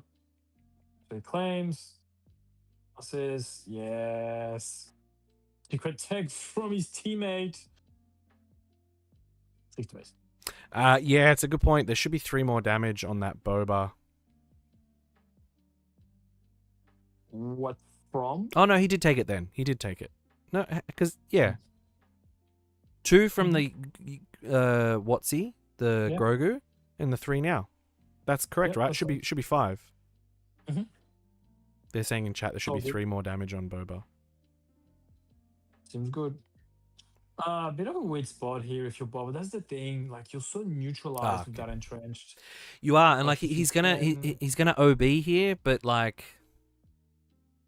how much do you care? Like, yeah, you're gonna lose your Han, but that's all you can do now. Like, that's the thing that I like about playing Sudden Ferocity in Han now, because at least now Han is a threat that you have to remove. Yeah. Before, like, Han used to be like a 3/6 that you don't really care about. Yeah, that draw's really good. Go get another entrenched. Type bomb is good as well. Yep. So Peter has kept a lot of the pressure off this time around. Because go ahead. Like this time around last game, Peter had a lot more damage on his base. What are we up? I don't know why he keeps sending his open fires. So I think he's gonna swing here first, right? Like, he needs to start pushing some damage. Open fire is really good in this matchup because if you play some stuff that are damaged, like a Poe, like a Poe for 1 less, like even the Kia Diamundi, like it helps you to clear those stuff. Like if he plays an Anakin, a bit cheaper, a little bit of indirect. The 6. There we see a Devastator. So here you go base. Yes. If you're Boba, you don't kill that can. You do not want to kill that, because then you're gonna see. You see Luke. A Luke. Okay. So we put 4 on the base. We're at 8. You need to have a Rivals 4 here. Man's called it. I think Tebow's probably played this deck a little bit.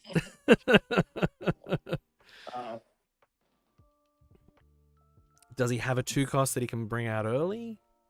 I didn't see one. He's played a Yaddle already. Right, I think that's the only 2 cost he plays with. There you go. That's even better. Yeah. That's gonna heal and soak up. So he's got the crate now. So he's probably gonna be able to play it if your crate is really hard to deal with for Boba.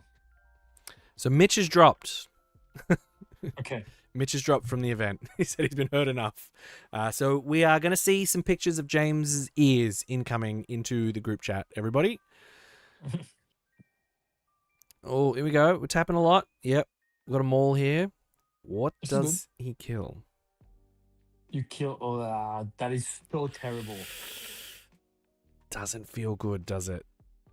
No, because now he can go get Luke Yeah. and just wipe you, and that is just if you kill the Cam, then you force him to have the Luke or Yeah. the Anakin, but here you give him a chance to go dig for it. Yeah, man, not a good one. I get it. He wanted you to be more overwhelmed damage, but Yeah. I love it. Plus, you leave the source of damage, which is the key of the Mundi. Maybe he didn't want him to restore with the Owen Lars, but Mm.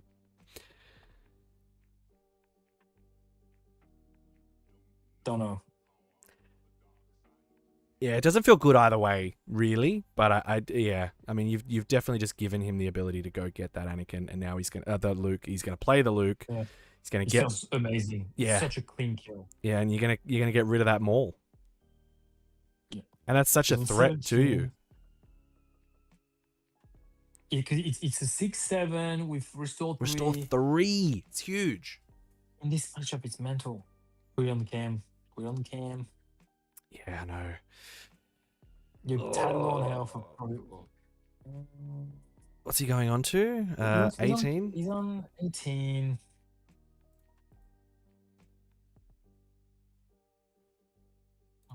Apologies, chat. I'm not keeping up with the overlay.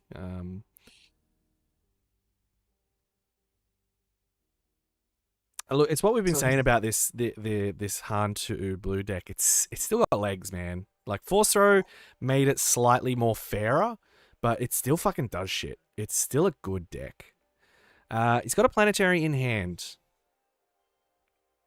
I think he's got to play the Planetary here. Yep. Oh no, Ruthless. No. I don't know that the shit that he has is capital. I don't remember. Yeah, I think that what's it called? That's what I'm forgetting. Chat, what's that stupid indirect? That 4/6 ship. 4/6 ship that does indirect equal to the number of space units you've got. I can't even remember. Thing is now you've got Cray on the board, you can't win. You can't win because if you play Bomb Planetary, you're taking Dornian gunship. Thank you, Yes. Zach. Dornian. 6 to base restore 3 to get. Yeah, Luke starts swinging. Yeah, he wanted to fist bump him and So James missed it. Does have capital ship here. Yeah. Too much. Alright, James' hopes are alive. It's a good deck, ladies and gentlemen. It's a good deck. It is a good deck. Yeah, you can't do anything. It's once Craig comes out, I mean, you can't because Craig's gonna activate anything and put it into base, and that's frustrating it for Boba, but yeah, both times it feels really shit. I don't think the Boba deck fired the way it was supposed to at all. First game didn't have a turn 2 play. Second game didn't really have a turn 1 play after Mulligan. That is not great. Definitely not what you want to see. So a very crucial... let me fix my chair, everybody. Very crucial victory for our baddest brethren there, needing that win. So James is going to go to 3-2. So he needs to get win his last one to be in a contention for the top cut. And he was on table...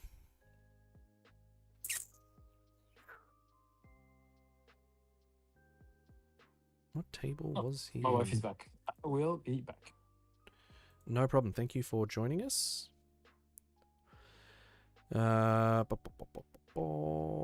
James Vickery on table 11. That's right, table 11. So a crucial victory needed there for our boy James. Yeah, the topper was a good board clear, but yeah, James just unfortunately had the answer to lock down that Boba indefinitely, right? Boba is affected heavily by the upgrades, the entrenched. But kind of feels bad. What are you gonna run a the Mandalorian ship, the 3/2 that defeats an upgrade? Maybe. Do we have any other matches reporting in? Not many, to be honest. So, table 2 results are in. David Loins on the Anakin Data Vault wins his match against Zachary Underhill. Don't know what his deck is.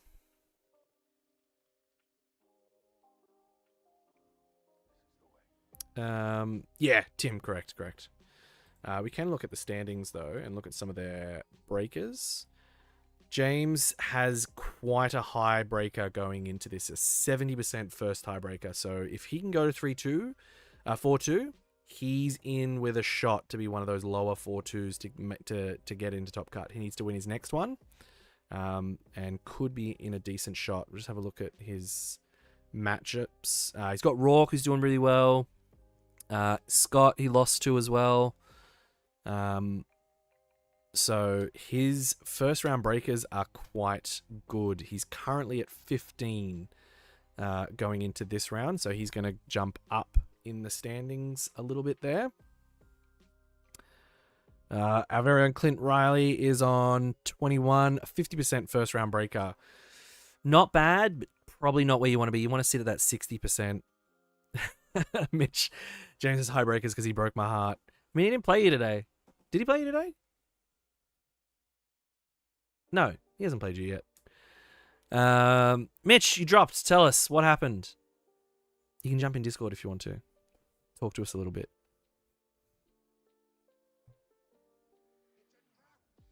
So we've got the Jason and Scott are currently at the top of the bracket, the only undefeateds, who ID'd in round 5. Yeah, round 5. He's just asleep in another bed. Horrifying. He is a bit of a princess, though. He needs his own room. When we were booking Melbourne accommodation, he's like, I don't care where we stay, how much it costs.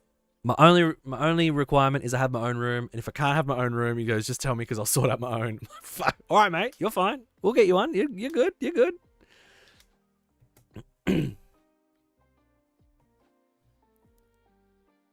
I got caught out over adjusting my deck to a meta that doesn't exist here and just got bumped. Yeah. Yeah, CAD can do CAD things, but not always consistently depending on what the meta is. Oh, what the fuck is this? What are these guys doing?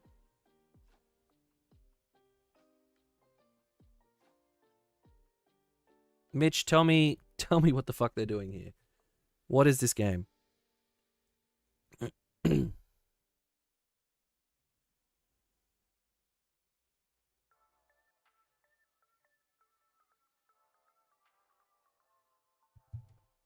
About to fill in some dead air while we wait for the rest of the round to finish. I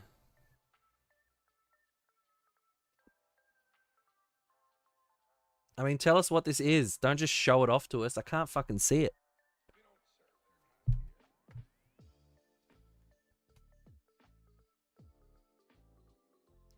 What is this thing on stream?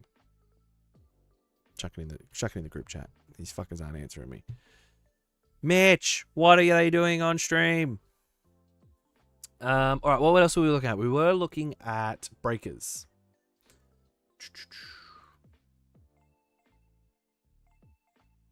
Oh, okay. Green Day. Fuck, okay. No idea what that is. Someone's showing off a mine rune. I don't give a fuck about the mine rune. I want that body one. New TCG for James.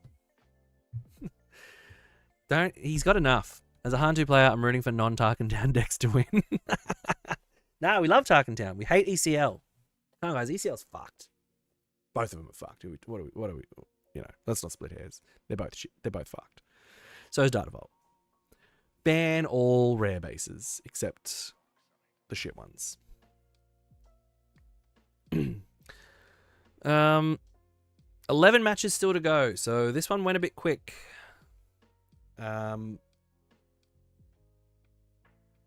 Might message them, tell them to play a game of Riftbound on stream, just quickly.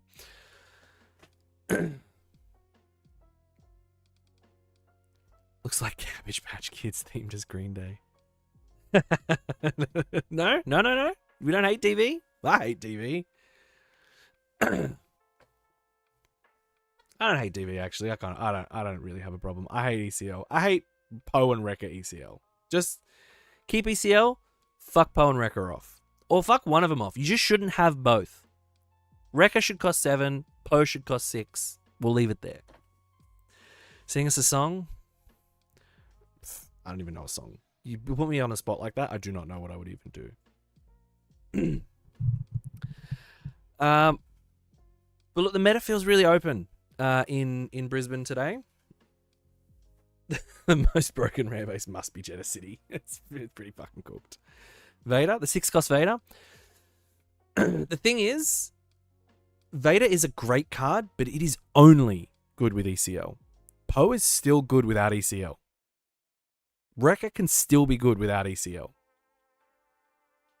Vader's just too slow.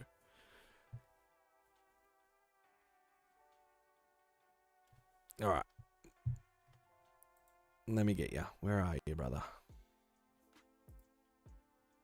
Move to stream. There we go. There you are.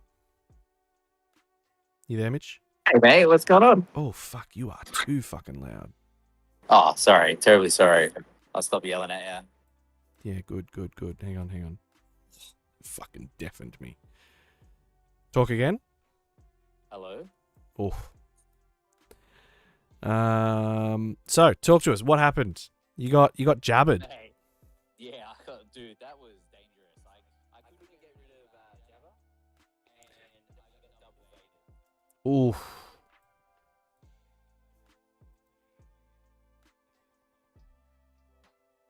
Absolutely not good.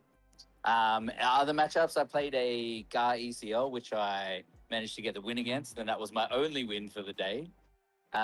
Cooked by a Hantu Blue, and a Yoda, which I expected to lose. So. The Yoda's a tough matchup, but the Han should have been all right. Yeah, it was okay. Like I said, I've played around with the deck a little bit too much to be less of a race against. Like, I feel like that's the style you need to be when you're playing into that Han 2 matchup. And just none of I had a handful of fucking laws and tricks and shit like that, but then nothing to do anything on. So I think it was just a little bit of over engineering on my part, which cooked me. Yeah, okay, yeah. You suffer in the Clint syndrome where you tinker with your deck too much the day before and you bring something that just doesn't, you kind of dilute what CAD does. Yes. Yeah. Like it's like maybe into other sort of matchups would be fine, just not what's here today. Definitely not. Yeah. See, I think like I've kind of made some changes to my CAD, and I think the only thing I'm really adding into the main deck is Garandon and the droid. Yes. Yeah. See, I managed to get a Garandon playoff where I double Garandon and got rid of some stuff. Ended up picking a game doing that, which was really, really nice. Yeah. But outside of that, there wasn't too much fun. How are the other boys doing? I'm not sure. I've got Jimmy Jams with me here right now. Yes. Say hi, Jack. Hello, TV. How you doing, mate? Good, brother. How are you? Good match. Good match into the Boba Green. You are entrenching the Boba. Oh, I know. No. We were watching and we saw you like pick up all your resources. And we're like, what the fuck? Put your fucking resources down. Pay 2. You're entrenching. You're not doing anything else but entrenching. I was just checking, like, so I didn't have to rearrange them. The plots. I knew I was plotting out of it afterwards. Like, that's why I was just checking that. Yep. Spot. Fair play. I'm spewing that I've just had so much friendly fire. Both Scott and Rourke is killing me, bro. That is tough. Yeah, dude, Rourke is cooking, man. He's doing work. He's cooking. He's doing well. I had him in that last game. I reckon if he didn't have that exact play. Oh, so the last play that he got over James was so good. James claims, and then Rourke sneak attacks in a Zuckus, throws a hot shot on it. Oh, and then they get exactly 8 for the kill me, man. I had kill. 2 centers. I had the Captain Rex and and a pumped up Chirrut. Chirrut with 2/2. Yeah, dude, when he did it, I was watching Rourke's hand, And I was like, what's he going to do here? But you know what got him there? It was the draw off the. It was the draw off the Mist Hunter. He drew Zuckus from the Mist Hunter and then had exactly what he needed to do. Yeah, everything. Yeah. So, dude, and because James had already claimed, he was uncontested. Couldn't do a thing about it. hard. It was interesting because we saw how you were like pretty late into the round, like you hadn't reported, so we were like, oh, this game's going a lot longer than we expected to, because usually CAD can clean up a Hantu pretty quickly. Yeah, game one he like Careful. rinsed me. He rinsed me in game one. It was just not even close. Game two managed to sort of grind it out, grind it out, and then game three was also pretty long. Like, I thought I probably had him. It was close, but I thought I could get him in game three. But yeah, that blew me out. That's a huge play though. Like sneak attack Azakus, play a hot shot on it. To get around my 2 sentinels, it was good. Saboteur. Like exactly, and he had exactly 7 resources too, which is what he needed. It was crazy. That's so but good. He had a pretty good board in that one, but you did have the sentinel. But like I would have killed him in 2 actions next turn. You would have, yeah. That's the. Oh. No, they're after you. Yeah, actually, do you know the dude who's Scott ID'd against? Do you know what deck he's playing, Jason?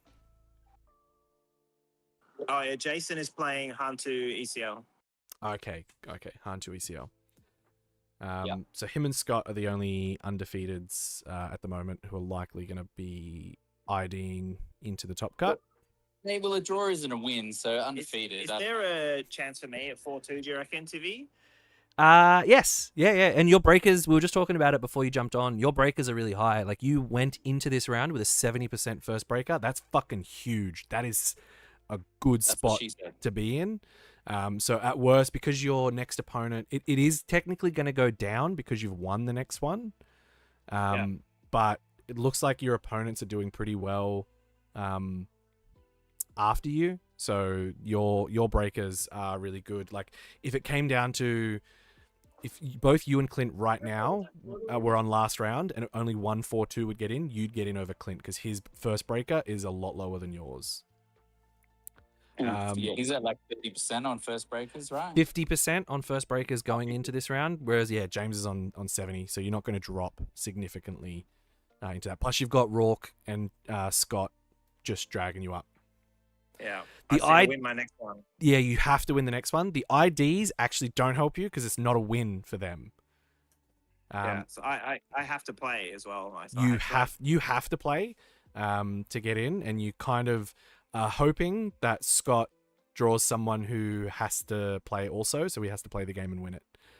Because otherwise it might hurt your first round breaker. Yeah, right. But you're in a good spot. Sorry, we're outside, by the way, so there's a bit of noise. No, you're fine. I can't hear any background. Marcel, no, there is one Anakin DV, and he's currently just won his round. What, he's in round 5. He's won his round 5 match. It's David Loins. I'll just bring his shit up and see. Good old Davey, baby. One of the Galactics crew. Oh, sick. He's currently it's saying he's 3-1, but he's 4-1 because he's just won this game. So he'll also likely be making it to top cut. TV, an ID still counts for a 1/3 of a win. We found this out in Canberra. A third of a win? Really? It's a game? Oh no, it's not. It's not even a game. It's not a game win though, because they didn't win any games. I mean, that makes sense because it's still 1 point of the 3 points, right? Oh no, a win's 2. A win is 3 points and a draw is 1 point. Yeah, so maybe that's how they calculate it. Yeah, that might be how they calculate it. That's interesting. Fucking shitty tournament software, either way. But no, it's good. How's Clint doing in this round? Oh, look, I went outside. I can go and have a peek, but I got you on speaker so I can hear. But I might go back to just the ear and then we'll see. All right, cool. Because he hasn't reported yet. The documentation was bad, but doing the math, the IDs actually do count. There is a flaw for the wins as well, so 0 wins is not 0%. Yeah, it's odd. Yeah, win 3, loss 0, and a draw is a 1. Which means if you do go undefeated and just ID, you're usually ahead of anyone who had a draw because you're already gaining more points than them. You add 3 for a win and draw 1 is owned, then divide by 3 to get your percentage. We are still waiting on 8 matches to report. So we're waiting on the Lando Tarkentown versus Han 1 Green. Duvel is playing the Jabba ECL, and they haven't reported either. There is Rourke's playing the Cad Blue. I think Rourke is decent into this. What is Clint's current record? So I favor Cad Tarkatan into Cad Blue, especially with the setup that Rourke got running. Yeah. I mean, I played Tim into it. I mean, he hadn't played a lot of the deck, but I smoked him. At Fortress, it didn't feel close. I just don't think that the Cad Blue has enough end game. So also, Clint status update. He didn't look frustrated. However, it didn't look great. But I only went in for a quick peek, so I didn't want to bother him because he did seem laser focused, but didn't have his head in his hands. So. wasn't bashing his head on the table. Going into this round, Blake, Clint was 2-2. So needs this win to stay alive. Got some gentlemen on stream. Looks like James. James's hands. James's hands. Those are banker hands if I've ever seen them. I know those supple hands. Sorry, PG stream. No, it's not. Fuck them. We talked about goth women earlier. Me and your brother. Talking about his hands, I will. Yo, can you find out about? We're online. Say hi. Hello, everyone. Scotty in the chat. Inferno 5, currently undefeated. ID'd, going into top cut. Like I said, we've got some questions about the final round. Like, if James is going to go 4-2, and I'm going to play someone who's 4-1. I'm best not to just ID against them. I'm best to try and beat them so that James has a better shot. Yes, we were just talking about this because he's always going to be behind a 4-1-1, right? He is always going to be behind a 4-1-1. I think at the rate 4-1-1. He's always going to be behind a 4-1-1. I don't give him a draw. The issue is you're not giving him a draw, which means you're bringing his first breaker up by getting the win. Right. And looking at his standings, he has super good standing at the moment. Like, he was 15th going into this round with a 70%, almost 71% first breaker. So of all the 4-2s, I think he's got the best breaker. He's currently the highest 2-2 at the moment. Because if I beat someone in that final round, I send another person to 4-2. Yeah. Correct. Yeah. Correct. Yeah. But them also losing to you is losing someone higher, but he's also lost to you. That's right. So it's only going to be a benefit to him. No, so no. No, we figured it out. You're allowed to be wrong, but you shouldn't be when you're talking to me. Sorry, you're breaking up. The first breaker is opponent's match win. So are we live? Scotty, yeah, we are live. Scotty winning drags up his first breaker. James then. Okay, rubbish me. I'm standing in front of you. Yeah, that's fine. Look, at the end of the day, James is currently the highest 2-2, and going into this, I think he would be the highest. 3-2 now, yeah. So going into this round, he was the highest 2-2. I think going into this next round, he should be the highest 3-2. It's really hard to drag down, especially with his opponents at the end of the day. We'll have to see how many people are IDing in that final round. And, like, I might be able to send another 4-2 down. Like, if I win. The thing is, yeah, you absolutely would. The thing is, if you don't ID, you change the math for a lot more people, which means a lot more people will have to play their round. I think, from memory, is how it'll work. Okay. All right, well, someone tell me what to do. I mean, you enjoy putting people through hell, so you should. You should just play. Just play. Like, you're in Brizzy, don't ID. I think even if you lose, you'll still make it. Like, you'll be 4-1-1. Yeah. There's no risk to me, but I'm just trying to help other people. Rudy, I just saw it. You can put that in the chat. I don't care. What I say? I'm assuming he said collusion. Yeah, no, he's just saying can't wait for Scotty to pull James into the top cut and then he lose it anyway. Oh yeah, I concede against him. Yeah. I'll get He's the kingmaker. That's what he is. It's what he is. It's what Scotty. It's what you do. That's your subset skill talent for this game. And you know, I don't even think should be calling you Inferno 5 anymore. It's just Scotty Kingmaker McCulloch for sure. Well, I get my funding, the NDIS funding helping some of these. Dude, that might be a little out of pocket. James is tired though. He's very tired at the moment, James. Someone give that man a hard rated and ibuprofen. To his credit, we gave him a V before it didn't hit the spot. To his credit, he did not miss his crate trigger on stream. Only had one, right. but he didn't miss it. So Marcel's saying in the chat, more players have to play if you play. If you play the round, more players are going to have to play, which creates an interesting dynamic. I think that's good. I think forcing more matches is better than seeing a run of IDs go in. Yeah, and then be like, there's one match which is, only one match that matters. Yeah, and keep in mind, I have dropped, so I don't really care what happens now. James still has to win his next match at the end of the day. He's got to win. He's got to win. So he's still got to win. I think you put him in the best stead if he does win for his breakers to count better and be one of the 4-2s that make it.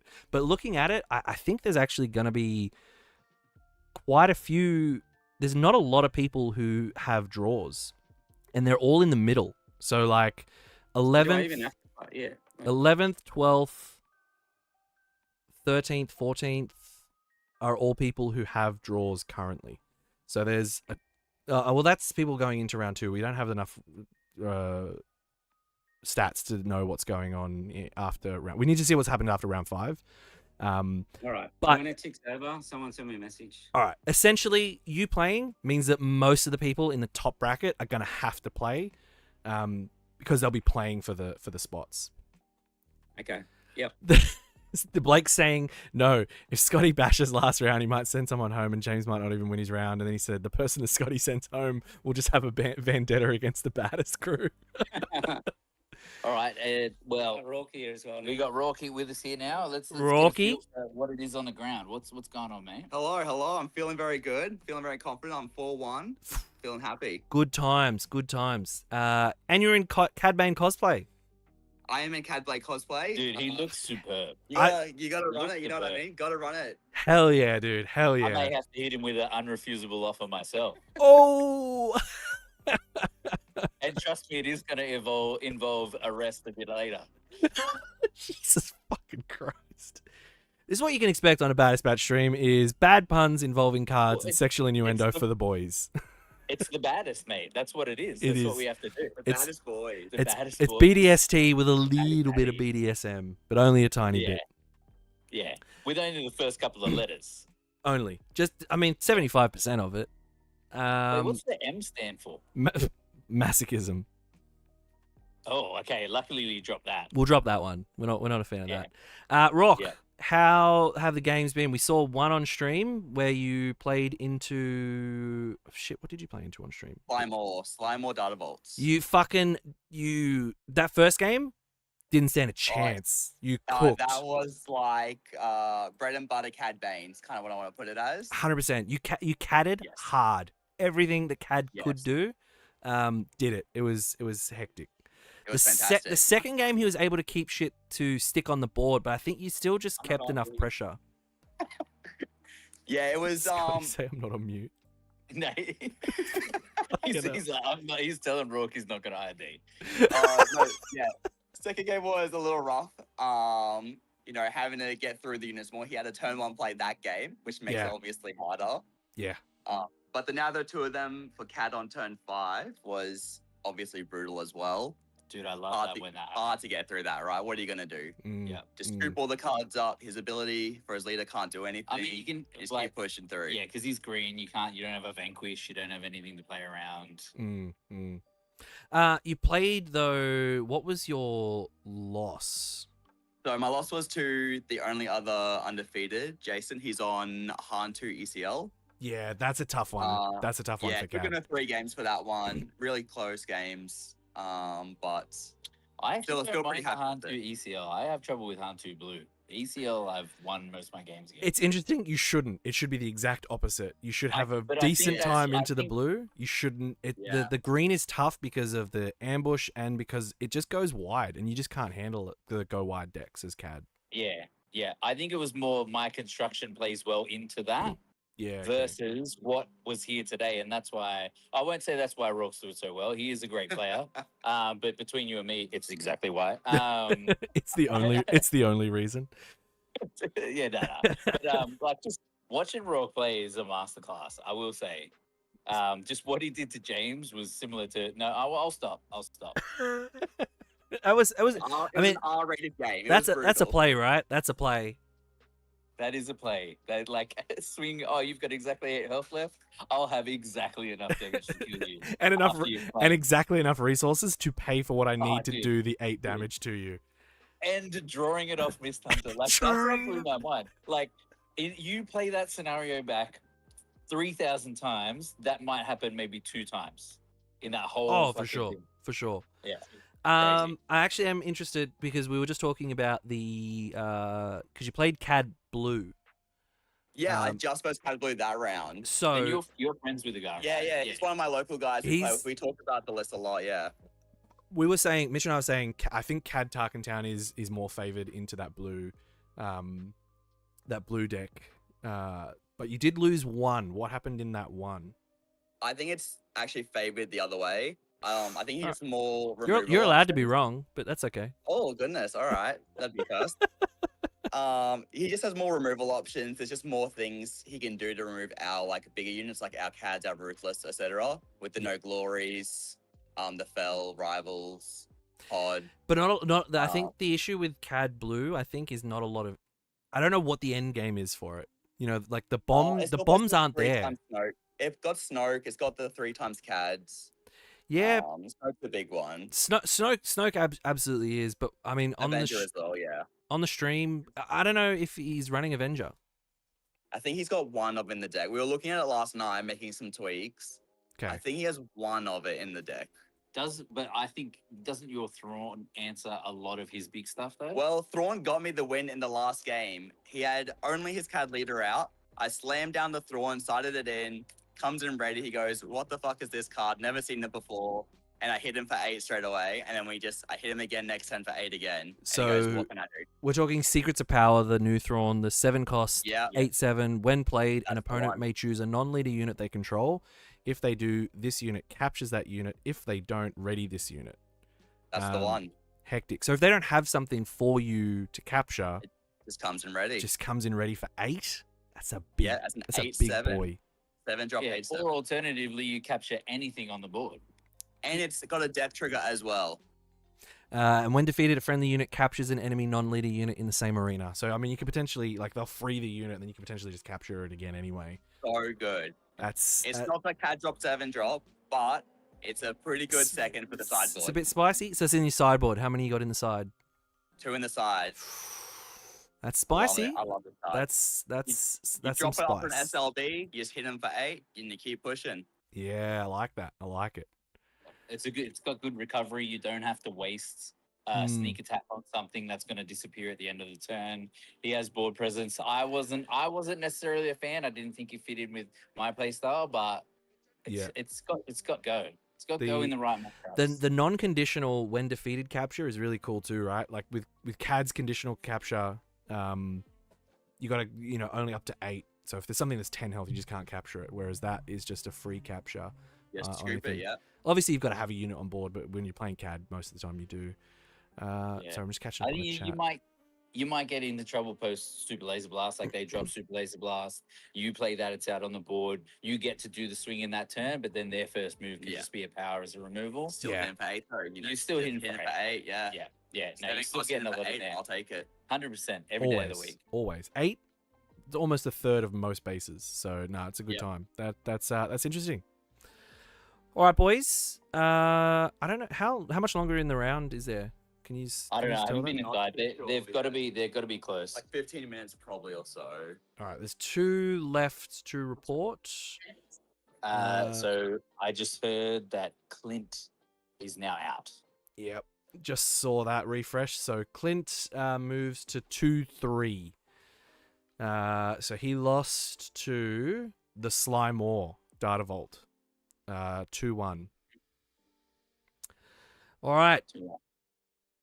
I might leave you here. I'll go check the status back inside. I am free to jump back in after. Yeah, sick. But yeah, thanks, man. I'll get the state of play and I'll come back to you. Cheers. Thanks, brother. Thanks, mate. Blake Moody, you don't have to ask me a million times. I will tell you. Clint is on Han 1 green today, and unfortunately now has dropped to 2-3. Couple of interesting matchups for him, I think. So he lost to a Yoda, which I think is a tough slog for him anyway. If you can't out aggro him, if Yoda gets the stall, it can be pretty brutal.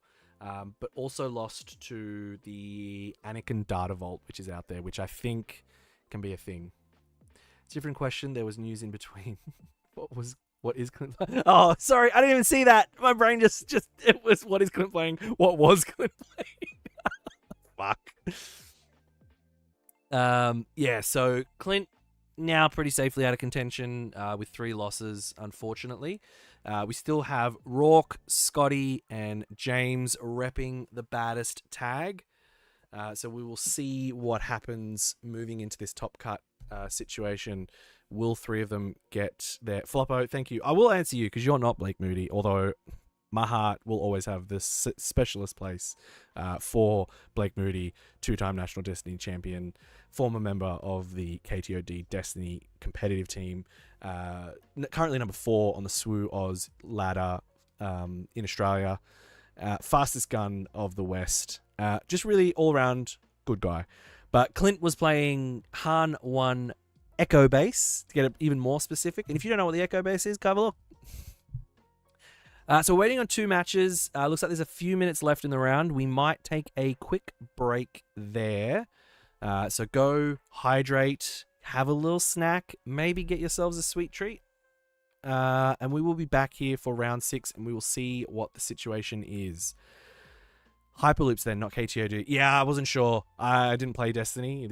I wasn't aware of it. He did tell me the name of it, and I always forget it, but I can only ever remember it as KTOD. I'm going to try and remember Hyperloops to add that into his intro. Because Blake is basically getting to the point of his intro where it is almost like he's Daenerys. Has the list been updated? I know I was sitting 3rd, but might have dropped. We will get some standings now because all matches have been submitted. Floppo, what's your real name? Because I only see real names. Kalis was 3rd. Kalis is currently 8th. All right, so our top 8 after round 5 is Jason and Scott. Ruark is in 3rd. Duvel is 4th. David Loins on the Anakin is in 5th. Jackson Loon, Han 1 Green is 6th. Josh Parsons, the Han 2 Blue Not Force Base, is 7th. And Kalis, the CAD Blue, is on... Oh, I'm not sure. Sorry. It might have been. I haven't actually looked at that list for a little while. Blake will always be number 4 in my heart. And Kalis is the CAD Blue. So 2 CADs currently in the top 8. But we will go to round 6 and see what the go is. James Vickery, lost 9% of his first breaker into that one. So he's currently the second 3-2. He is 10th. So he needs to win this next one. And Scotty needs to drag him up. James Watson is the Lando Tarkentown game. Interestingly, 9 and 10, they are playing each other. So this will definitely be a play, a win and in situation. And I kind of want to see it on stream. We'll see what the boys set up for us, though.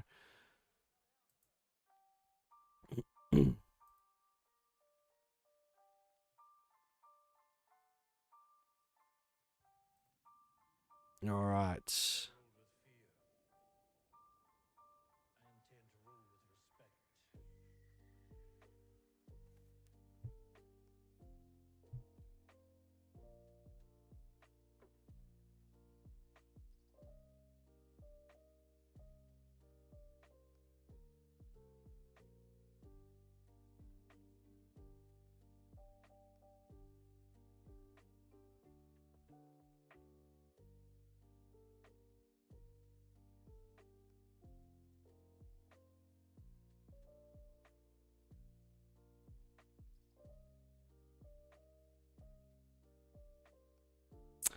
All right, we've got table 4 on stream, which is Josh versus Kayla. So we're going to see Cad Blue versus Han Blue non-force. All right. We're not breaking. We're not getting it rehydrated. If Shantae's around, I might get her to rehydrate me is not a sentence to stream. Reset, going into number 6. We're going to clear that off. We're going to delete this. I think we got Kalis on the left.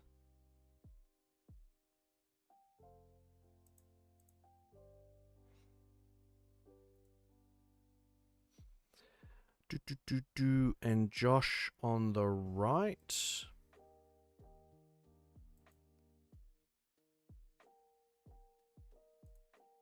Gonna set this up real quick, guys. Shield generator complex. Reset that, reset that, reset that. We've got a Han Solo worth the risk with a remnant something. Remnant science facility.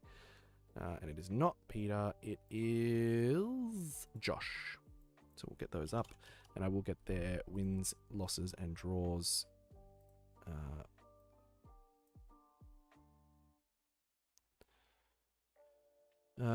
So Josh is 3-1-1.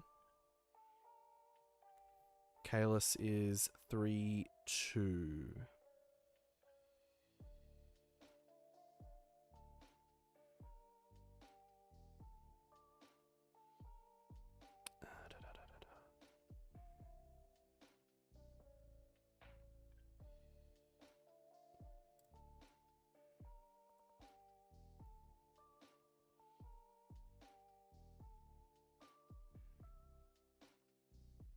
All right. So, non-force blue is a very fast version of Han 2 Blue Force. I suspect Ogdo and Phantom as his ideal turn 1 in any other matchup.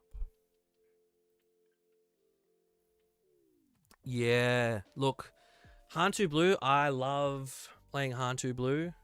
The only time I've actually lost matches is against MJ in the SWU's Discord, winner of the most recent Adelaide PQ.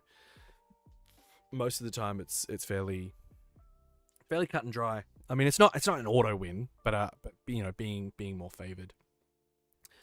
All right, CAD is starting with initiative. These guys are going to kick off.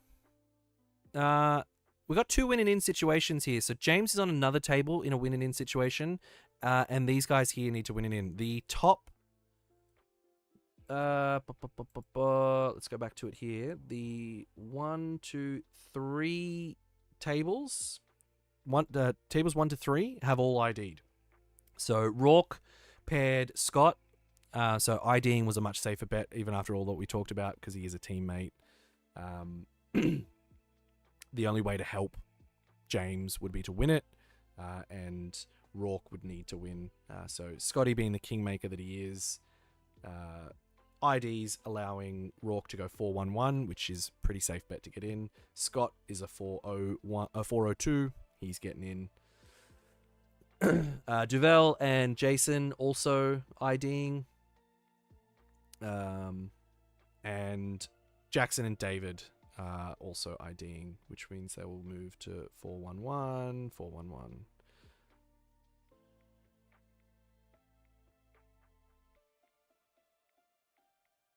Look away for a second, and these guys are playing. Did Han not get a first turn play? I think it still should be favored CAD. Like, I mean, you're not seeing all the red, like the Tarkin Town, but there's still a lot of removal. Oh, Phantoms. There we go. That's a big boy play. He's going to ask for an itinerant warrior. And he's going to see it, and he's going to discard. I don't like people don't... Yeah, good. Does he have to get rid of both? I don't think so. Oh, neither player. Okay. Well, I mean, look, that's can't argue about not having a first turn play if neither do.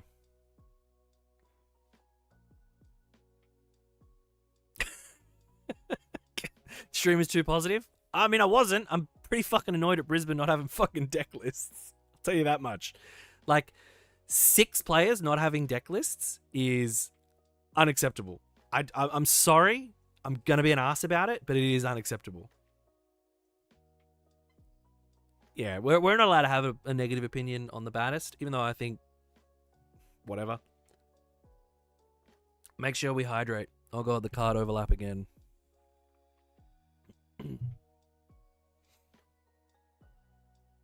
Oh.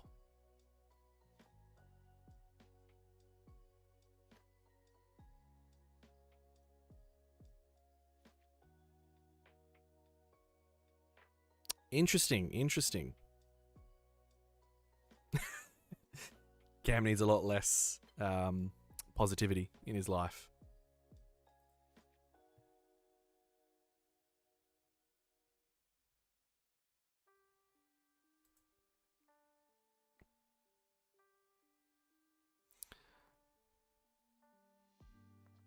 There's no reason to not have them in there. And like as a TO, I think just help them do it. Like chuck them in. It helps you. You don't want to get to a situation where someone in the top cart didn't have a digital deck list and it's actually illegal. Because they can get DQ'd. Like, it's no good.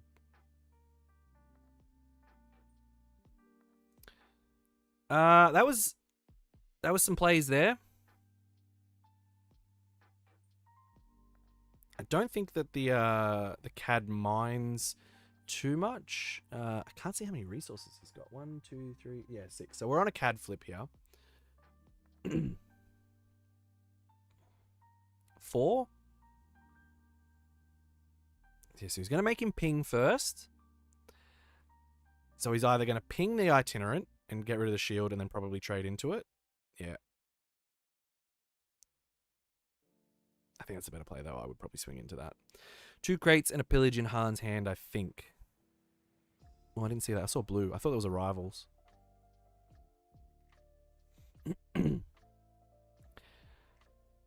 Yeah, he's waiting on the CAD deploy for to just rivals fall it.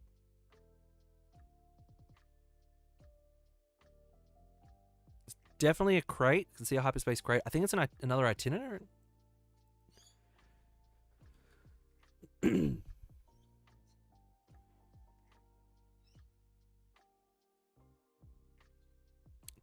Is that a Rex? I think that's a Rex.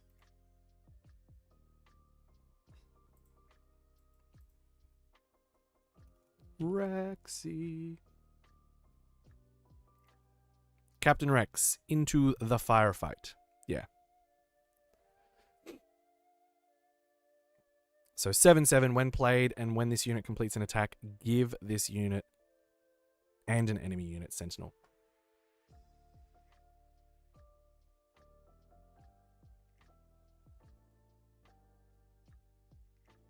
So Captain Rex shouldn't have...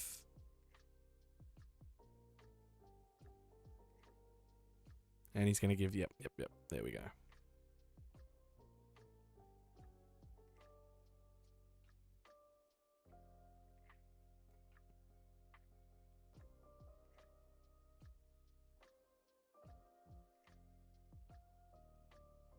Nice little McClunky there.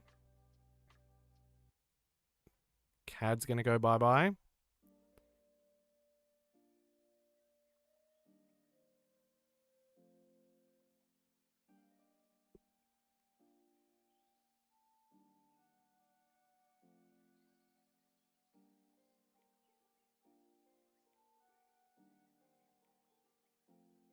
Paper forms are incredibly horrible. I remember the first PQ that I judged was a Mega Games one, and we like took the effort to check all of the paper forms beforehand. Fuck. And I kind of feel good that we did, even though it took a bit of time. There was myself and Colin, and we were just like smashing through them. That we actually found like 3 errors that we had to fix ahead of time. Alrighty.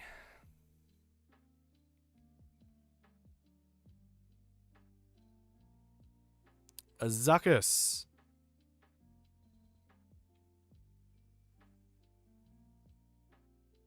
I think he's gonna. Does he trade with Azuckus here?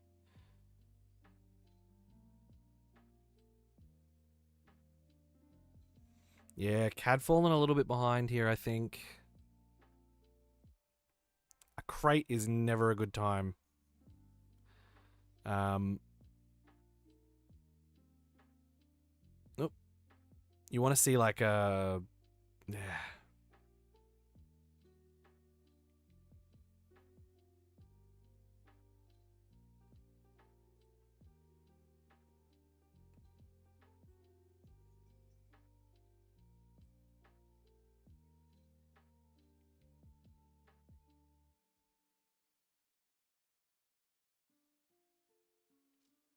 Not a bad answer. Doesn't feel good. Yeah, I think that's a wrap.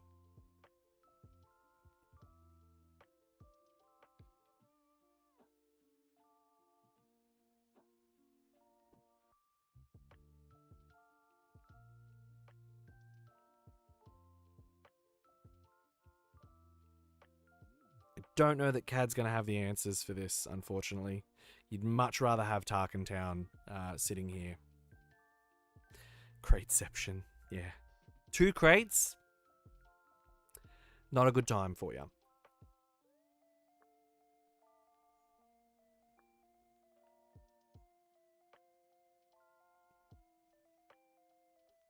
Thing with Han here, though, is he... What's he gonna... Is he gonna fuck another one? Oh, okay, there we go. Kazuda, one of the new ones. Not a bad card for Red Heroic. Red Heroic getting a lot of good shit. Nope, that's the wrong one. That one. Kazuda Ziono. Raid 2, and when you have less resources than an opponent, you get +2/+0. Both suck there. Both suck there.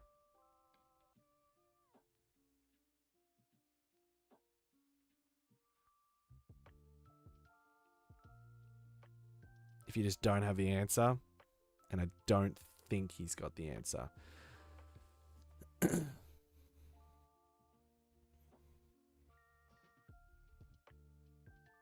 Yep.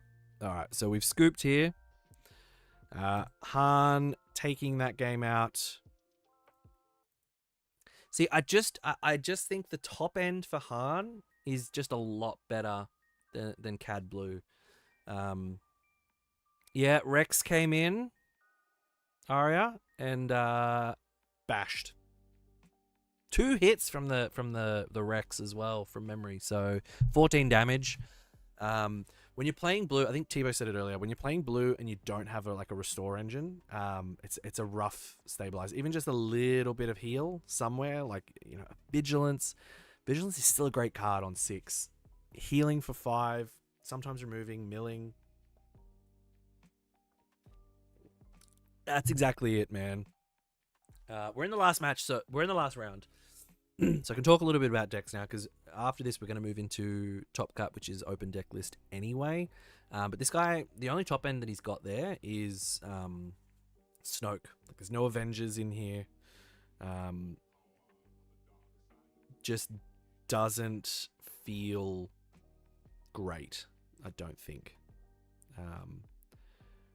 So we'll just go to matches and bring it up.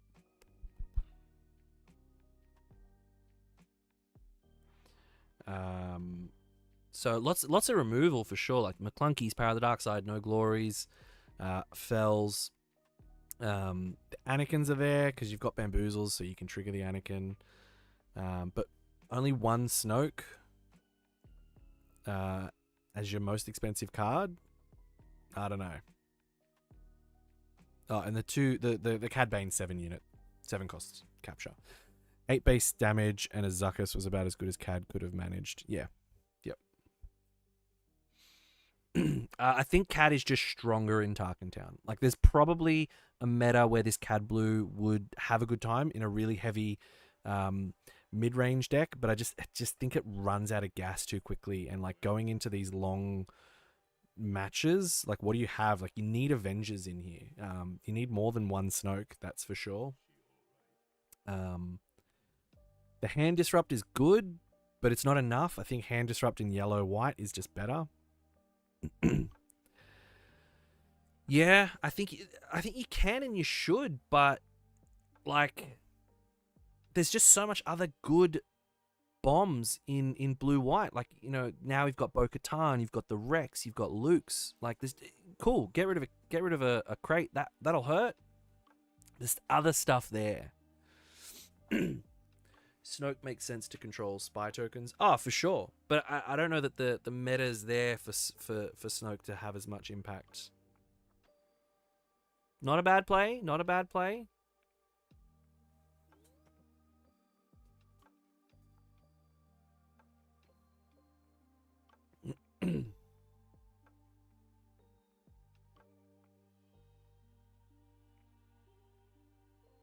So he's gonna... Oh. Come on.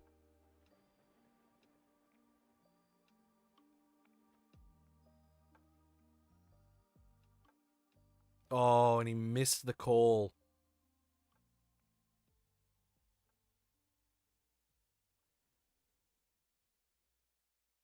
So, Garandon not getting the discard this time. Unlucky. That's not great. Alright, I'm cheering for both Josh and Kalis. Sucks for Vault v Vault. Okay, they Vault Games locals.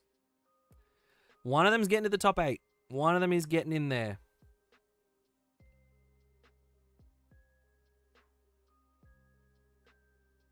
Okay.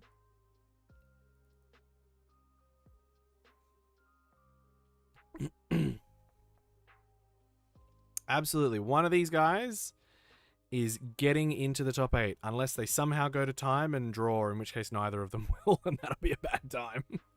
But I don't think that should happen. I was like, oh, I haven't updated the overlay, but I have. There's just not been any damage on base.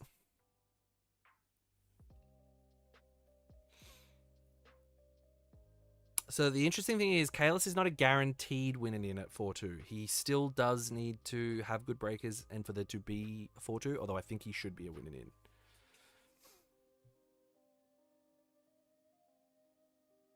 Karis Nemec. See, 3 damage to base. Yep. So we've got our first damage on base here. And unfortunately, Cad not having much there. So Cad really needs to take out that Han, because going into 6 is where Luke, he can play the Luke, and you really don't want him to cheat that out this turn by killing something else. Or allowing him to run, say, his Karis Nemec into the Zuckuss. You need to stop him from doing that. No, you're fine, you're fine. What did Tim say? They could draw out if they both destroy bases simultaneously, forcing an actual draw. Then Kalis picks up game 3 and they go to time. But yeah, could happen. It's super unlikely. One gets locked back in the vault. We don't lock people up here, man. It's 2025.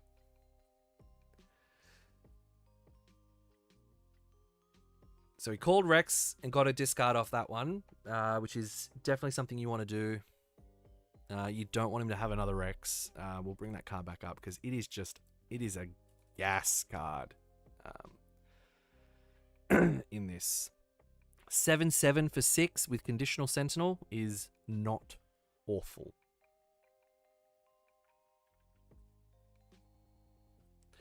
Timely reminder, chat, please make sure you're all staying hydrated. I am not, so we will take a break after this one before top cut so that I can refill my glass, because this is all the water I've had today. And Shantae's gone out, so I don't even have a slave to bring me a Powerade from the fridge. Heartbreaking. And I would never want to leave you guys here without some commentary. All right. Let's catch back up. Interesting. Not being able to trigger. That's what you want to. That is what you want to see. Power of the Dark Side in hand. I think you definitely want to play it here.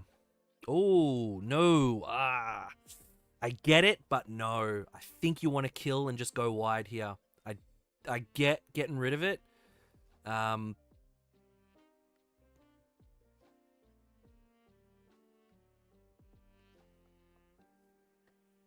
So Cad in a better position here. Absolutely. But we can see the crate in hand. Marcel saying no. You think you don't? You think the Cad's the right play? See, I don't think the Cad... I think you save the Cad for the crate, right?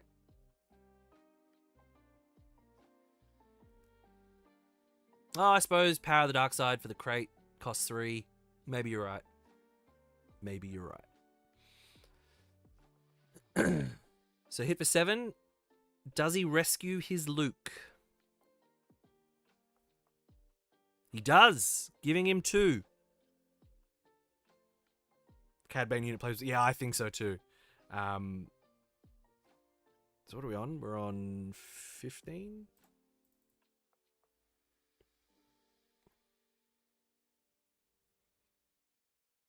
Can get rid of it now. He's got to know glory. I think he's got to. I think he's got to get rid of that Luke. Just keep him on the back foot. He's tapped out. Yep. It's working. I still think I would have... knowing that he's got a crate, you do have to save the Power of the Dark Side for the crate. It's the cheapest, most effective way to get rid of the crate. Especially when you've got that much board dominance. So 22 for Cad is presenting lethal this turn. Does Han have the answers?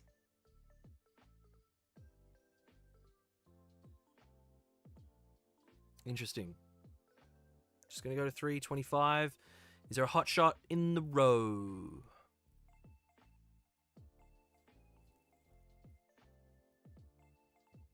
Yep. Hot shot in the row. Punches in for 5. And that takes us to 1-1.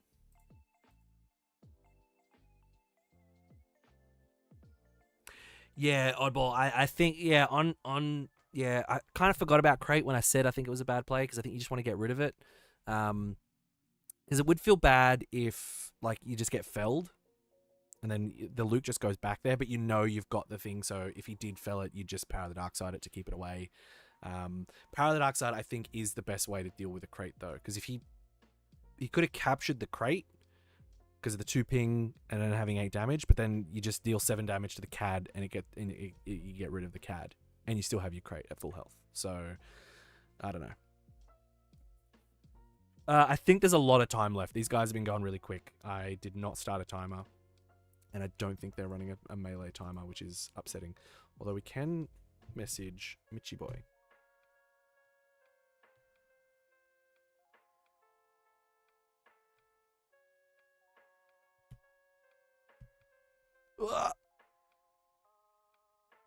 Time left in round? Question mark.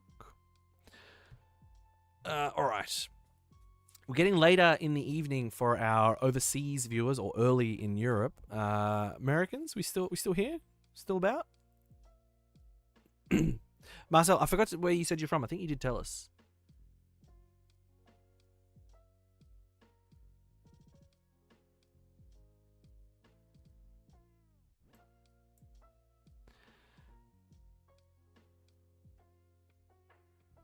You're right, because early on he had a lot of information with the Garandon, didn't he? And there wasn't a crate, so you didn't know. Yeah, I with the information you've got, I definitely think it was Seattle, Washington. Yeah, cool. So East Coast, so it's 3 hours. Yeah, I know the time there. Yeah, nice. It's getting late-ish in the evening though, right? 10:30 p.m. for the West Coast Americans. Yeah, it worked out. Don't know if it was the Ooh, doesn't feel great. Doesn't feel great. See, right now, you want to Tarkentown that motherfucking Ogdo Bogdo, but you can't. And so you're just going to let him get 5 damage, which is rough.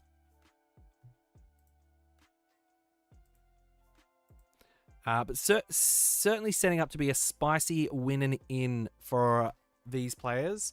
Either one needs the win to make it into the top 8. So I think that's really cool.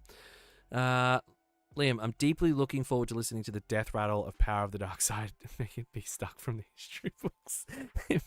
Name cursed at the speak of it and the God's punishment. Look, maybe it gets reprinted. It's always going to be around in Eternal.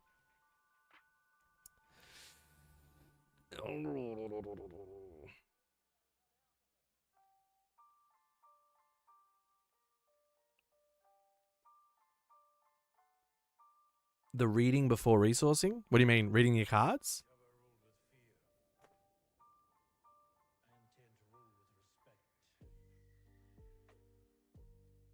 I think the Han player is gonna trade here. Yep. That's a good trade for the Han player. The I don't think the Bosk was it then.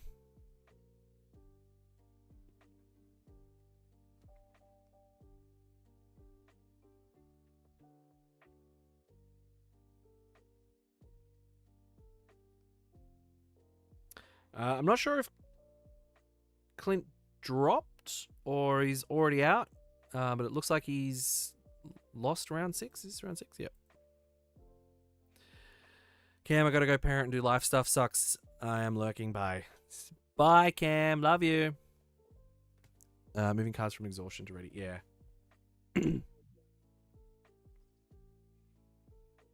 Oof.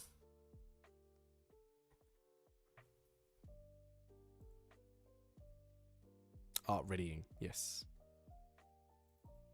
It is frustrating. Everybody in the chat, if you don't know, you are supposed to resource and ready your cards last, signifying that you are ready to move out of the regroup phase.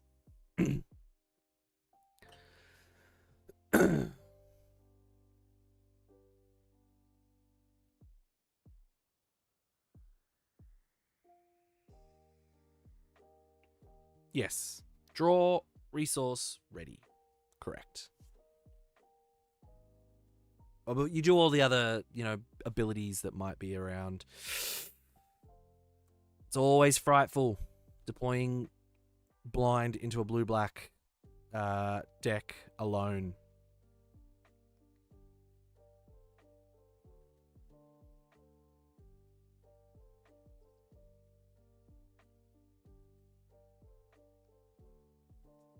So, not sure what he called, but he did miss because there was no discard off the Garandon there. But he knows there's a crate in hand.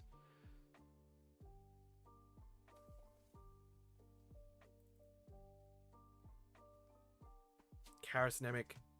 Great card. Not sure it's what you want to see here, but it does protect you against Power of the Dark Side.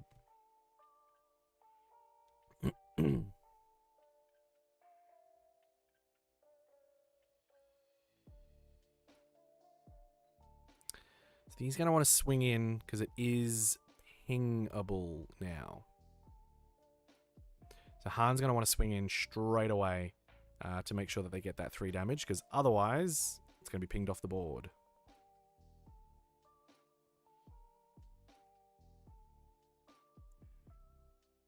True not, because he can just choose to put it elsewhere. Clint may have just conceded last round since he was out of top 8. Possibly, yeah.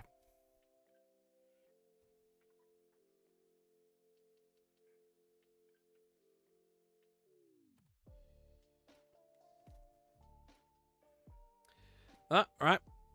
Electing to ping. So he's disclosed a Cassian to get a readied spy token. And he's going to play the Cassian for 1 cheaper.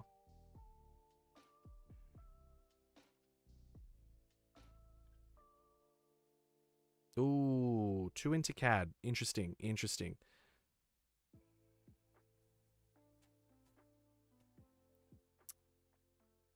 Does our CAD player just start pushing damage here? No. Ugh, I don't know about that. I don't know about that.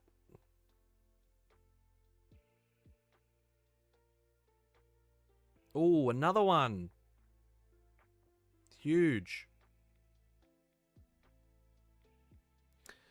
So, I mean, that Itinerant Warrior is definitely running into CAD there.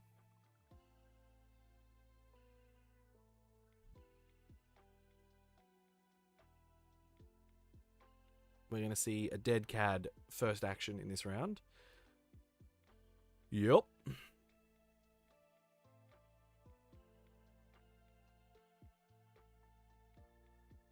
Oh. I think you got to get rid of Crate. No? Oh.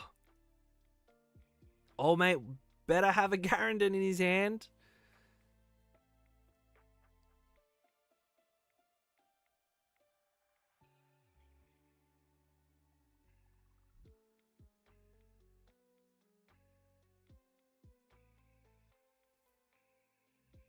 Oh, he's got the Garandon.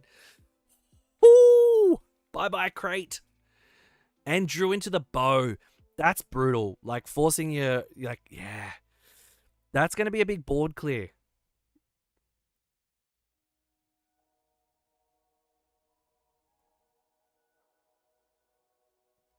Like, you need the Crate to be gone, but the bow... that's almost a board wipe here. I think those other things are 3/3 shielded, so... Yeah, he needs to start clearing off some of the opponent's board.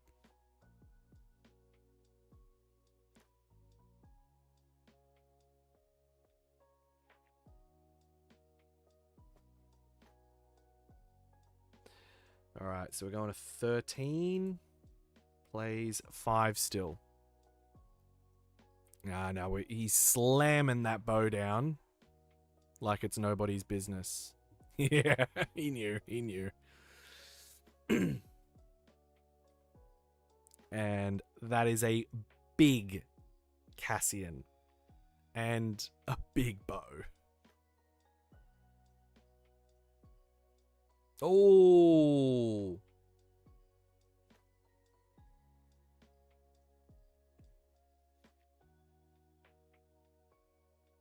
All right, interesting. The first time we've seen the Snoke come out. I don't know that it's enough. And it's the only one he's got. So he kind of doesn't want to just cheaply trade it away, especially with all the top end that we're going to see in this. We're going to see a Fel the Dragon immediately. Oh, what do we got? GG in it. Yeah. It's the only one in the deck. There's just not enough top end. I think this CAD deck needs more top end to be as effective. Like, you want to see Avengers. You want to see more of the Snokes, just so you can survive into this last-ditch effort. So Josh goes to 4-1-1, which means he will be making the top cut. We'll just see if there's been... no. So there has been reporting in for the James Vickery versus James Watson winning in also. Mr. Vickery is not making it into the top cut. He lost round 6 against the Lando Tarkentown deck.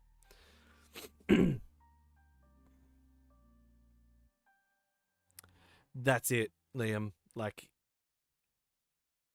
you're immediately losing the Snoke. He's got Bo, which had 2. Bo was a 10, was hitting for 10, and the CAD was hitting for 6. So, 16 damage. I just don't think he has the answers to get rid of enough of it for it to matter this turn, unfortunately. All right, so in terms of who we are going to see in our top cut, it looks like it's going to be James Watson with Lando Tarkentown. We would have just saw Josh is going to make it through on Han to Blue 30. and the guys who ID'd in the top 3 tables should all make it. So we're going to see Jason, Duvel, Scott, Rourke, David, and Jackson making up the top 8. All right, guys, we are going to take a break up until waiting for the top cut. I'll just find out how much time left in round.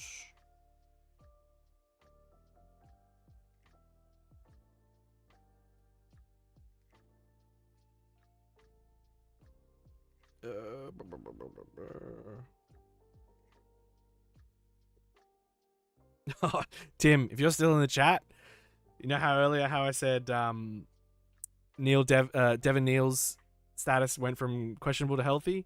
Brees Hall has also been updated from questionable to healthy.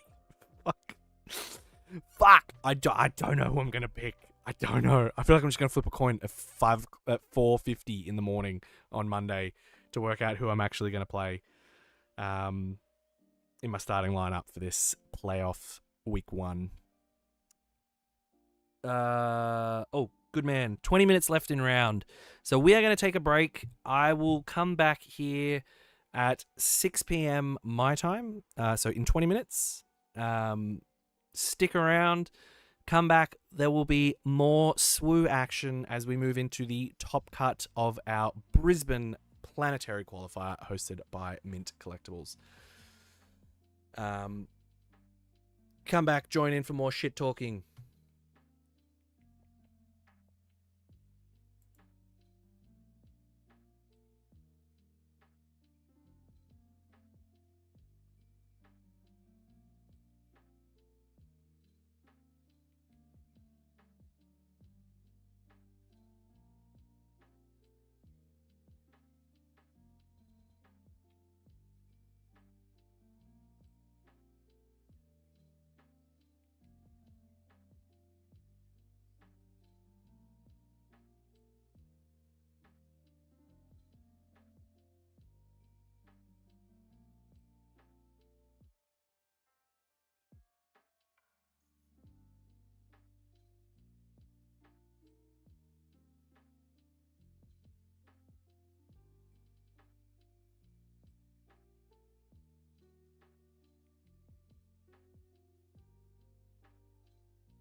All righty.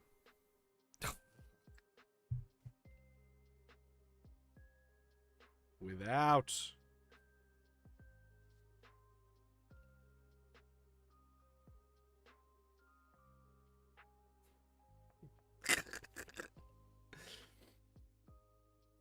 Good man, good man. I already set the overlay up. Welcome back.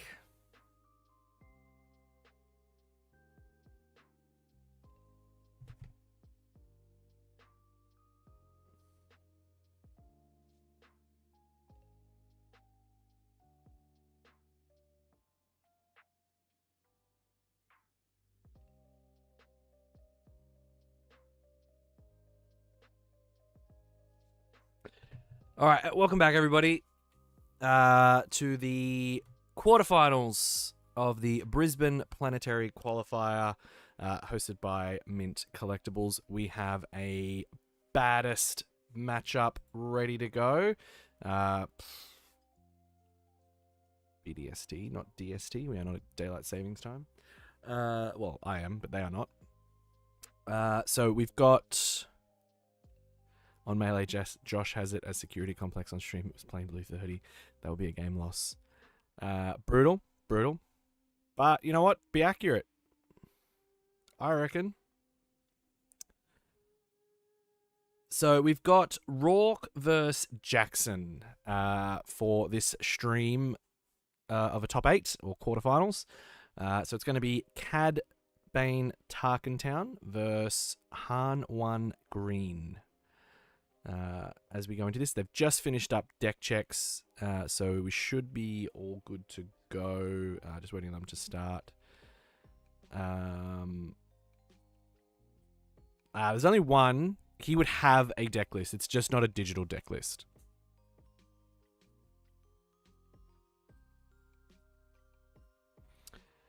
So Rourke is currently 4-1-1 moving into this, as is Jackson. Not that it matters anymore. We're a whole new tournament basically now with a top cut.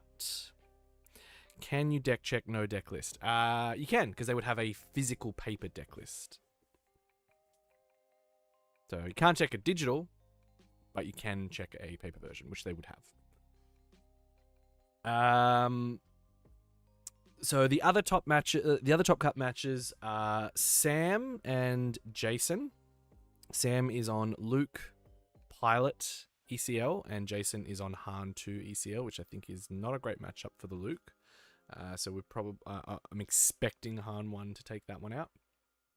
We've got Scott on his Yoda Data Vault playing against the Han 2 Blue 30 base. And then we've got Duvel on Han 2 ECL versus David on Anakin Data Vault. So, look, 4 out of 4 out of 8 are Hans. 2 of them are Han 2s, and 1 of them is a Han 1.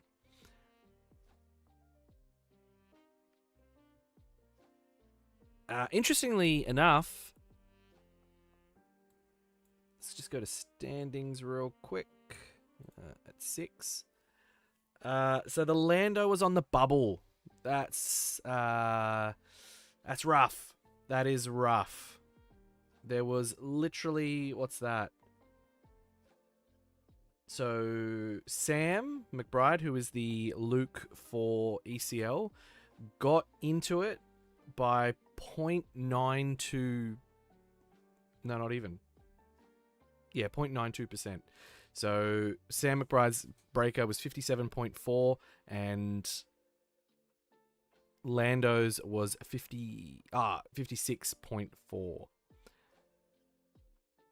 So interestingly, if James had won, he would have made the top cut because he has a higher first breaker than Sam, who was on 57%. So James was on a winning in. He had to win. Unfortunately, it didn't matter for Lando, who has bubbled out into 9th. So that's a rough run. But look, 4-2, you're never guaranteed. You shouldn't really in a competitive level. You shouldn't be relying on your breakers to get you into the top cut. It's kind of just a nice Oops. And I say this having been someone who went 4-2 and did bubble into the top cut.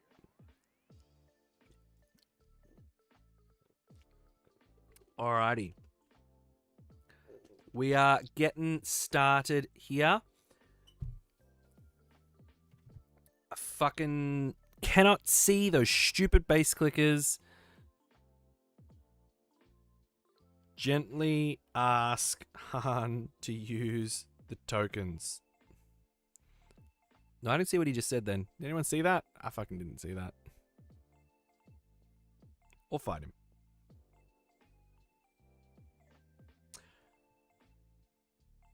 Yeah, we can do though. We can go backwards.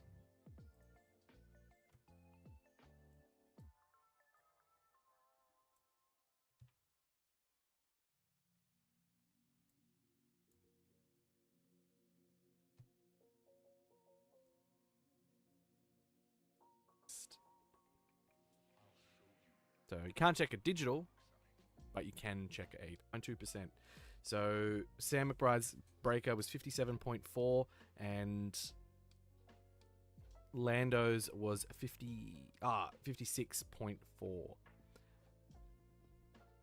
So interestingly, if James had won, he would have made the top cut because he has a higher first breaker than Sam, who was on 57%. So James was on a winning in. He had to win. Unfortunately, it didn't matter for Lando, who has bubbled out into 9th. So that's a rough run. But look, 4-2, you're never guaranteed. You shouldn't really. I hope everyone you has shouldn't be relying on your breakers to get you into the top cut. taken the break opportunity to hydrate. Oops, and I say this having have been some someone food. who went 4-2 I had and did bubble some into. potato jams as I wait for dinner. It's a good opportunity. We are getting started here. I fucking cannot see those stupid base clickers. Gently ask Han to use the tokens. Oh, I went back. He said, "What's up?" Sorry, yes. That was my bad. You shouldn't hear it anymore. I went back. I didn't realize you could hear that. That's funny. There we go.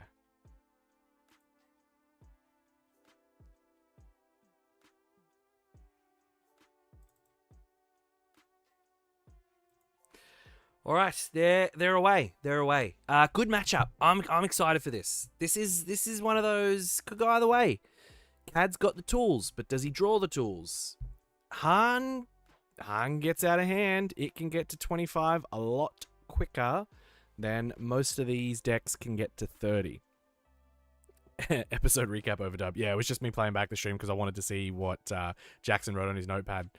It's so big I can't properly scrub for it. I should have just done it on my phone, but I'm lazy. I did it on my other screen. But we're here. We're good. He didn't like it, but he's complied. Good man. If you watch this back, Jackson, I'm very, very proud of you for doing... getting rid of that clicker because I can't fucking see it. So I appreciate you. The tokens from LaserGaming are fantastic, and you should just want to use them whenever you have the opportunity to, if you don't have your own. Clint saying he didn't like it, but he's complied. But it's also sick what he did with his base. It is. I like the red that he's put in there. That is dope. Man must love minis. This seems like a hobby thing. He's grabbing the credit tokens. He's gonna use them. They're good. I'm sad we don't have a Blake Moody in the commentary box with me for some Han 1 green action. And I can see that he's on Discord playing fucking Tabletop Simulator, which tells me he's probably playing Riftbound. So I'm gonna send him another angry message. Han 1 top 8. Get in here.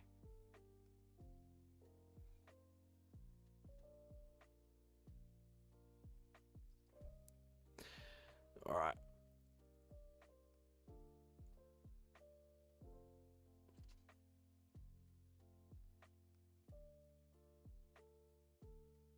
So they are currently reviewing deck lists here. I am going to take this opportunity to give our boy Moody some access roles into this channel. Edit channel. Channel permissions. Monsieur Moody.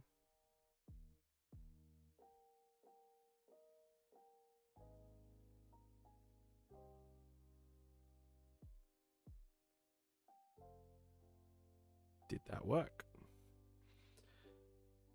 Because I didn't save. Yeah, he's there. He's there. He's there. Good, good, good, good, good.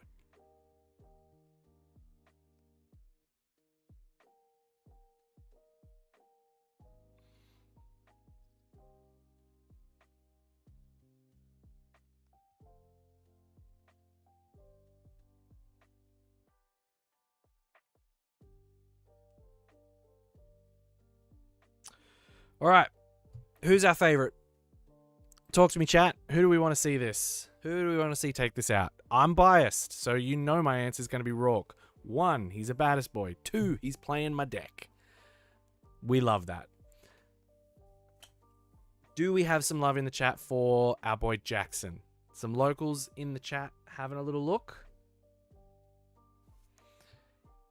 He can't join us. Heartbreaking.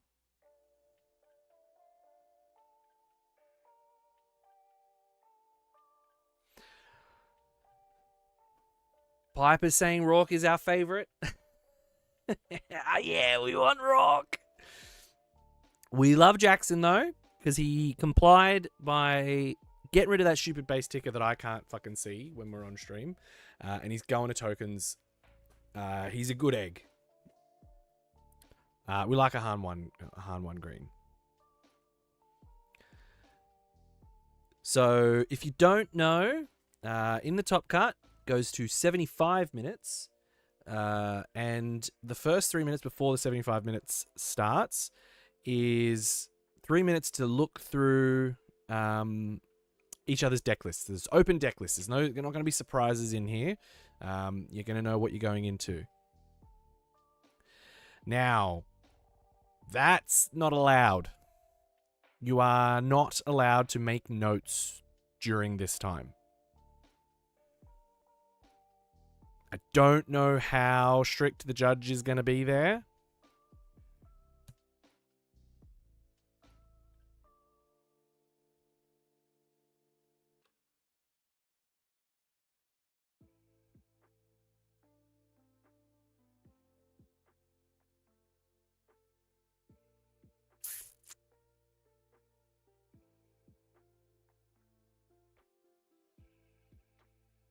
Yeah, it's a it's a little bit of a thing. Like, I get it, but he shouldn't be doing that.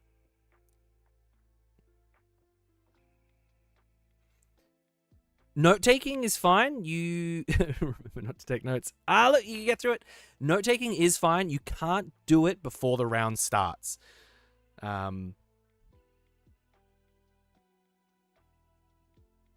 See, he can't have access to his deck list and make notes about his deck. He's not allowed to do that.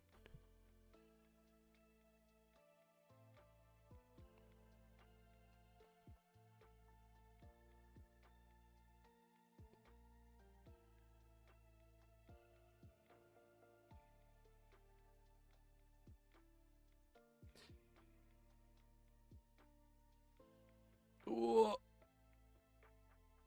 All right, they're kicking off, though.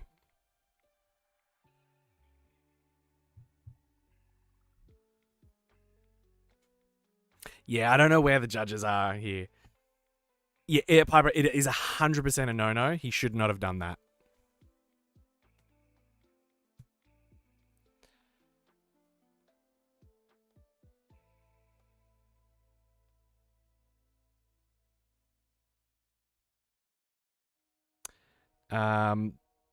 They spoke to the judges. He's apparently allowed to take notes after the decks have closed. My issue, and what I'm sort of talking about, is he opened the deck back up. Can't do that. But look, it's fine. I'm not the judge here. I'm stepping away. I'm not head judge at this event. Is it game loss worthy or just take notes away? Look, yeah, I don't know. I think I'd just take the notes away, if I'm being really honest. He shouldn't have opened the deck back up. That's not great. Clint in the chat thinking that Han 1 gets cooked here. I don't know that it's cooked. Like,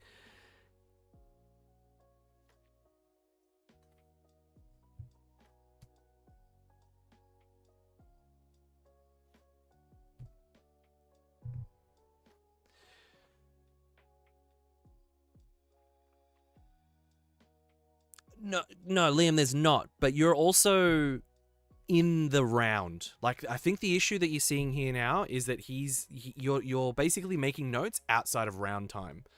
So you're kind of just getting free information and free remembrance. I don't know that you should do it. It's neither here nor there. Now we've already sort of moved through it. I think the judges should be on top of that, though. I don't like that Jackson made notes and then reopened the deck list and then made more notes. As soon as you start taking notes, you lose all access to that deck list. You can't be doing that. So, look, to be honest, if I was the head judge there and I saw that happen, I probably would just take all the notes away that you just made. You just don't get them.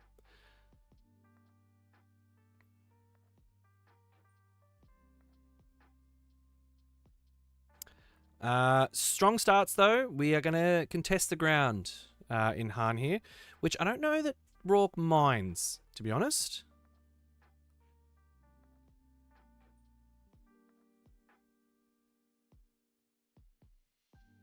Mr. Alex Bay is saying chill. I don't think we should chill. This is a competitive level event, man. Like, you're in weeklies. If you're at weeklies and taking notes, I don't... why? But yeah, this is a competitive level event. So sticking to the rules for a competitive level event, super important.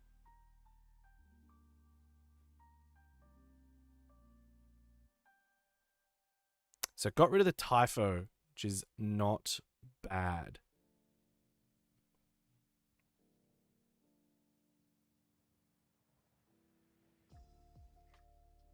Absolutely, Zach. Look, it's neither here nor there. We're just look. I'm providing commentary. I don't have a stake in this. I'm not there. I'm not the judge. I don't really care. At the end of the day, but we should be following the rules. So we got a tech, smuggled tech. Now there are two of them, Zuckus.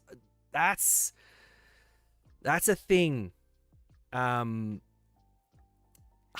doesn't have a lot of answers to something like that. 6-6 this early, you have gate kept that Han flip something severe. You know, Rourke is developing a big board presence here.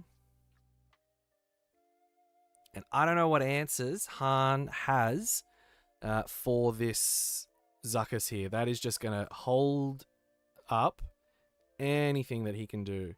We're going to quickly have a look at the deck list here for Han.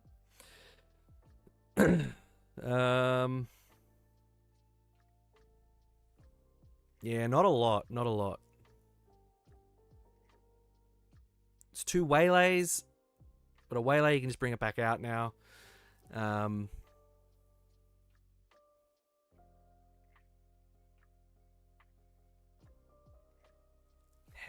then... Ooh, not what you want to see.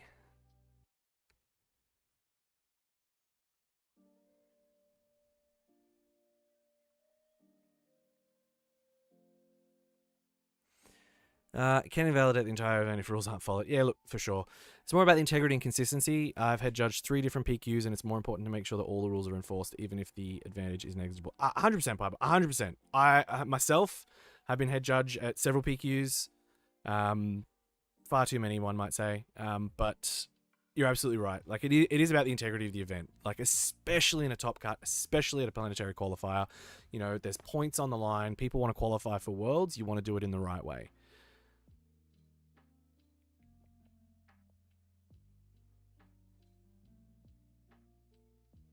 So we've got a CAD flip. We don't have Han. Han is going to be gatekept unless he can get his Han Solo unit, which he can do now.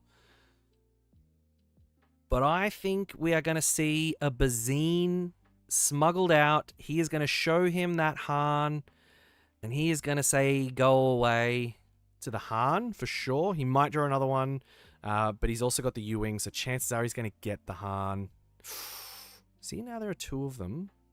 He's tapped out now, though. Yeah. I think he might have just top-decked another Han.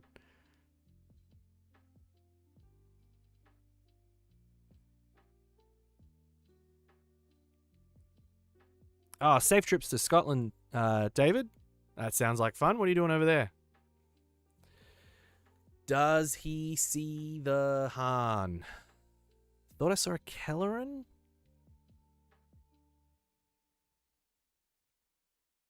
He needs to see the Han.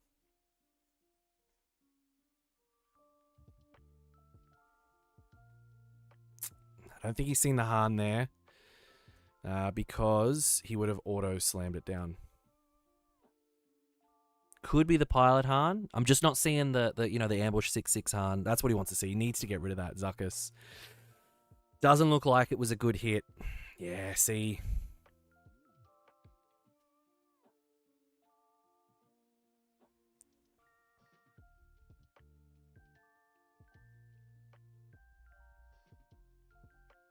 Not what you want to see. Not a bad U-Wing for sure, but definitely not what you want to see here. Let me get back on my job. Apologies, chat. We've got 4 and we've got 8. Yeah, he needs to hold back on that, I think.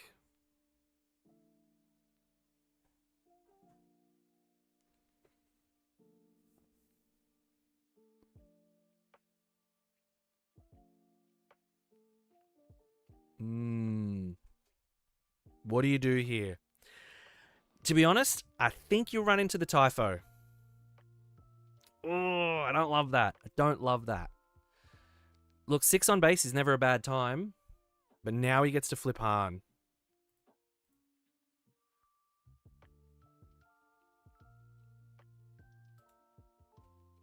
I think having the gate kept Han is nice.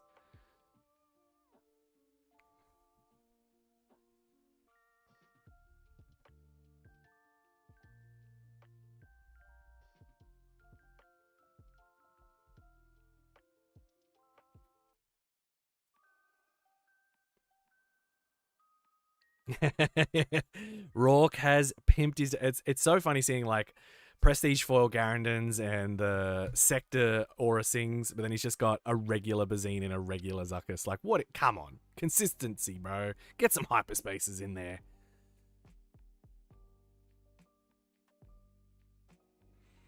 All right.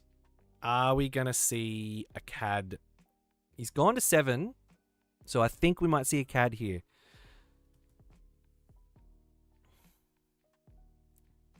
Trying to race him at the moment, though.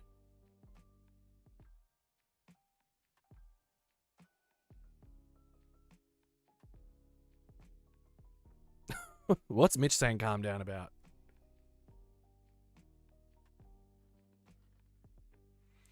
See, Han's presenting a lot of damage here. To a 25 health base, he only needs to do 13. He's got 11. Surprise strike. He's going to do it. I think Rourke needs to start clearing the board here. And we can see a surprise strike in hand.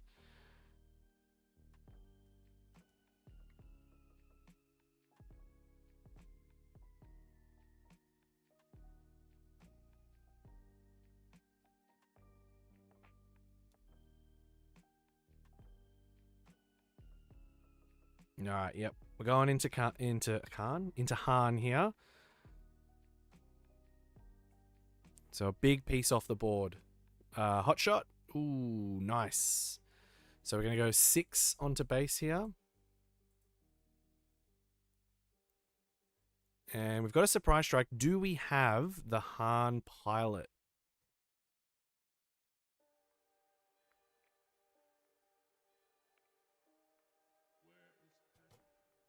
Am I being too negative, Mitch? That could be my bad.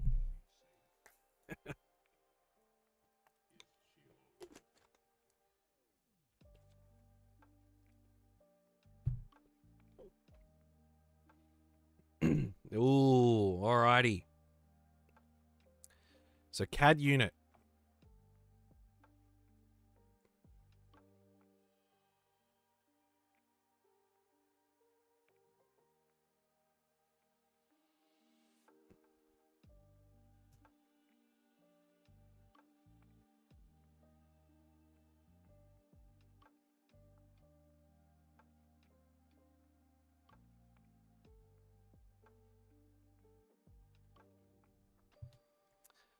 Decisions. A lot of pressure on Rourke here, but he's obviously a decent board state. He's going to put 5 more onto base there. And is now presenting some serious lethal. It's just going to be, does Han have the answers to stop it?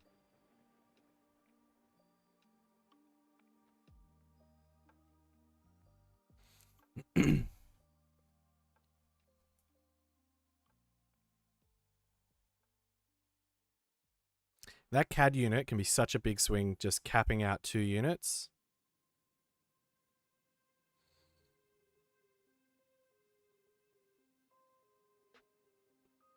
So even a Han here is not going to do good. He needs a Sentinel to stem the flow, but with that many resources up, I don't know.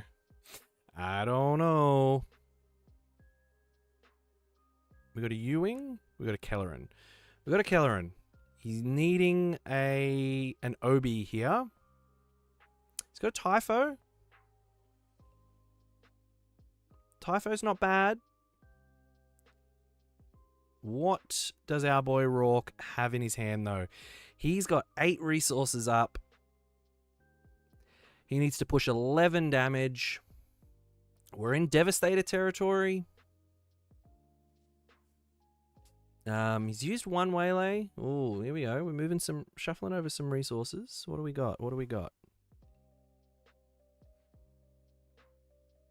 Our boy's thinking. He's playing 4. So he's going to ping everything. And he's going to have to put 2 damage on elsewhere. From Scotland, but now live here and play SWU in Brizzy. Cool.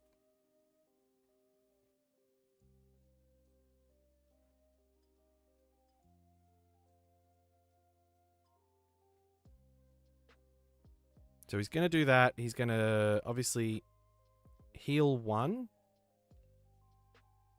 then that's going to die. And then he's got... I think he's still got enough though, right? Like he just needs to do 12.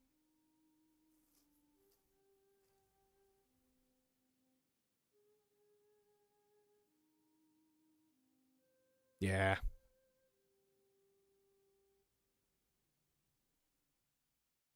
All right, so Rourke takes the first one out.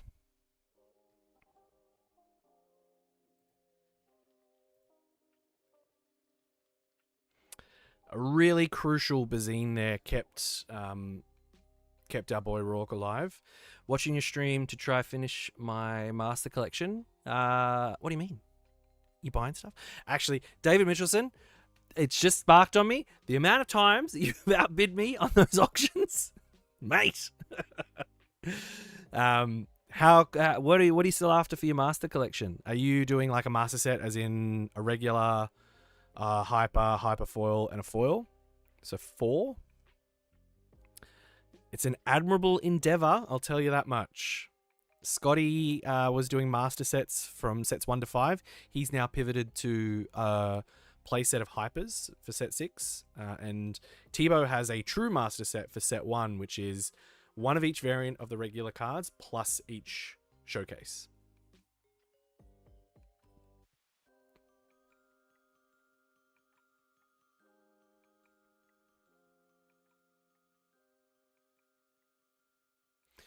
All right, so we're going to sideboards here into game 2. So let's bring up their deck lists and let's have a little looky.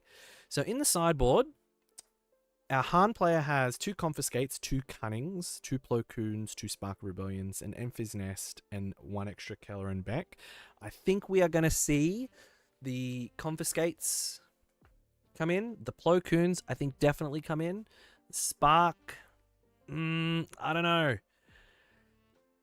I think in this, Han kind of just needs to go to space and race to win. I think that's a better run for this Han 1.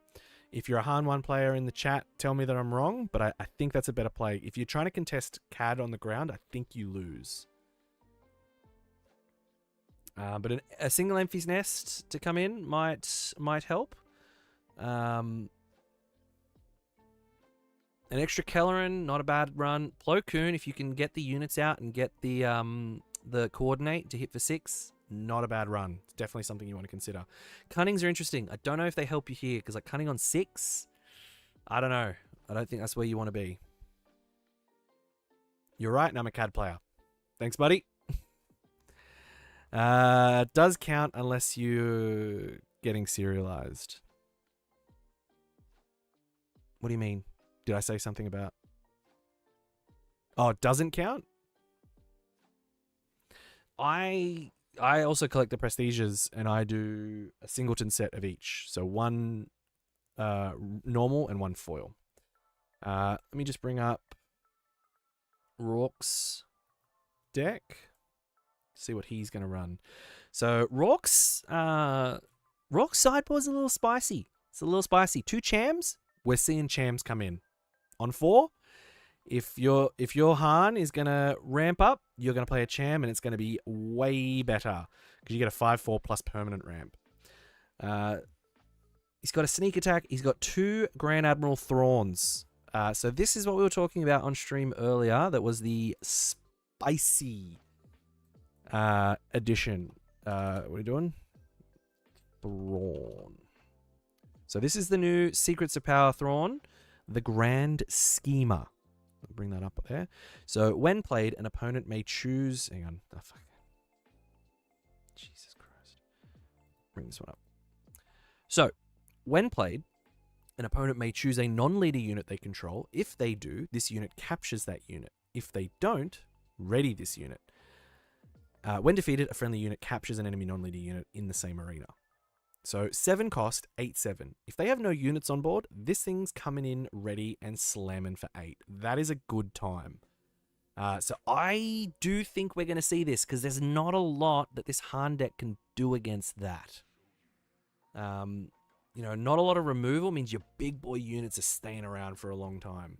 I think Han needs to go to space here and race because Han can get to 25 real quick. You've got a Millennium Falcon with a Chewie on it. It's gonna be a bad time. Not a lot that CAD can do against that. That's what you save your Tarkin Towns for. And I think in the last match, Rourke kind of could see that it wasn't going that way. Ooh, here we go. Bazine, yeah, fuck the tech off. That's for damn sure.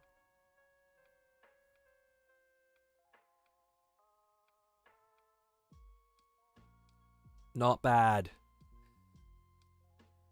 So that's rough for the Han player because they've now just wasted that ramp.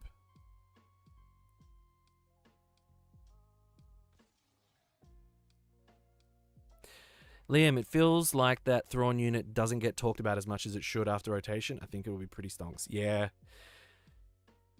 Marcel, exactly. Chewie on a Falcon? You have to dedicate so much resources to doing anything to it because it's just got so much fucking health. Even the fat Falcon, the 3/4 that gets +1/+1 for each pilot on it and can have an extra pilot, it's just not a lot that you can do. Mist Hunter's a good time. All right, Captain Typho coming out. Still got Tarkin Town up.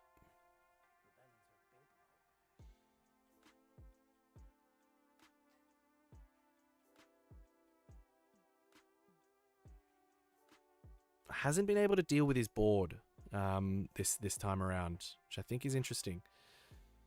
Rourke's got a decision to make. I can't really see what's in his hand. The Han player's only got 2 cards in hand.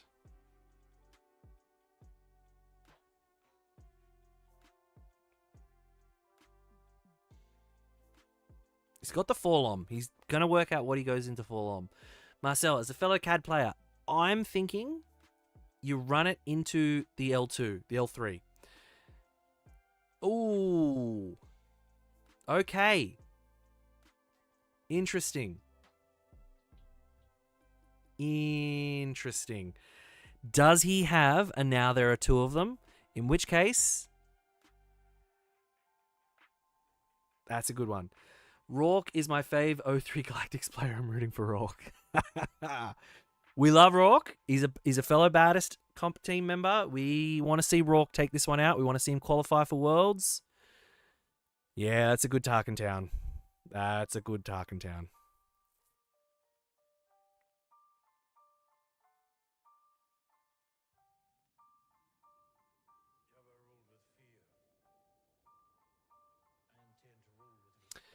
So he didn't see anything. Well, he didn't rip anything with the Garandon, but he saw that there is a U-wing and an Emphis nest in there. That Emphis nest is going to be something he needs to get rid of, because all these little units will start bouncing. Though it like, do you care that much? I don't know.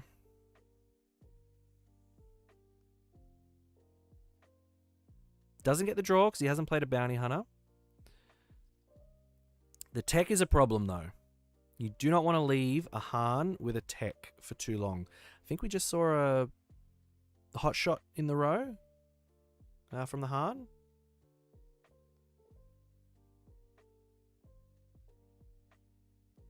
What do we got from our boy Rourke? 2 to base. Look, Rourke's not in a great spot here. Lot of pressure on base. Lot of units out.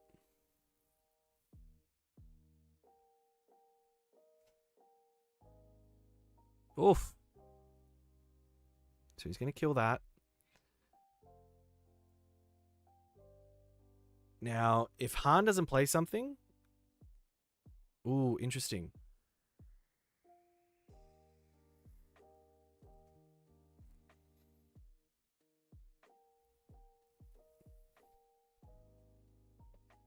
I think we see Forlom here.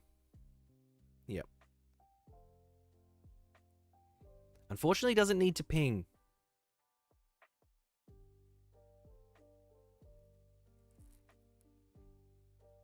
Han is coming out this turn. So he's going to do 3 to base. He's going to draw. But Han's coming out. We've got a U-wing.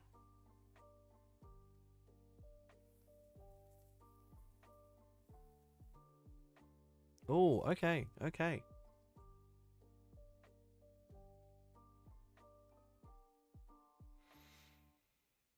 Does Rourke have the Zuckuss in hand? Becomes the question.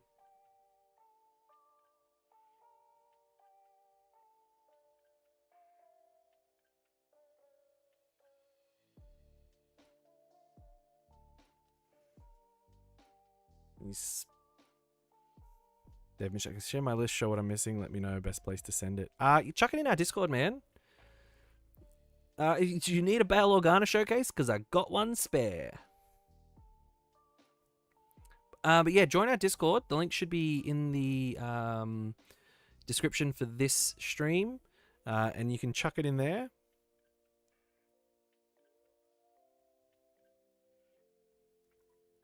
Yeah, racing to base here at 5.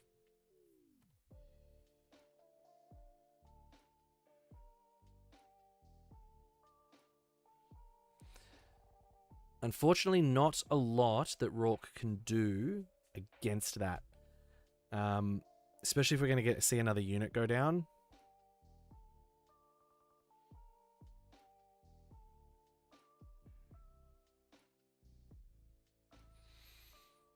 Doesn't feel great. Smuggling that out.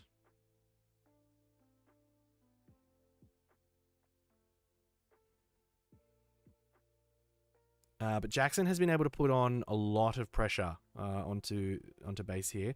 And Rourke, unfortunately, not in a safe spot with damage on base the other way around.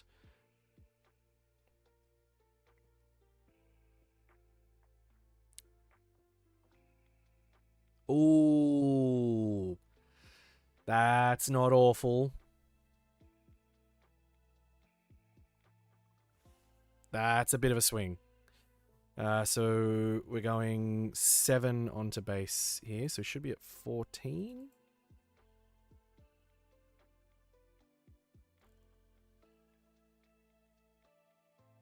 Now, we'll probably see Emphies come out here and Mist Hunter go back to hand, but that's not the worst thing in the world. Because we are hitting dangerous territory for Rourke as well, in terms of the stuff he's going to be able to pull out. He's going into 7, so we might see Cad Bane unit here.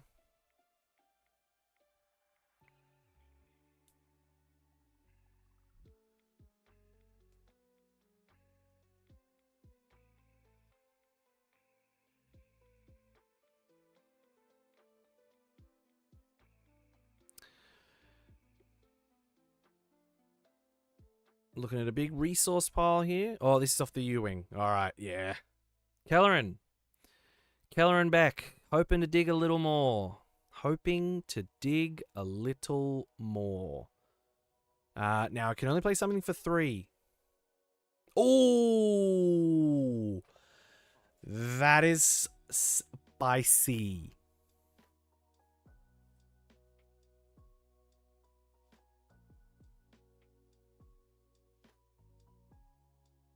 We do not hate that. Do we have a CAD unit in hand? I cannot see it, so I'm not sure. We've got a Ruthless Raider. Not great. I think there's a Zuckuss there, which without a Forlom, a little bit rough.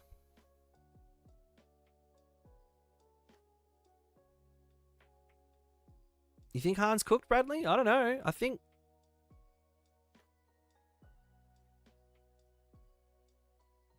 Is there a CAD unit in hand? I can't see it. I thought it was a Zuckuss. Yeah, actually, hang on. L3 shouldn't have a shield.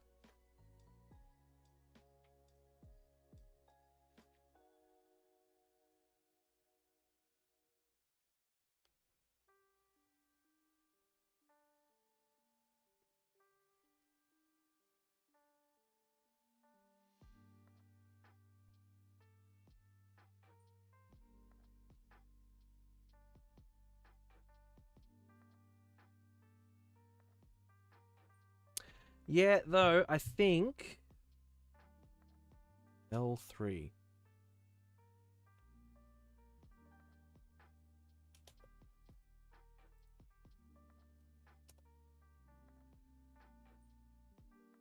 Is it L3? Yeah, why isn't it coming up? Why can't I search it? L3 dash... Droid Revolutionary. Update in the top 8. Scott has won 2-0.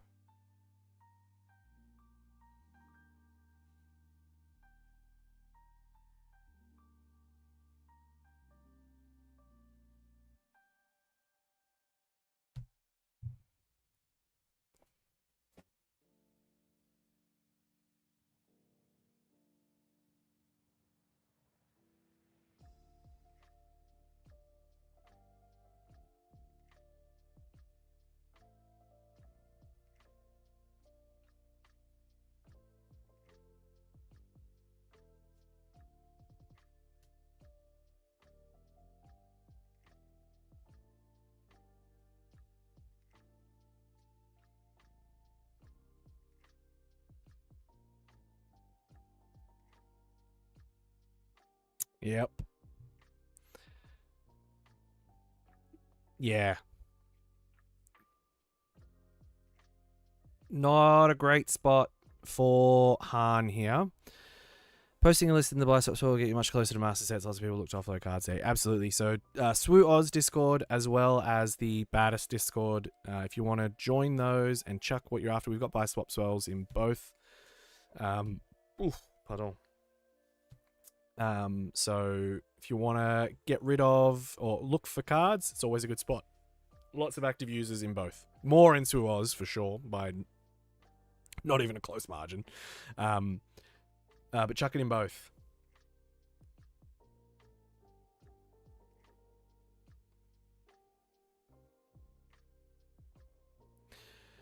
Yeah, look, that's a tough spot to be in.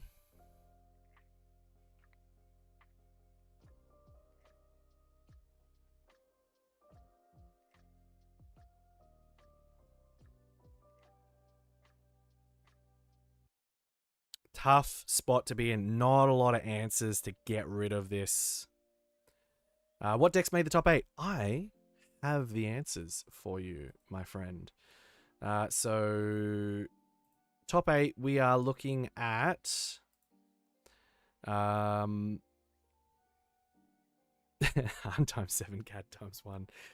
Four Hans, 3 Han 2s, and a Han 1. We've got an Anakin DV. We've got a Luke 4 ECL. 2 Han 2 ECLs. A Han 2 blue 30 base.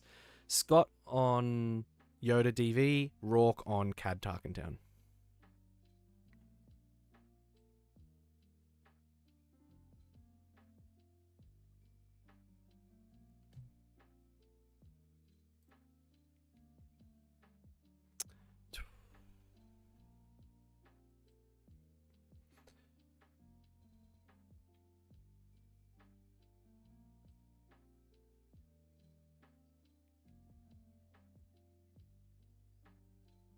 All right. Not a good spot for our Han player here. 29.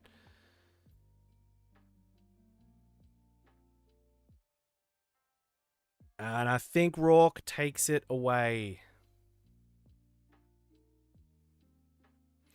The old smuggler dies hard. Yep.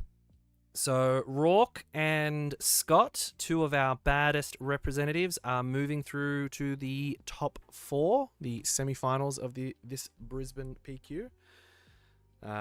Rourke has just taken it out 2-0 against the Han 1 yellow, which I think is a tough match for Han 1 yellow. And Rourke just having a lot of good hand disrupt to rip some of those key plays out of his hand. Not having a great start. Rowan! I've been out of the loop for a while. Seems like a meta Kira would enjoy. Probably, man. Probably. Tried to convince Scott to take Kira red today, but he didn't. He went with Old Faithful, Yoda. I'll just see where the rest of the matches are at.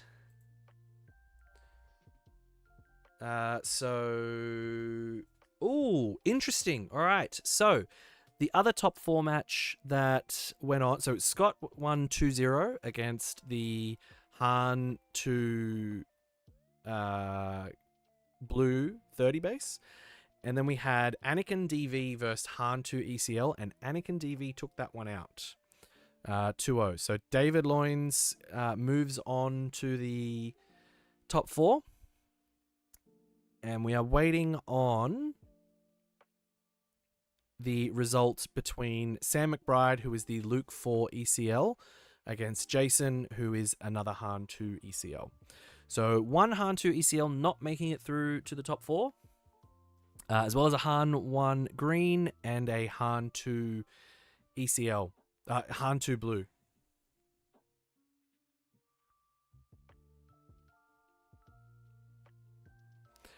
All right. I think we're seeing more Yoda than Kira at the moment due to some of the advantage Heroic Blue has right now. Yeah. Blue-Green Heroic. Strong, man. Strong.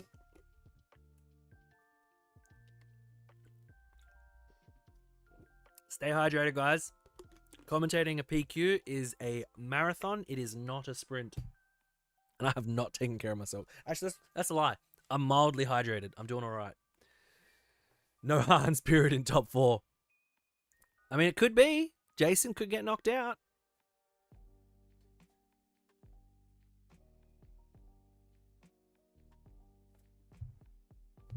Oh.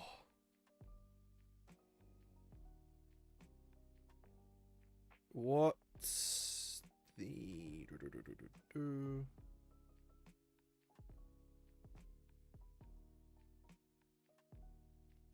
We'll ask for an update on the other match. So interestingly, there's only one Anakin DV here today, and it is in the top 4. So it has done pretty well. Just not a lot on it. So the Anakin DV player went 4-1-1. Its loss was against Jason, who was on Han 2 ECL. And he just beat a Han 2 ECL to get into the top 8. Do we know the bracket, TV? Are Scott and Rourke going to meet before the final? Good question. Melee bracket. Top cut brackets. I always forget. I should just save this, but I don't because I'm useless. All right. So 1 and 8 and 4 and 5 are in the same bracket. So no, they should not meet in this bracket from memory. Give me 1 second because I just need to check out the standings.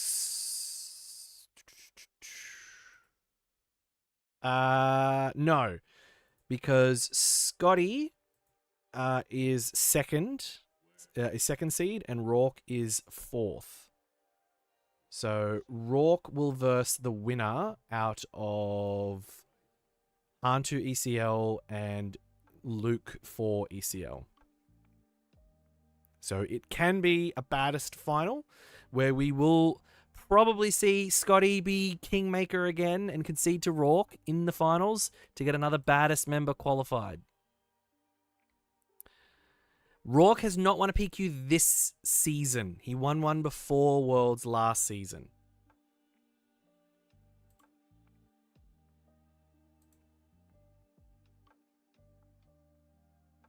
All right.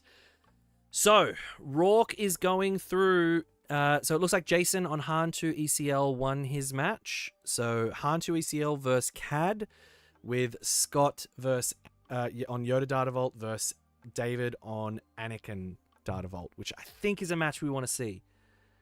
Yeah, good. Scott is going to be on. Thank you, Clinton. So we are just going to replace Rourke with Scott.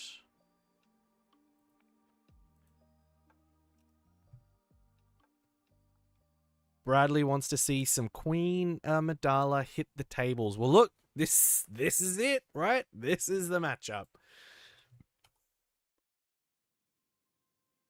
Reset, go 0. Fuck names. David Loins. But we are just going to put David. I'm automatically drawn to, if you haven't watched, what's the show? Fuck, my brain's not working. Schitt's Creek? No, David. Ooh, David. The sister. Always forget her name. Shit, what's David on? Anakin.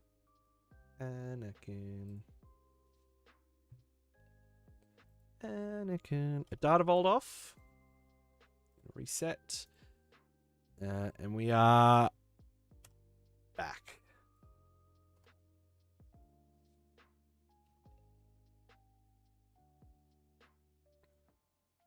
Oh, there. Who do we have? Who just joined?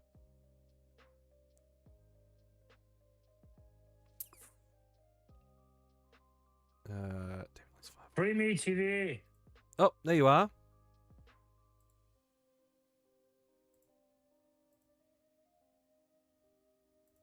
Hang on, I just had to come off mute.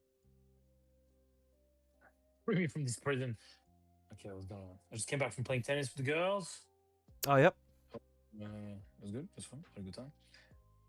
I watched a little bit of Rock's game, the end, and then I saw that you were on for this game. I was like, you know what? Let me come give him a hand. That's it. Get in here. Help me out for a round. We're gonna see. We've got Scotty. Looks. It could be another baddest final. I think it's going to be what's Rock against? Rourke's playing against Han 2 ECL. I don't think that's a great matchup for Rourke. That is going to be pushing shit uphill, unfortunately. Now, It's tough. If Scott wins this, I think whoever wins this out of David or Scott, I do think it's a rough matchup for the Han 2 ECL. However, Jason on Han 2 ECL did beat David on Anakin DV in Swiss rounds. Okay. So, I don't know. Look, Scott's definitely a harder matchup for the Han 2 ECL. We saw that. So, Han 2 ECL for Rock is tricky because it's super aggressive. Yeah. And it can just spew out units. It can spew out units. You still have the Wrecker Po ECL. Like, Wrecker into CAD is a bad time. Like, if you keep your ECL Wrecker to kill CAD, it's so tough. Yeah. The thing is, I think isn't as effective. No, so Rourke though does play a lot of hand disrupt. So we're talking Garridons. I saw that, yeah. So I think he knows when to play those, and I think he's not going to be a rookie into it. He's going to be well placed into it, but I don't think it's a good matchup. So we'll soon see. Who we got? Yes, thank you, Carl. I did fix that up. Rowan, yeah, man. How you been? I've been good. I've been well. Yeah. We haven't seen you on Battlefield for a little while, brother. That is true. We need to tee up a session actually. We do. Maybe tomorrow. It's tough against Han 2 because if you capture his units, like let's say you capture an early Po that's a 6-4, and you bring him back out as a 6-6 when you get your unit killed, it's just like Han 2 is almost like not too sad about that type of stuff. Nope. So it's so that's gonna be an interesting matchup. I do think Scott has the advantage here just because of the ability to just tempo out Anakin and the Anakin flip and Anakin's unit. And what's tricky is Anakin is not gonna have a ton of good targets to trade up against. No, especially so Scotty's higher seed, so he's going into this first game with initiative. That's not what Anakin wants either. Anakin wants to get initiative. So absolutely. That like if he plays, you know, a Gunji or something, you can smash out the Yaddle. I wouldn't kill it though, but yeah. Oh, he moves the Gunji. So. Yeah.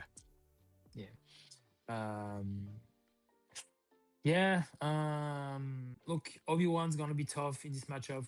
Like for Yoda, the Typho are gonna be really good.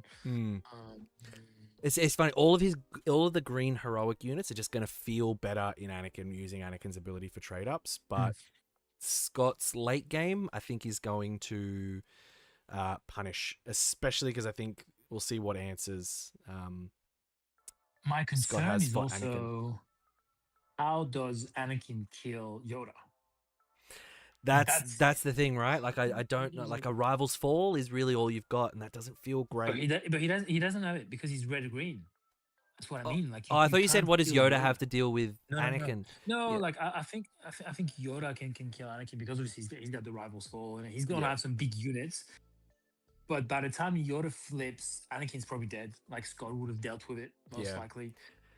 What's Bradley saying? 2:30 a.m. watching a PQ. I have no life. Where are you from, Bradley? 2:30 a.m. That's American.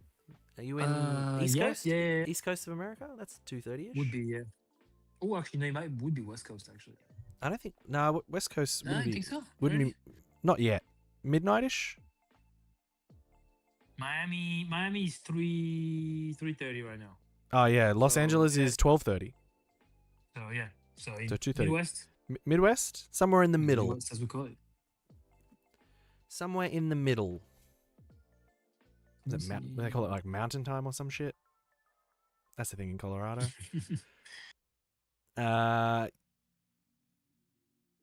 We got a lot of love for Jason, who's not on stream. It is David. Only 12:30 on the West Coast. Yeah, Marcel's in Seattle. Central time. That's right. I only know a little bit about time zones in America now because of fantasy football. that I am playing.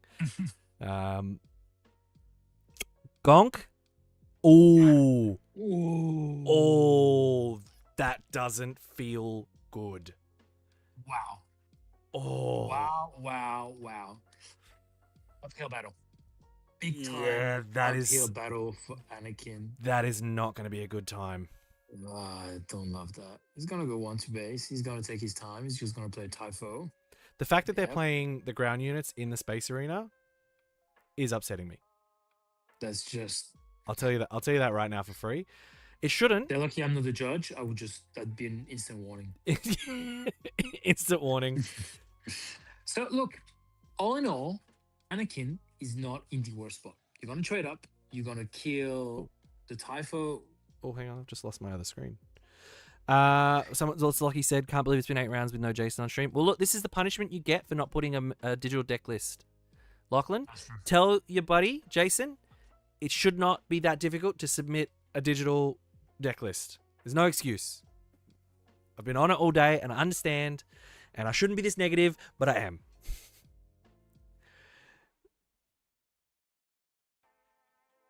How do you get rid of?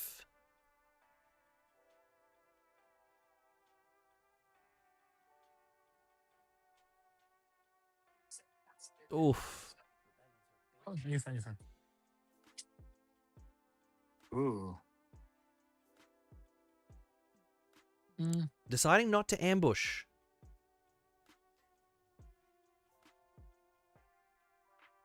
Yeah, look, I don't mind it. No, I think don't mind it with because- what's out there, I kind of think that Scott can just push a lot of damage to base here and not have to worry too much. Because if he would have ambushed into the Namek, he would have taken 3. If he had managed to ready a spy, he would have killed the spy with the blue leader, and that feels really bad to lose a spy on a lose a blue leader sorry, on a Namek. Oh, for sure. Absolutely. So I'm happy with that. He knows he's gonna get at least 1 swing out of it here. Look, to be honest, like Anakin is not in the worst spot considering how he started. No. Not awful. And I mean, Yoda is that slower deck. God has made really good use. Oh. Yes, that's mental. Look, Scotty's a fucking player. We're going to be biased as shit because he's He's our gonna make some boy. decks, man. He's our boy, but fuck. Dude, that, like, the traitorous? Oh, yuck. He can make some decks, bro. Okay, that's good. So he shows the spy. Gonna get insta kill. Yep, there we go. Bye bye. Oh. Scotty knows what he's doing. This is a man who knows how to play this game. And Anakin Trader is back. Ooh, that's good.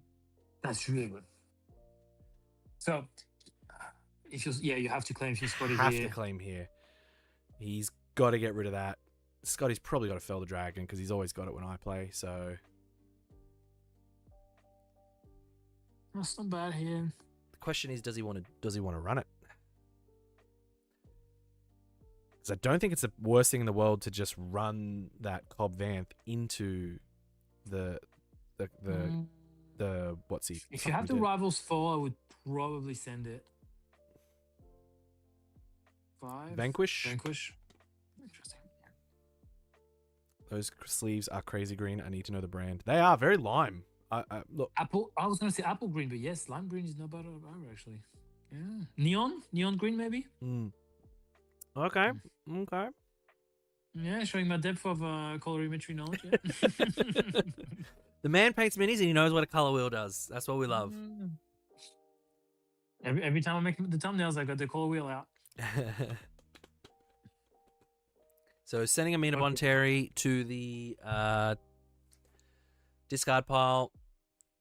He knows he's going to be playing that this turn for free off the stolen Cobb Vanth. You bring Anakin out now.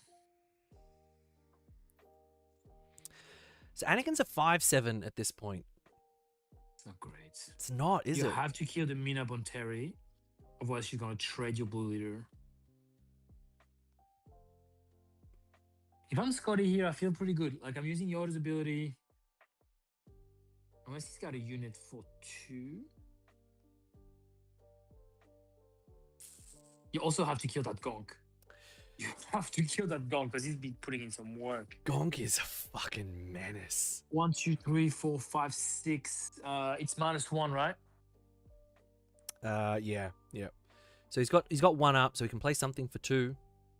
Yeah, but next turn, like if you let Scotty claim and he attacks with Gonk, Yeah, okay, kills it. he's gotten rid If of you that. attack with Gonk first, he could have played home 1 first up next turn, and that was. Oof. It's yucky. I mean, actually, he doesn't have much because he played up curve, so he has Typho, Blue Leader in his discard that he can bring off home 1. So far, nothing great. He's probably gonna wait to go to 9 to get the Typho back. Oh, interesting. So did Oh, he? okay, so I thought he said base. Yeah. Did he Bright Hope there? Yeah, no, he killed. He showed the Oh, he disclosed. green hero. Yeah. Yep. To draw 1. Okay, so Anakin's doing a bit of damage, not much. Not a lot. Just 5. Let me just update these. So what have we got? 7. So you have Luke here. Caloran. Okay. What are we looking for here? Obi-Wan? Yeah, 3-5 would be nice. Yeah, we'll take that too. That's fine. He probably didn't have a lot of options because he put that. He put that Real really quickly. Look, Anakin is He's gonna stabilized a little bit. He's gonna flip you. Oh, Now I think It's tough because that's a really good Yoda target. Really, really, really good Yoda target. yeah. Yoda's gonna cycle. So he did send a Caloran, so does he have another like 7-ish costs in hand? 7 or 8? Luke would do it, home 1 would do it. What else does he have around that cost?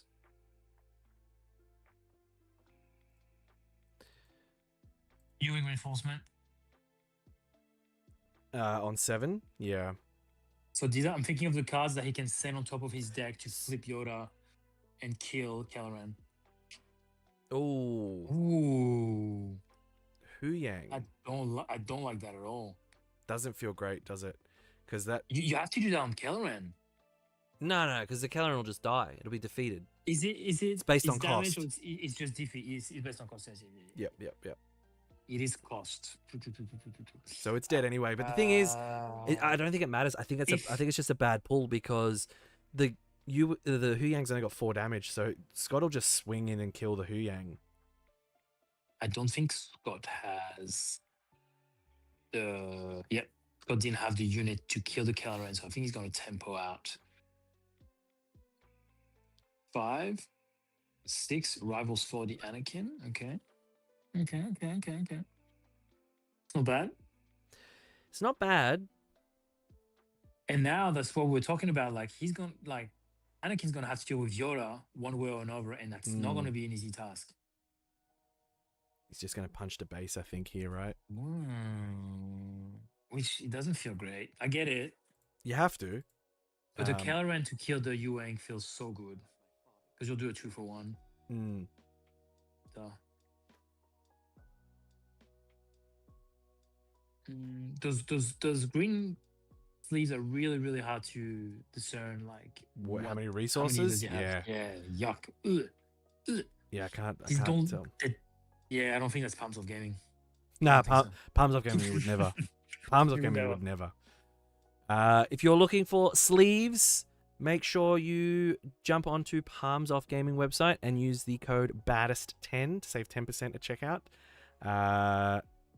Honestly, I don't know what's not good on the Palms Off Gaming website. Everything is fucking sick. The sleeves are dope. Yep. The deck pods, the binders are sick. The deck cases that they have. The one that you got for the showcases, amazing. Yeah. Like, just everything's fucking good.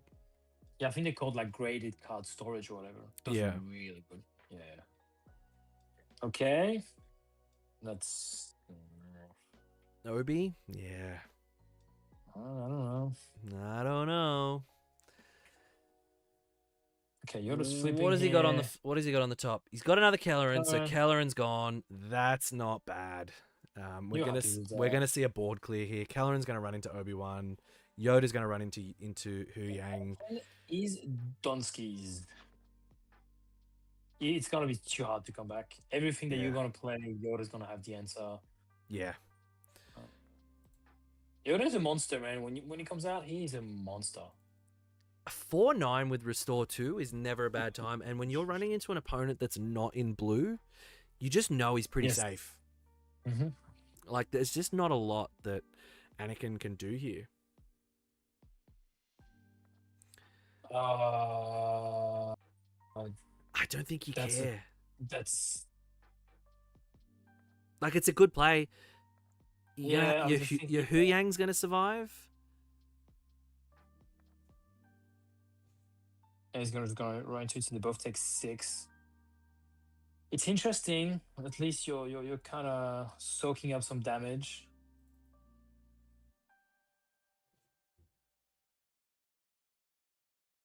It's definitely probably the best play that he's got to do there to make sure that it's okay. Look, Scott's board is just so good, man. Yeah, it's too good. Good. It's too good. Like, the Hu Yang can kill the Kelleran, which is a great run for the Anakin, but... Mm-hmm. So do you kill the Hu Yang or the Kelleran, or do you kill the Yoda here? You can't kill Yoda, it's got 9. Yeah, but you use Anakin's ability and you trade up. Ooh, 100% you do that. I forgot about that. I think you do take 7 to base after that. So... +2 for the 2 that you for the Anakin. So you're going to take 9, you're going to be on 19.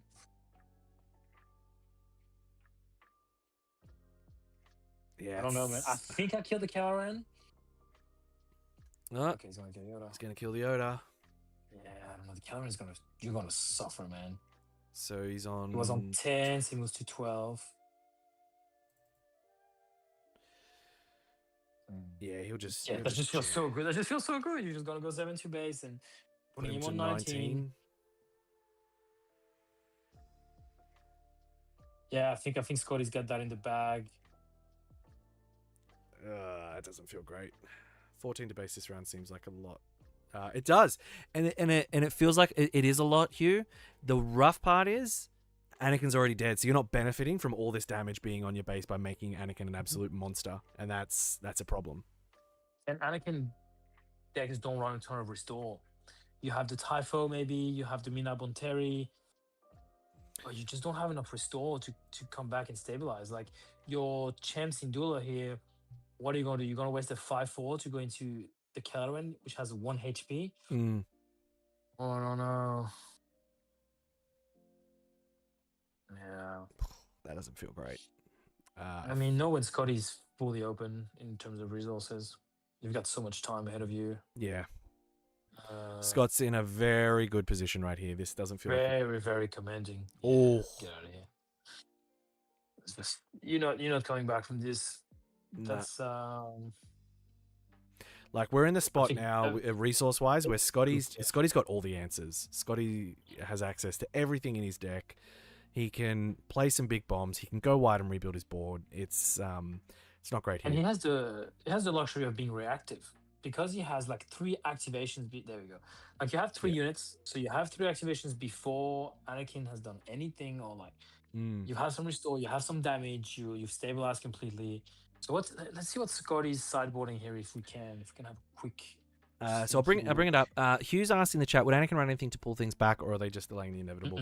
No, look, I think that was a delaying. Like they've got home 1, so they can bring some stuff back from the graveyard, but there's really nothing in here that's gonna make that big of an impact. Sideboard wise though, the Anakin's got a Crate Dragon in there. I think we're gonna see that come out. Have to. The Bright Hope is probably something to slow. Yeah, I don't know. What is not majorly space, but Scott's sideboard is 3 Eager Escort Fighters, 2 Confiscates, 2 Hyperspace Disasters, 1 Endless Legions, 1 extra home 1 because there are 2 in the deck, and 1 Nebula Ignition. So a bit of removal, bit of late game. Endless Legions, that's funny. I mean, I'm interested to see if he puts the Confiscates in. Yeah, I think he would. He knows the General's Blade. Yeah, I think that's a good call. So the sideboard for the Anakin is 2 Bright Hopes on top of the none that are in there. 2 Eager Escort Fighters, 2 Legal Authorities, 1 Cham, 1 Cinta. There's already a Cham and a Cinta in the deck. 1 Disabling Fang Fighter and 1 Crate Dragon. So I think we are going to see... Talk to me. The Crate Dragon's going in, for sure. Legal Authority, I don't think he's very good here. Yeah. The Eager Escort Fighter, like maybe, but Scott's not running a lot of space. Not space good enough that you want to go there. The Cinta, maybe to get some action economy and keep initiative. Cam, hello streamer, stream. I'm back from adulting. It was shit, as you would expect. Welcome back, Cam. We're happy to have you here. Red Sox, just tune back in. Is this top 8? I see the players have played 7 rounds already. Top 4. Thailand top. Oh yes, apologies. I did not set this up. This is top 4. So if I'm Anakin, I will slot in that Fang Fighter. Because you know Scotty's running Traitorous. Very true. Very true. You know he's running Traitorous, so I would run the. That was a now, big Scotty swing might, Traitorous, like taking get rid of it. Cobb Vanth. I think you definitely bring in the Disabling Fang Fighter. Doesn't cost you much. No. The Crate Dragon definitely comes in. Scotty won the 100%. Scotty won the first game, so convincingly as well. But it's no turn 1 play for Anakin. You rarely come back from this. Yeah. Anakin is not a deck that plays great from behind. Especially if you play against blue, where your Anakin leader can be dealt with. Anakin can come back from behind. If you can't deal with Anakin and he swings for 8, 9, 10, you dismantle units, or you just go to. Sometimes all it takes is one Anakin swing. So update. Rourke won game 1. Let's go, boys. Kingmaker's gonna be back at it again. The Kingmaker is gonna be back. I don't want him to I want him to play it, but the Kingmaker's gonna be back. we're gonna have to figure something out for him, because the good thing is in set 7, we're all gonna be qualified by then. He's gonna wreak havoc. He's gonna fuck everybody's day. We're gonna get to the finals. Do you know what? I would love if we're all qualified and we meet Scott in the finals. One of us just concedes to him. I'll concede to him. I concede to him. Let's go home. You get this one. That's on you. Marcel, baddest finals. Let's go. We love a baddest finals. We love a baddest finals. Look, we're biased. Ooh, update. Rourke lost game 2. Okay, oh, really? That was quick. That was quick. All right, you need a photo of him lining up the several baddest team members and knighting kinging them with 100%. So we've got. So he has conceded to Tebow. He's conceded to CJ. He might now concede. Is it just those? Is it just you two? Just these two. Yeah. And then he might concede to Rourke if Rourke gets game 3. We got a chance to put 2 worlds. We're gonna be nasty at worlds. Oh, good cards. Good cards. Very, very important to keep those Chams for Anakin. You also have to, if you can get a Cham out. Tell you one thing. The ping is. I think I'm claiming. Yeah. I don't know. I would have considered claiming. I'm not gonna lie to you. That's a tough spot. Feels so good for this. But you know Scotty's running into that Sabine right now. Exactly. It's just too good. It is. Unfortunately, Scotty is going to lose the thing to the what is that? What is that shielded unit? Anakin has. Because I was like itinerant. It's the Gungan. Yeah. Okay. Gungan warrior. It's fine. Look, he's taking his time. Scotty's excellent at taking his time. So I think has restores. That's really good. Hold on. Don't show your card yet. Don't show your card. Now you've done it now. What did he do? Now Scotty's still choosing what card he's gonna put down, and the Anakin player got impatient and like almost kind of played his Cop Van. I was like, don't show what you're going to play, otherwise you're giving him information and he can kind of put his hand together. Like, Is that a resupply? on Yeah, what, we got a resupply. So we've got some so ramp. it's not bad. I hope he sideboarded the Chams in, because that's the best card he can play right now. If he's got a Cham, 1, 2, 3, absolutely. 4, 5. Catch up. You get Anakin out early. Mm. And you can start, like, you're only on 4, but you still have 4-7. Like, it's still considerable. To come out, early? Absolutely. Like, Scotty's not going to... If Scotty has to waste a Rival's Fall, like, right now on 6, and you can still hit 4, because he's going to hit for 3 with the Gungan, 3 with the Cop Van, probably going to play something else. Okay. Oh, what does he have? Not much. It's not look... He's being patient. He wants to kill the Cop Van. Oh.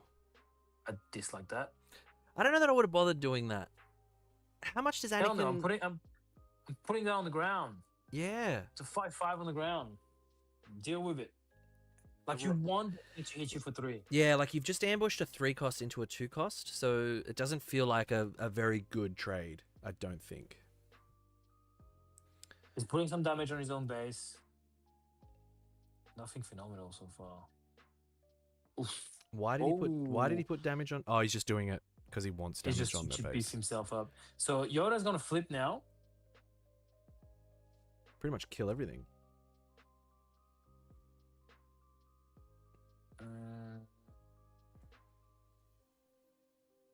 Why did he not do the Cop Vamp trigger? He is. Oh, okay. But he can't play it because he's claimed, right? Has he claimed or has he passed? Oh, I don't know. I think Scotty's probably telling him, you could do this. I mean, at the end of the day, you're gonna look through. You can get rid of some turn 1 plays. Yeah, but you're cycling don't, your deck. I don't love that. I think he's claimed. That's why he's like, I'm just gonna kill your thing. Scotty's got to put some damage on. Yeah, he's on the ball. Yeah. Oh, yeah. Not well played by Anakin player at all. No. Pass. What do you care? Just pass. Yeah. What are you claiming here? He's got 3 open. You've got... Yeah, I don't love that at all. Like, yeah, see, killing that 3/2 in space, allowing him to cycle was... why? Just stay in the ground. Just don't bother. Like, don't let him cycle and put on top what he wants to put on top. It's not a May, so it has to... oh, yeah, it's a 1 defeated, yeah. So you do have to search the 10, do the thing. You can't play it. But you can't play anything. So what's funny is you also could fail to find something. Which I think he would have done. No, he put something in his discard. Oh, okay. Well, I mean, you can get rid of some of your early turns. Do you want them? Yeah, maybe not. But, you know, like, we were having this discussion of, like, you know, well, you can fail to find... Yeah. Ooh. A turn of some kind. Oh. Oof. Fucking Village Protector, man. Okay. Yeah. Okay. It's still shit. It's he's still losing that, but it's...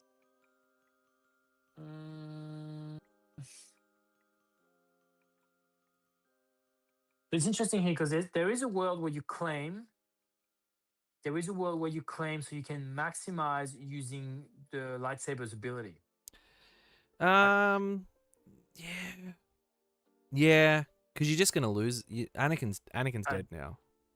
I see. I don't love that because why don't you just claim you're gonna die right now anyway. So you might as well get. Yeah, because there's never a world where Scotty's not running that.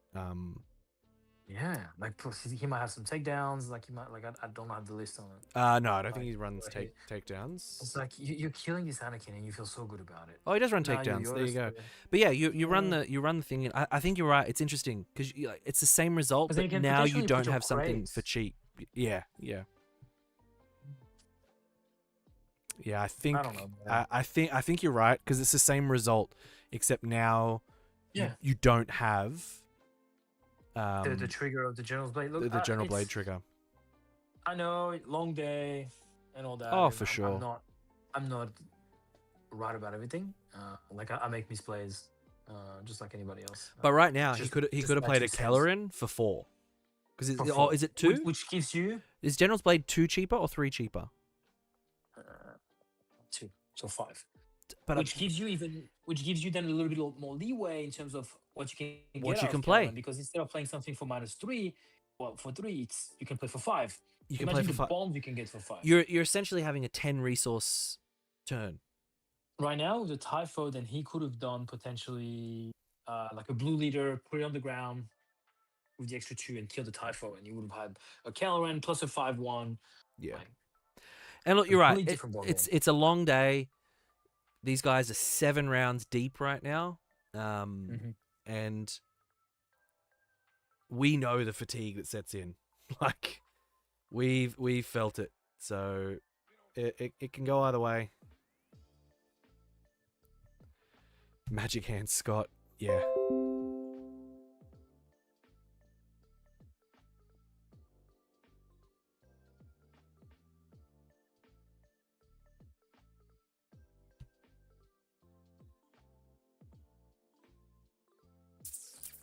James giving us updates on Rourke.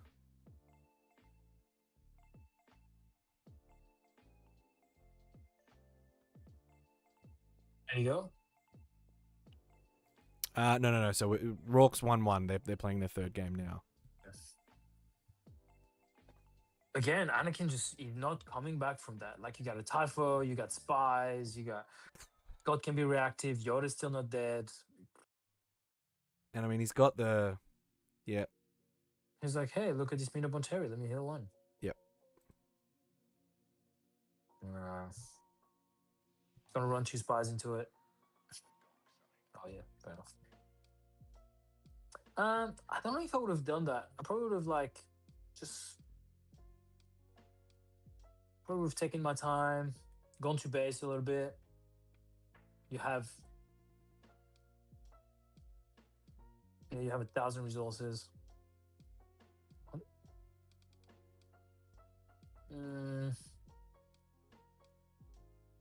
That's what I mean. I think the end game that Scott has is just so much better than this Anakin.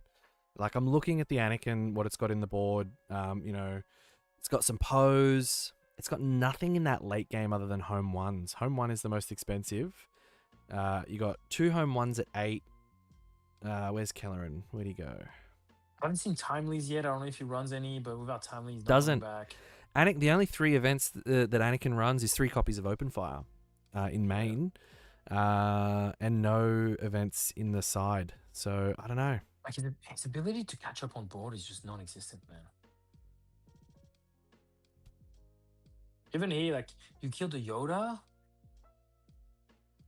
but you're just gonna get traded by a spy. Like, it's just everything feels bad on that end, man. Yeah. Again, like, obviously you don't have a million choices sometimes. Absolutely. And that does change things a lot. So 5 and 2. Like, this is a slog game because the bases are at 33 and like we're at 5 and 2. Like,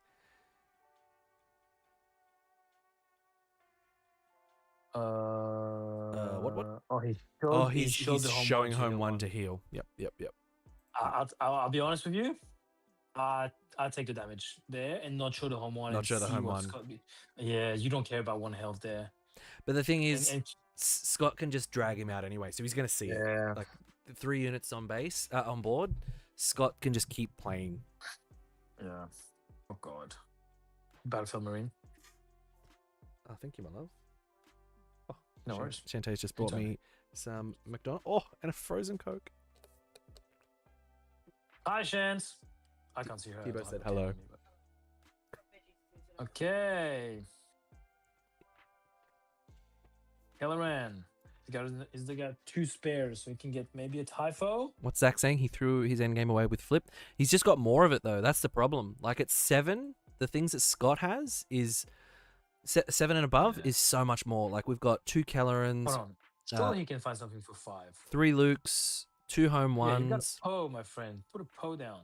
What are you doing? There we go. Yeah. I was gonna say. Fellow Dragon. Scotty Wood. Whoa. No. Home 1.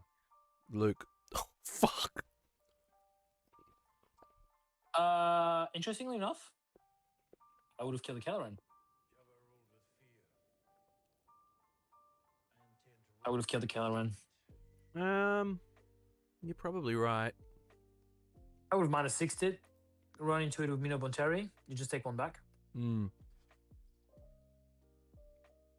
Because I think whatever Poe's gonna do, like Poe wasn't gonna kill anything with the 2 damage. No. And I think, I don't know, like, oh, he could have killed Luke, but he wouldn't have survived. He would have now tried. Kelleran can kill Luke and survive.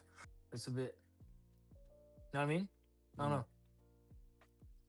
Again, I'm not the GOAT of SWU. Scotty is, but yeah, see, like that trade wasn't happening with Poe. He would have killed it, but he would have died back. Yeah.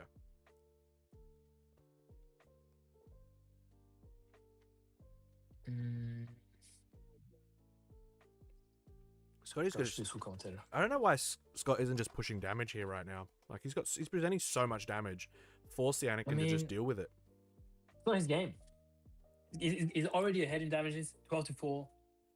Like he's like, okay, just put a unit and I'll just get rid of it. He's got so much time. He's already up 1 game nil.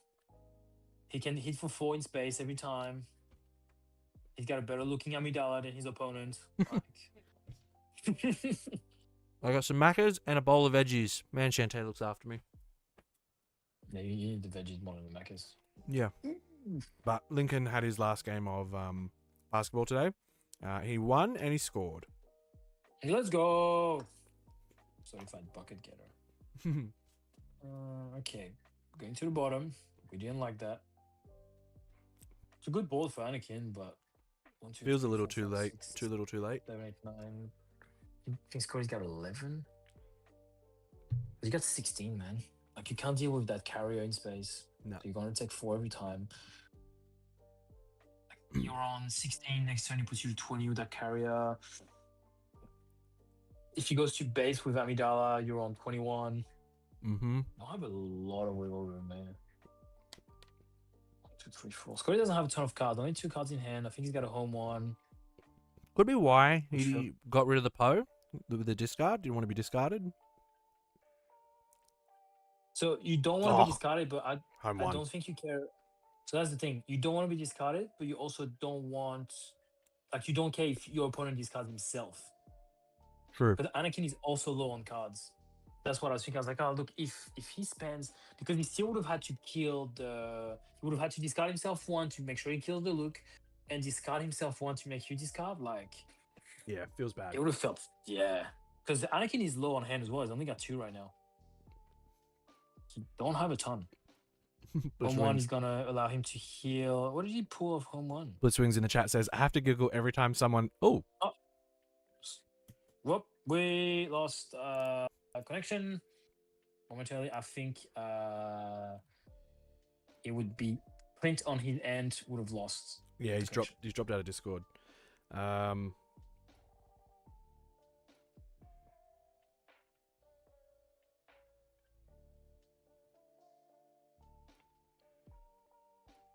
There's going to be an opportunity to step aside. I think I have a family poking into his hand. Go for it. Get Clint to come in with you or whatever. Maybe Fork doesn't make it. Maybe you can give a sneaky live interview of him. But hopefully he makes it. All right. Enjoy. All right, man. I'll wait for these guys to fix this shit up. Sounds good. The chat can talk to me while I'm eating my bowl of vegetables.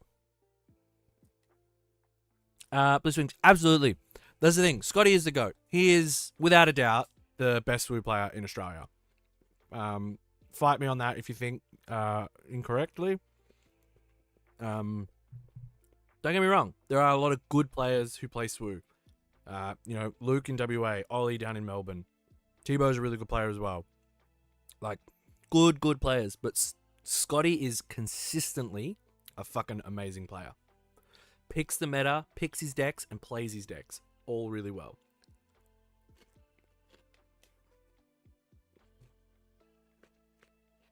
All right, well, we lost that. We didn't see the end, but I think we knew where it was going.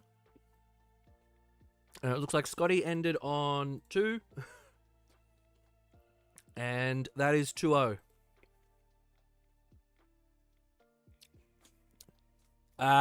Tim, we don't have enough. We don't have enough.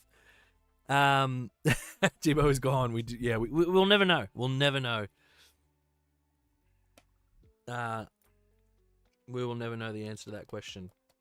I don't think these are roasted capsicums. I'm not eating a raw capsicum. I don't care what Shantae says. Like a roasted capsicum, I'll fucking devour it. And it's red. Roasted red capsicum, I'm in. I'm in for it. Cauliflower, I hate cauliflower, but I'm in it. Skinny Pepper. The other game in Top Cut is Han to ECL. Piloted by Jason, and Cad Bane Tarkentown, piloted by the baddest Rourke. Let's have a look. Oh, not the update we wanted to see. Rourke lost the final match, final game in the match. So Rourke is not progressing into the finals with Scotty. So Kingmaker is not making any kings today. We are going to see Scotty take on Jason in Han ECL for a finals at the Brisbane Planetary Qualifier, hosted by Mint Collectables. Blazing Leo says Jason is my goat. Look, for sure, I don't think it's a great matchup for him, unfortunately. I'm heartbroken. I wanted to see a baddest final. I mean, look, it's still a baddest final. Scott's still in the final. Blazing Leo wants Jason to bring it home for the Brizzy boys. But the bias in all of the baddest in us wants Scotty to steal another city's mat. I want to see some Jason love in the chat. I'm going to jump in the chat for a sec. One second. We're going to do a poll. A good old-fashioned poll, ladies and gents.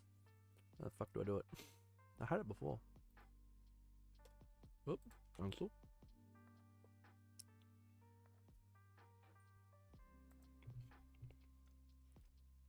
Tim is correct. At least we have a finals this PQ.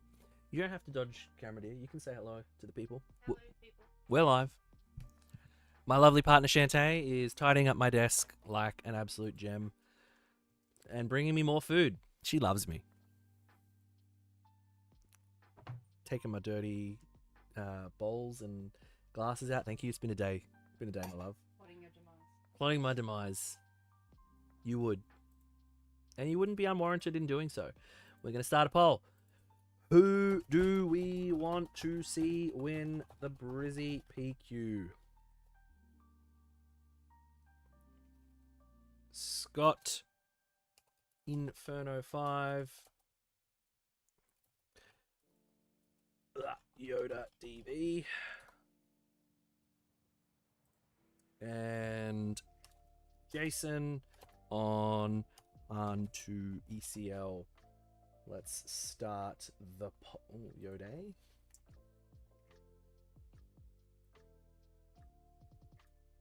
Hang on, we'll do it this way. Oh, spell it incorrectly. Poll. Start the poll. All right, poll should jump in now.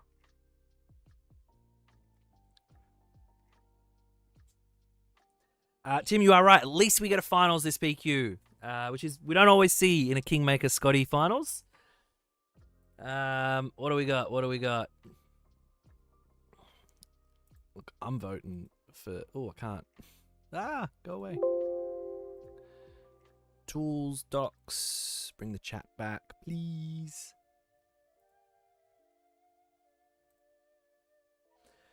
All right, what else we got? Got some love for Jason in the chat, which we love. Would trust him in surgery.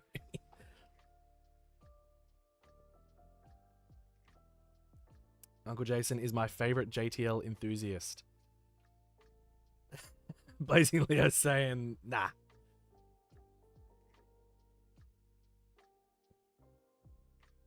All right, vote in the poll, boys. Come on, ladies and gentlemen. I want to see some votes in the poll. I'm going to keep eating food to look after my body and provide it with sustenance. Can't say nourishment because I'm eating Macca's and that's not exactly nourishing. This fucking... Is this a double cheeseburger? she does love me. What a ledge. It's fucking drowning in sauce though.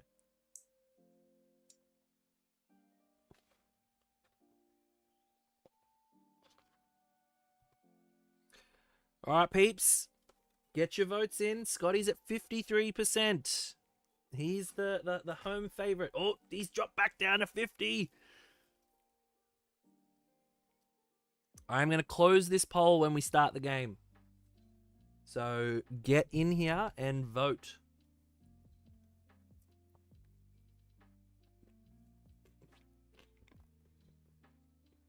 I think Blazing Leo doesn't want Jason to Baddest Clint is saying that Sydney is stealing a map. Look, we come, we see, we conquer. So we. It's Scotty.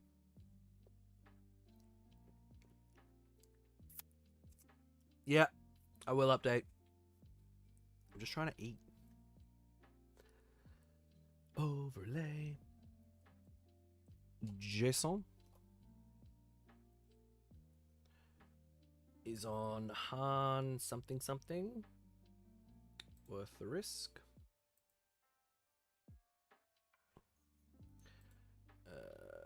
Reset, reset, reset.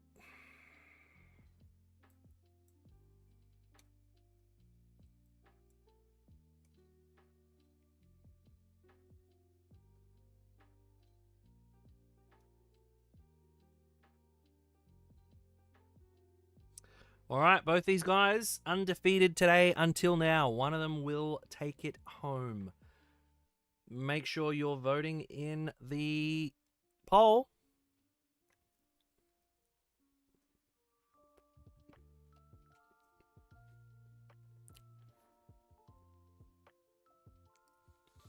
Sam McBride, absolutely. What about the Luke ECL in the top 8? What a run, mate. 4-2. One was always going to make it, and your breakers got it for you. That's really good.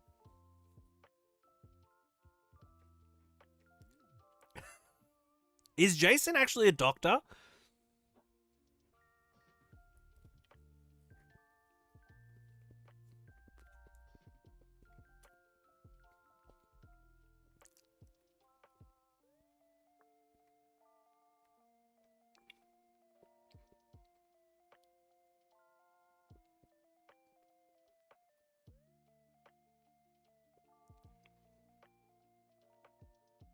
With a name like Sam McBride, I believe he's a handsome dude. That's fair.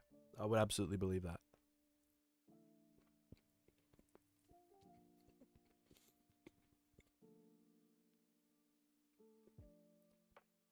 All right. Here we go. Best in Australia. You know what I love about this? Jason's not running a showcase, and I kind of like that. I kind of like in a regular ECL, not even hyperspace. That's flexing. Like, I'm good. I don't need a blinged out deck. I don't need a showcase. Jason does have the Worlds. Did Jason go to Worlds?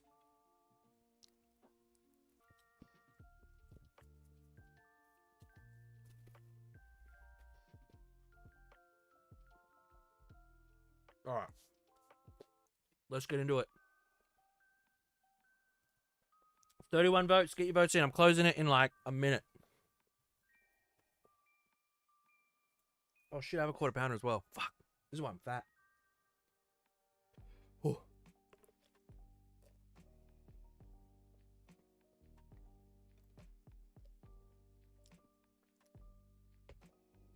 Honestly, Jason does feel a bit like a man. Like, I want to see him raw dog. Look at that paper list. What a fucking man. That's so good. It's not even a typed up list. I'm losing my brain. All right, I'm closing the poll in 10 seconds. 9, 8, 7, 6, 5, 4, 3, 2, 1. The poll hath ended. 32 votes. 56% going to Scott, 44% going to Jason. Was a close run. That's who we want. Look, it's even Stevens here. The way he slid it across the table, yeah, he's a fucking man. This dude is a man, and I love it. He's a doctor. Fuck using a computer, but doesn't give a shit. Utterly, absolutely baller move. Next time, Jason, I want to see no mat, no sleeves. You're just like, raw dog it. Just raw dog it. If anyone can, I reckon it's this Jason dude.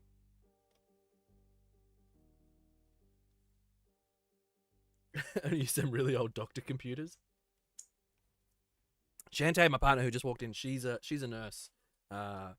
She will often get angry at the shitty systems that New South Wales Health uses. Is that on medical paper? I hope so. I fucking hope so. Imagine this is just prescription pad. It just writes out his deck list. It's an alpha move if I've ever seen one.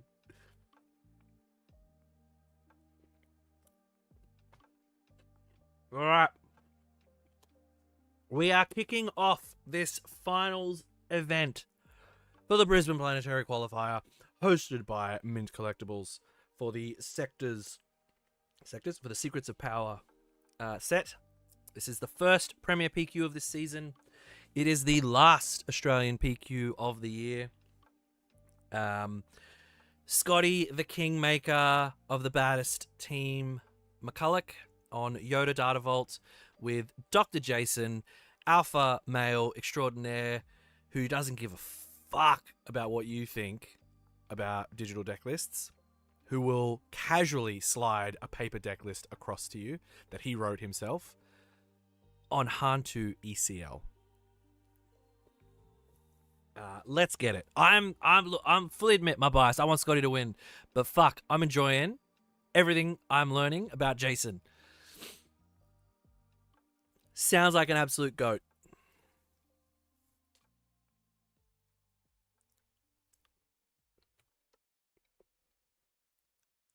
I don't know, chat, do you guys do this? I put chips on my burgers at Macca's, like the fries. Anyone do that? They're just falling out and I'm having a rough time. I'm going to keep eating though. So the quality of commentary is going to be meh. But you don't need me to commentate, Scott. You just, shit's going to happen. There we go. That is not a bad start.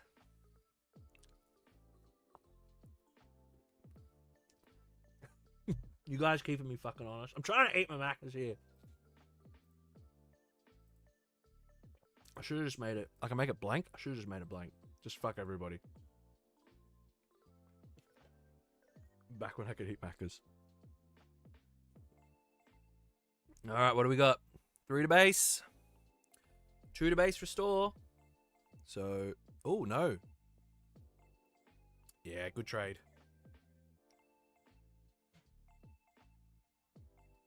Oh, okay. So he's showing a Cham and something with heroic.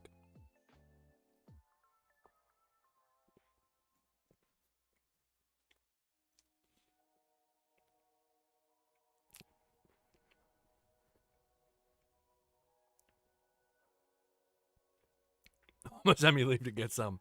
Marcel, surely you can just get it delivered to you, brother. You're in Seattle. You're in America. It's the land of give me all the things, right? Just not Seattle specifically, America. I just assume you have access to all the things at all the times.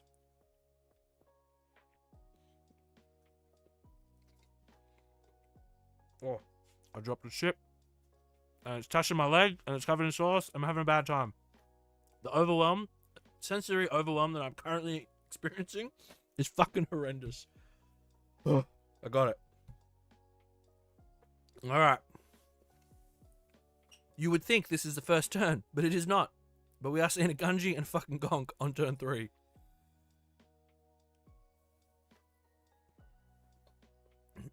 Ooh.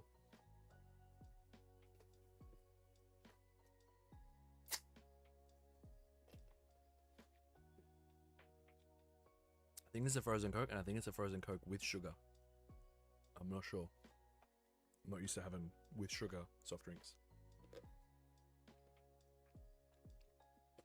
It's dripping on me, and I hate it.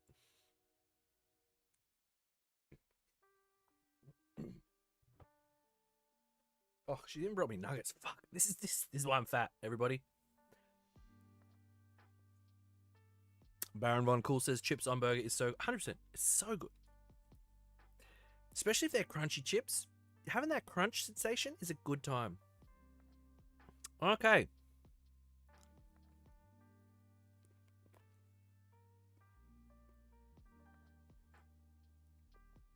XP on the Gunji so you can kill the gonk.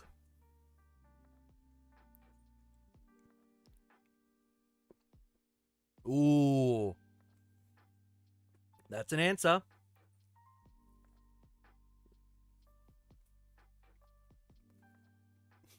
I am. But it's fine. It's fine. It's been a long day. It's 20 past 8. I've been on here for 9 hours. It's been fine. You guys have been keeping me company all around the world. You guys have been chiming in from, and I'm loving it. It's been a great day. All right. What plot cards do we have? It's got a Cham in hand, as well as a Bounty Hunter's Quarry and a Poe Dameron.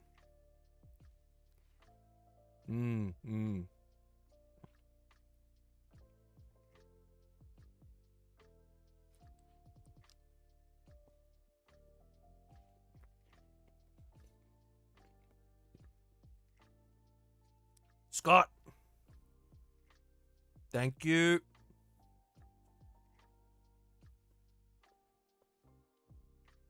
I was going to yell at him again for doing it. He did it last time he was on stream.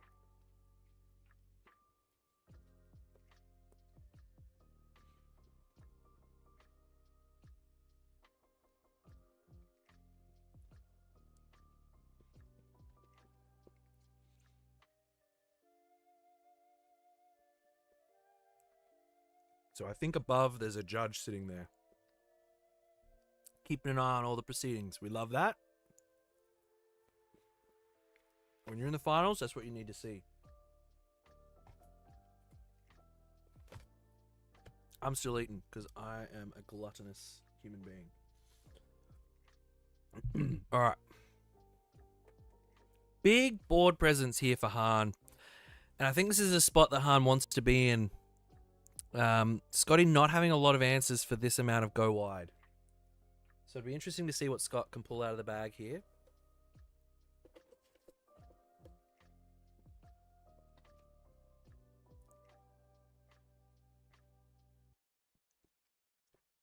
Oh, Chris, thanks, man.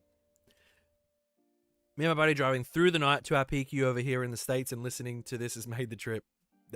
Big love. Where are you driving from and where are you driving to? What's the PQ? I love that fucking commitment, though. Tebow and I and Shantae, we drove down to the Melbourne PQ, about an 8 hour 40-ish drive. We left here at 4 a.m.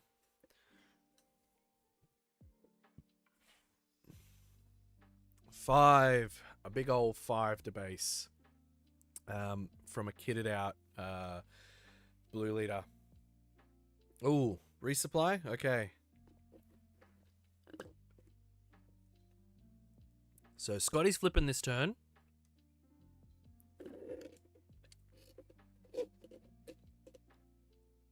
I think Jason's just going to run to base here.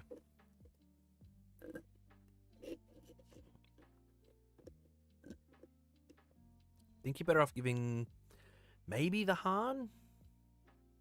Because Scotty's just going to blind flip, and I think he's going to be okay getting rid of most of the things.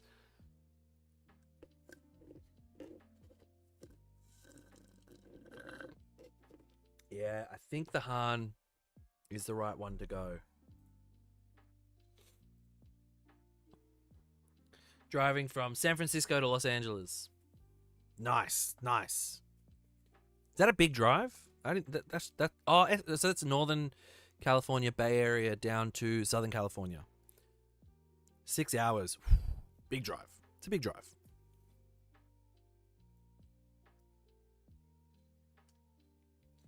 Now we're ending off with some nuggets in some sweet and sour sauce. What is everyone's nugget dipping choice from McDonald's. And why isn't it sweet and sour sauce? Because it should be.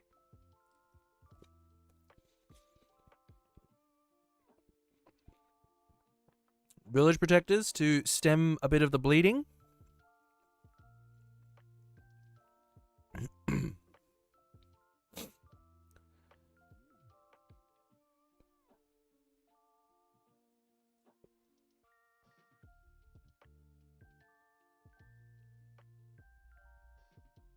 Marcel's in. Sweet and sour sauce. 100%. It's always it's sweet and sour sauce. There's no question.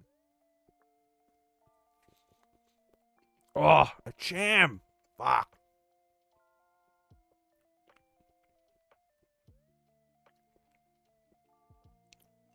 Zach says mustard.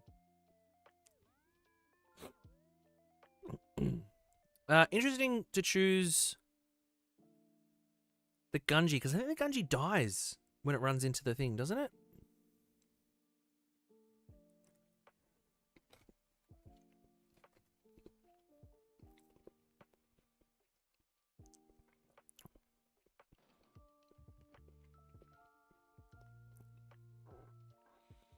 Just to do, actually, that's a good point. I'm not sure.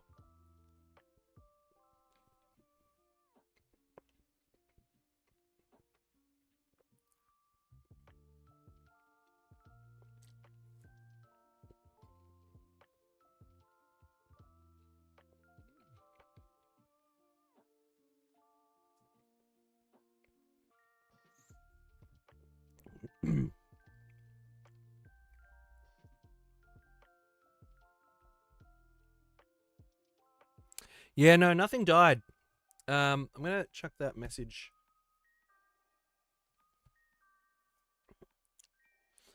Ba-ba-ba-bum.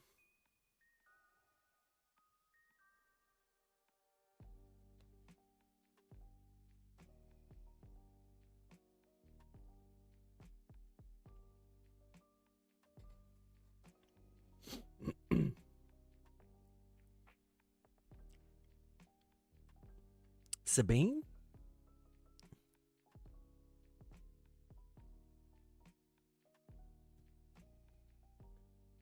That's a big swing in units. So hang on, just Scotty's at 8, and Jason's still at 1.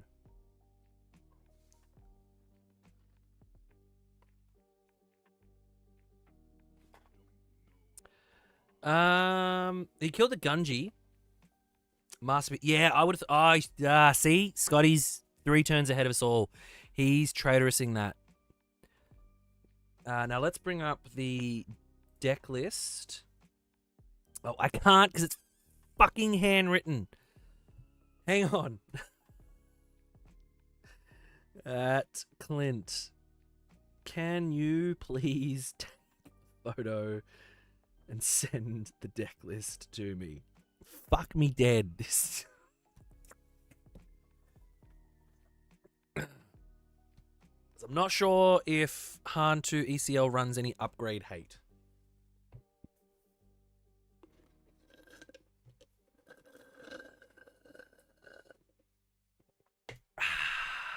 Delightful. Seriously, I'm mildly on tilt. The TO, I wish you please could have just updated the melee with the thing. You could have done it. You could have sent me the list. I would have done it.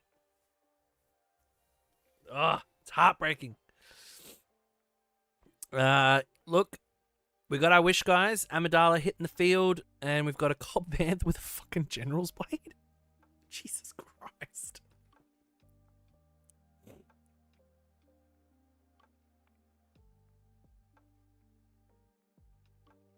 Yeah, I would say they're probably in the sideboard.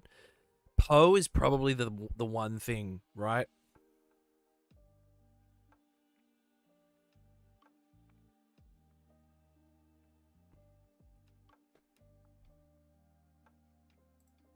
I mean, as things go for upgrade hate, Poe's pretty massive.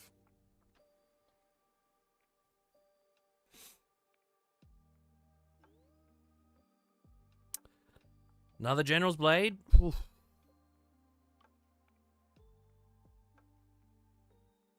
Now we're going into endgame territory for Scotty, and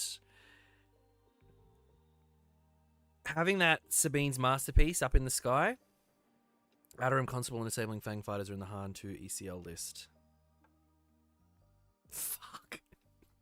This man and his fucking village protectors is tilting.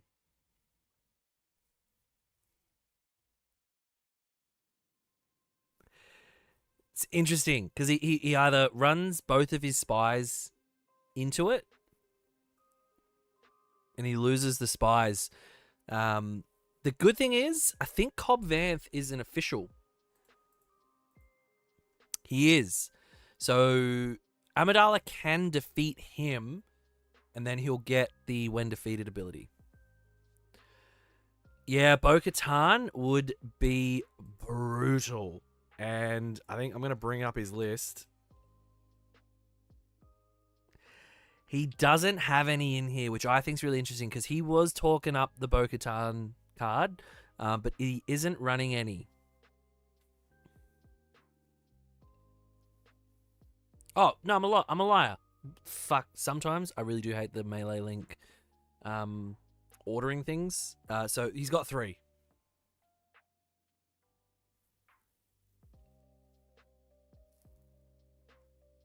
Oof.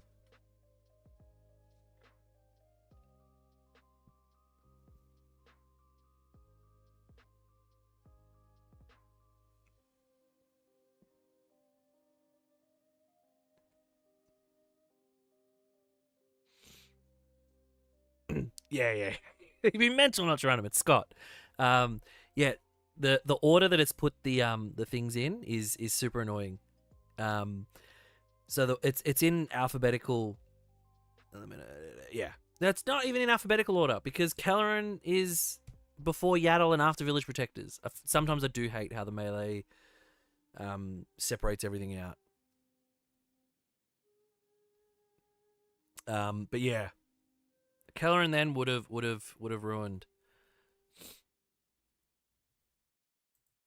ruined lives. So where's Scotty at? He's at, what's that, 17?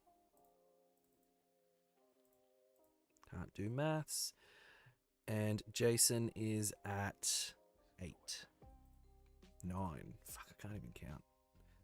It's been a long day for us in chat as well, providing commentary in the commentary box.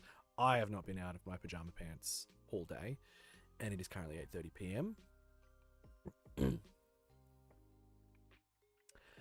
There it goes.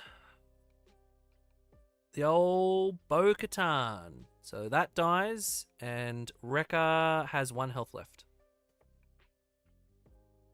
It wasn't sweet and sour sauce, it was crack sauce. It basically is crack sauce. I didn't want to do it on stream, but I normally would get the rest of the sweet and sour sauce out of the thing and eating it. It's fucking so good. But I did not do it on stream. I can maintain composure, and I'm a professional, so I'm not doing that. Yeah, the thing is, the Rekka only being on 1 health, what has he got to get rid of it? Do you know what I mean? It's funny though, there's a blue unit out on the field, so he's going to be able to restore 2 off the Sabine's Masterpiece. Is it restore 2 or restore 1? Sabine's Masterpiece. Crazy colorful. He'll do 2 damage from a base. Oh, there we go. The constable's there. So that's a big boy. That's a swing. I think Scotty got a little bit greedy and probably should have swung with it already.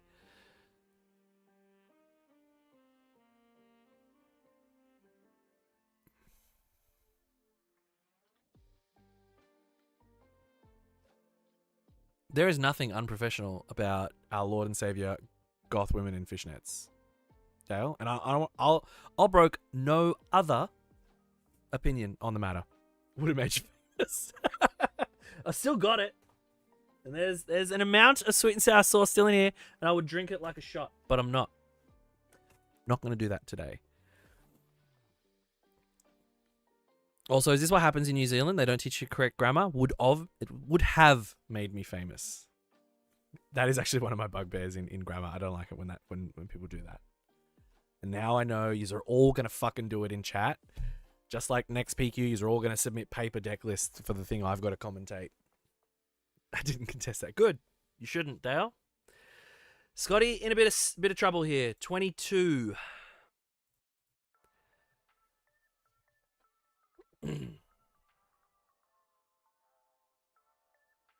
Oh, and a Cassian, who's going to push another 3 damage to base. Oh.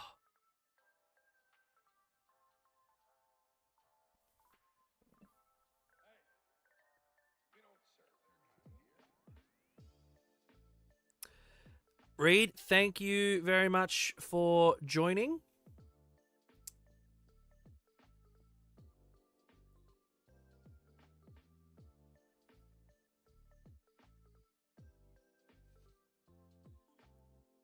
All right, so Jason's going to take that one home.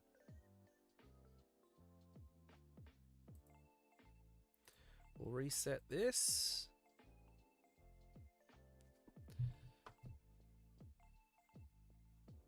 Is Baz doing the Canberra PQ? Yes, we are. We will be streaming that one at Aki Canberra, and I will be your commentator again.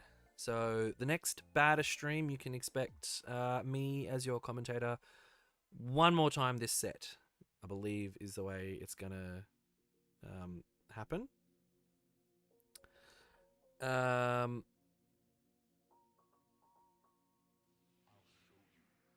Not having the deck list is semi-tilting. I'm going to message Richard after this and be like, everyone has to have a digital deck list or they're banned. Just DQ them immediately.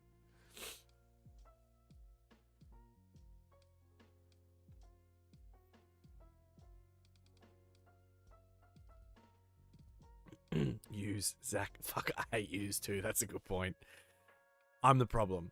I understand in all of this, like the would haves, the use. I know I'm the problem here, and I'm fine with it, but it hurts. It hurts my delicate sensibilities. Shout out to everyone in the chat today. Thank you guys. Solo for most of the day. I've had Tim and Tebow join me for a little bit. But it has been good having so many of you here with me. And all across the world. I'm fucking loving that. Marcel, you've been here for ages, and I know it's late there, so I'm commending you on your commitment. I hope you're still here with me, mate. Hope we get to... look, I also hope you come to Worlds. We'll look out for each other. We'll have a drink. Yes, Jason takes game 1. So... let's go, because I don't have Jason's deck list. I have no fucking idea what he's going to be sideboarding in.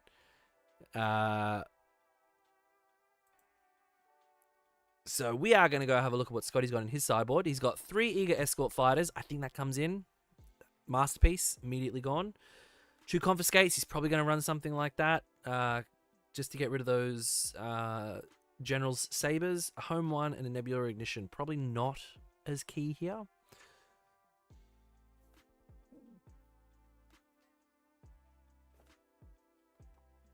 Snowflake. Goth girls in fishnets with sweet and sour sauce poured on them. Look. Cam, if Cam's still in the chat, I'm going to wait for Cam to weigh in on Goth girls with sweet and sour sauce from Macca's poured on them before I make any commentary.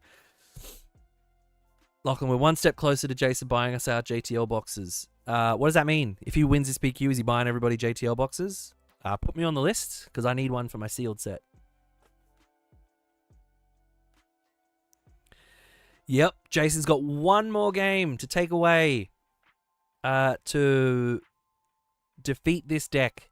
So interestingly, Clint played harm to ECL into Scott and didn't have a good time. Scott smoked him. So we're going to see what happens here. Goth girls spit sweet and sour sauce. Fuck, Dale. That's degeneracy, brother. And look, I would never kink shame. We do not kink shame on the baddest. If that's what you're into, I hope you get it. I hope you get it all. All right. So we're gonna see. We're gonna see what we see in this game 2. Scotty, very known for winning a lot of his games 2-1. He pivots hard. Does he lock in here? I mean, look, the man wants the 3rd PQ win. He wants to go up on the SWU Oz tier list. Mina Bonteri, not a bad start. Not a bad start.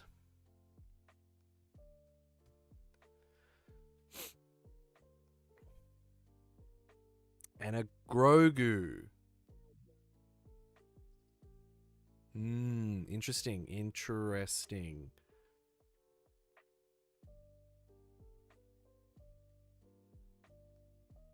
What does Scott have to answer that Grogu?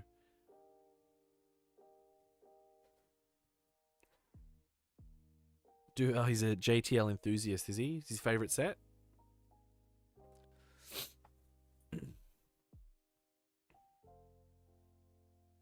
I've moved around some of my background. Obviously, we've got the wall of pops here, but got some Star Wars Armada Star Destroyers and my limited, kind of exclusive droids. Moving some stuff around in one of the baddest caves.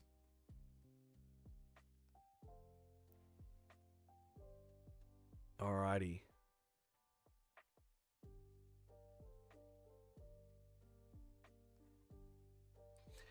Interesting, Scott didn't play the Obi-Wan first. Although he's still moving it around, so I guess it would have been the same outcome.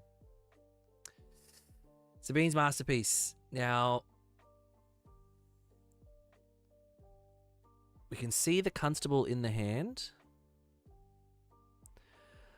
Does Clint have to do the next potty as a goth in fishnets for missing top cut? Look, maybe.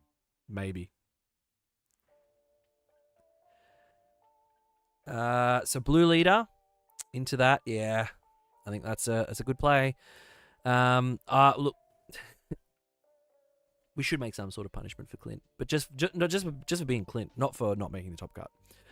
Happens to the best of us. Lachlan, can't wait to give Jason my custom JTL enthusiast mat after he wins. I'm so mad I'm not at Brisbane because I want to know all the backstory for this smack talk about Jason and his JTL enthusiasm. Ash, brother, welcome. Afternoon. It's evening. It's 5:40 in WA. Fair play. Yeah, it's odd seeing Scotty in the finals, right? But no baddest to concede to. So this is the finals match.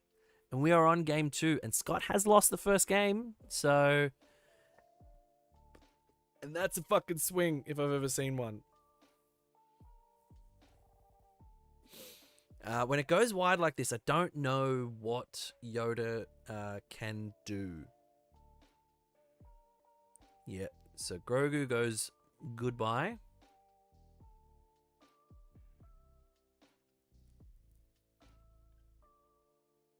Got a Gorilla Attack Pod in hand.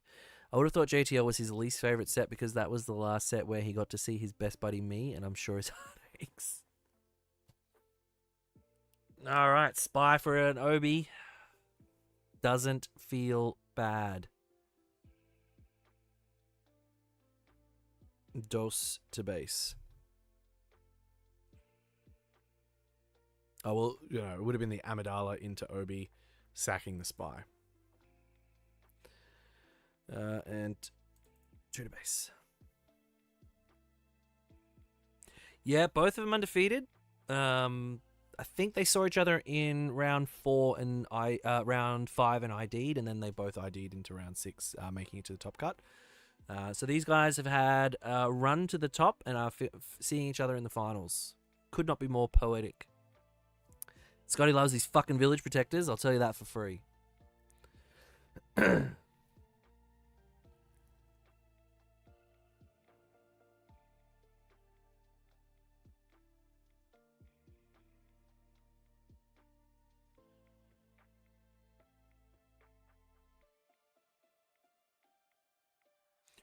Ooh. Not bad. Bit of spark of hope, which means Yoda's coming out next turn.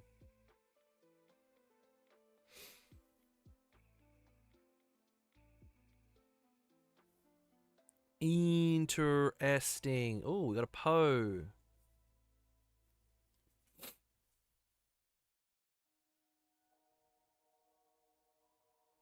Yeah, look, this Han can go wide. Can go so wide. And I just don't think that Yoda has a lot to deal with this right now. Like he's probably going to try and flip. But he's going to have to flip blind because he's got nothing else out on the board.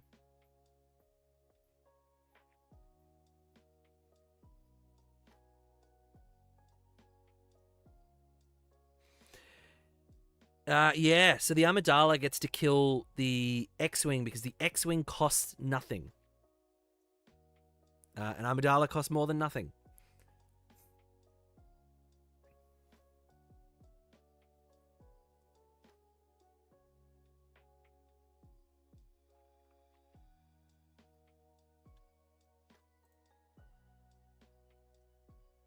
So Han being killed early. Scott still with 7 resources up, and there's still an ECL to burn, so I don't know if we're going to see a Wrecker now. A Poe, maybe?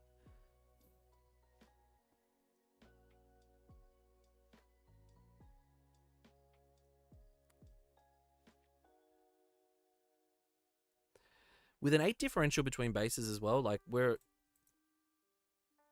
Scott's now got 7 damage on base, but he still has more health than Jason. It's a big swing, but Scotty's not being able to push much damage. He is spending a lot of time and resources just controlling this board. 3, he's playing another Village Protectors. Nope. Spending 7. We gonna see a Luke? We got a Luke. Oh, I don't know. Surely you get rid of the Amidala.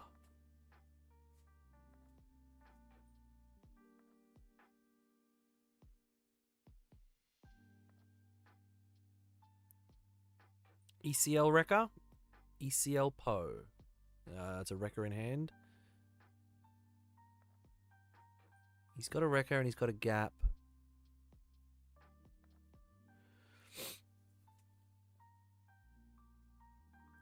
Scotty loves a bit of ECL Wrecker. Is going to be a trade though.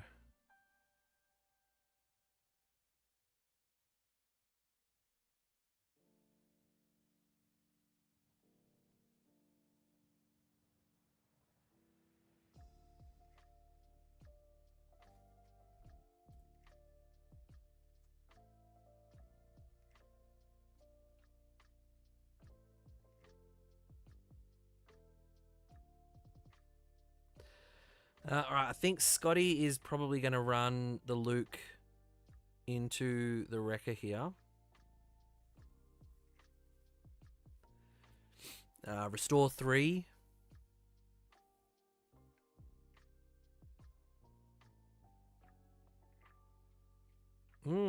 Okay, no.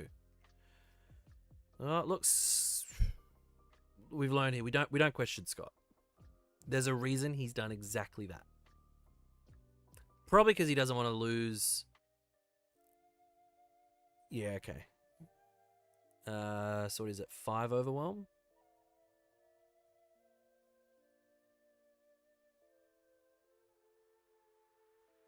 No? Be 5 overwhelm, right?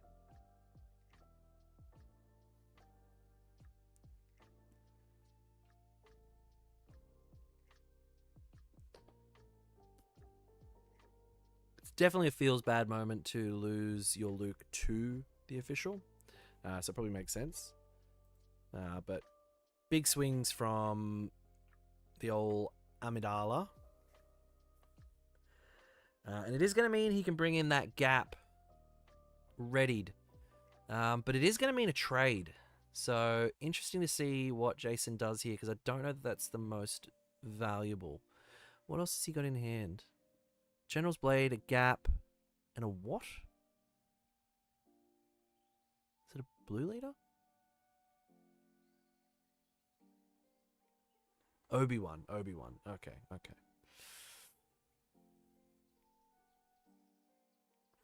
Sentinel for this phase, but that goes away next phase.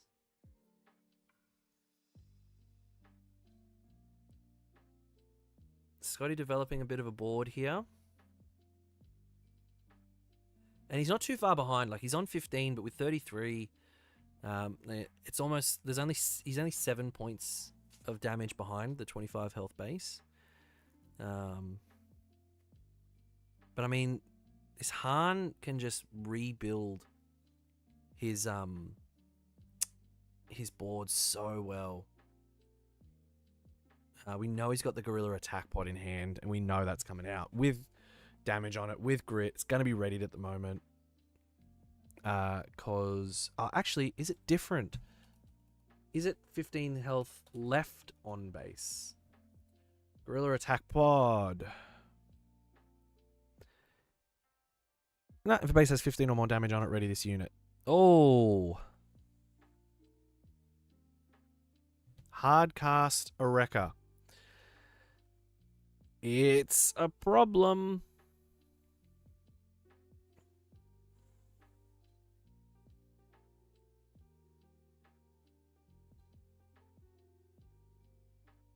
Jason's got to slow it down a little bit. He's got to finish his thing. Yeah, then he goes.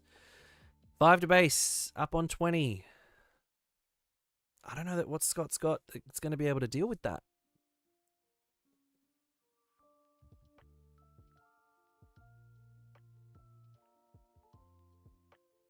Four.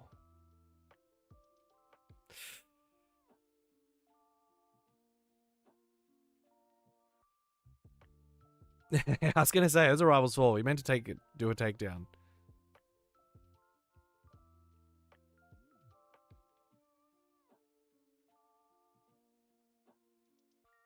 Oh.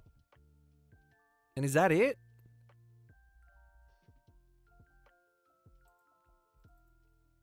Oh dear. All right. Scotty's in a spot of bother here.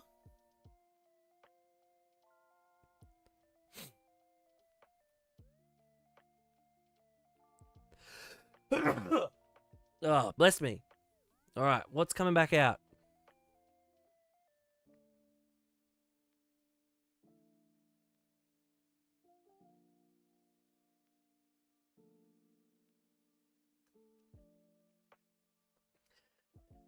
I don't think this is enough here. I think Jason might have this one in hand. Like, there's a bit of restore now, but I just don't think it's going to be enough.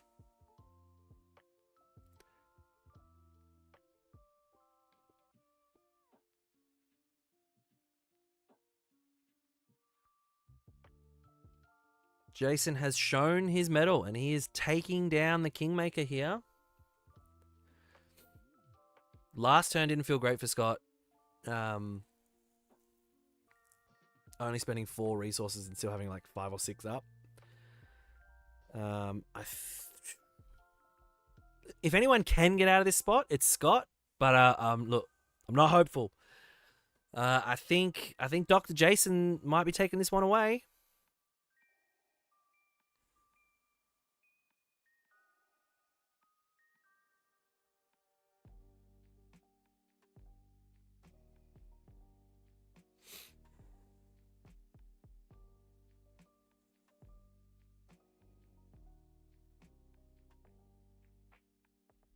Oh, can't really see what he's got there.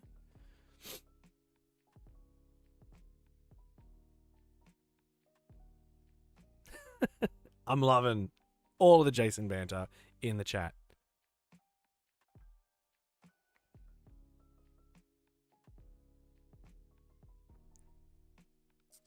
Such a board now.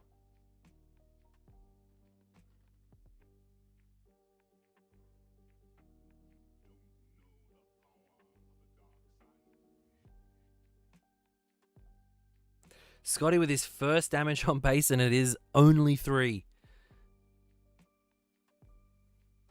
So Scotty's got a claim here. I mean, a Wrecker swing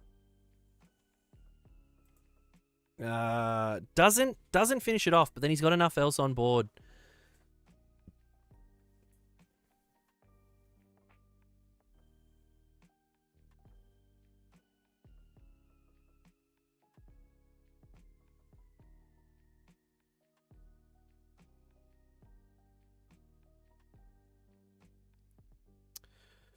Bo-Katan.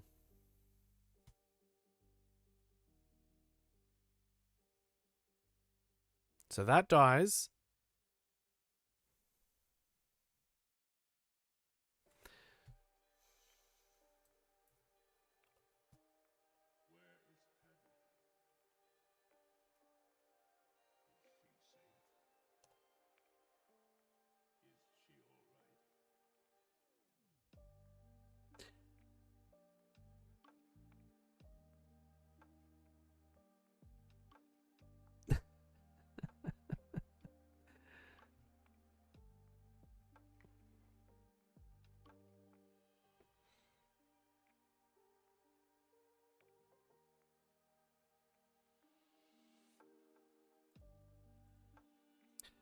Uh, 11 and Scotty's down to 25.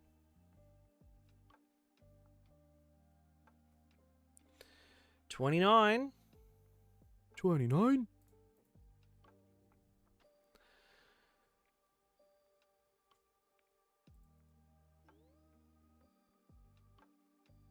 Oh, and he gets there. Jason gets there and takes down Scotty Inferno 5, the Kingmaker McCulloch, 2-zip In this Brisbane qualifier.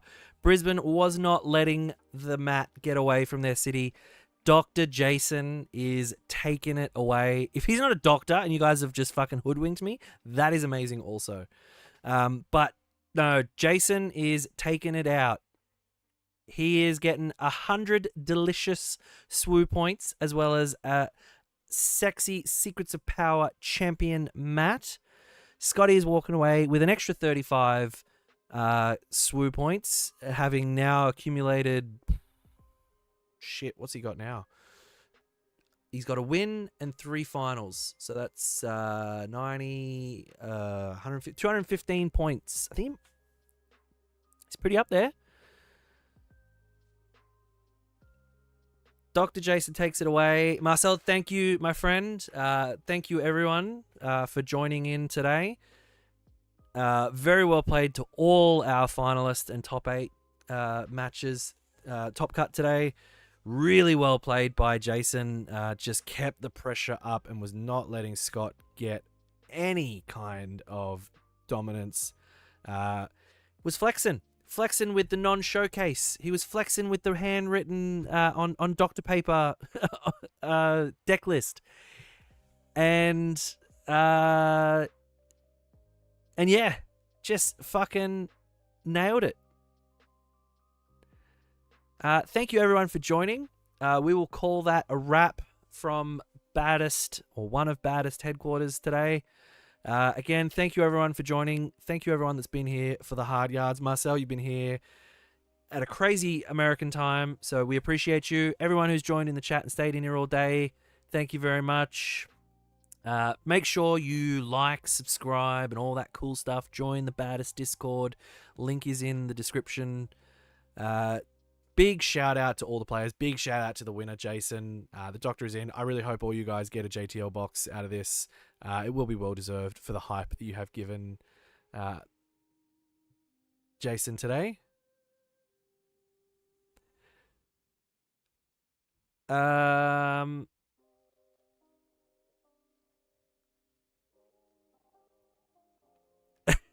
Mitch showing his delicious bearded face. Legend has it Uncle Jay didn't have a deck locked until last night. What a alpha move, either way. Treating the doctor to a zinger box for his win when I'm back. Hell yes. Get that man a dinner.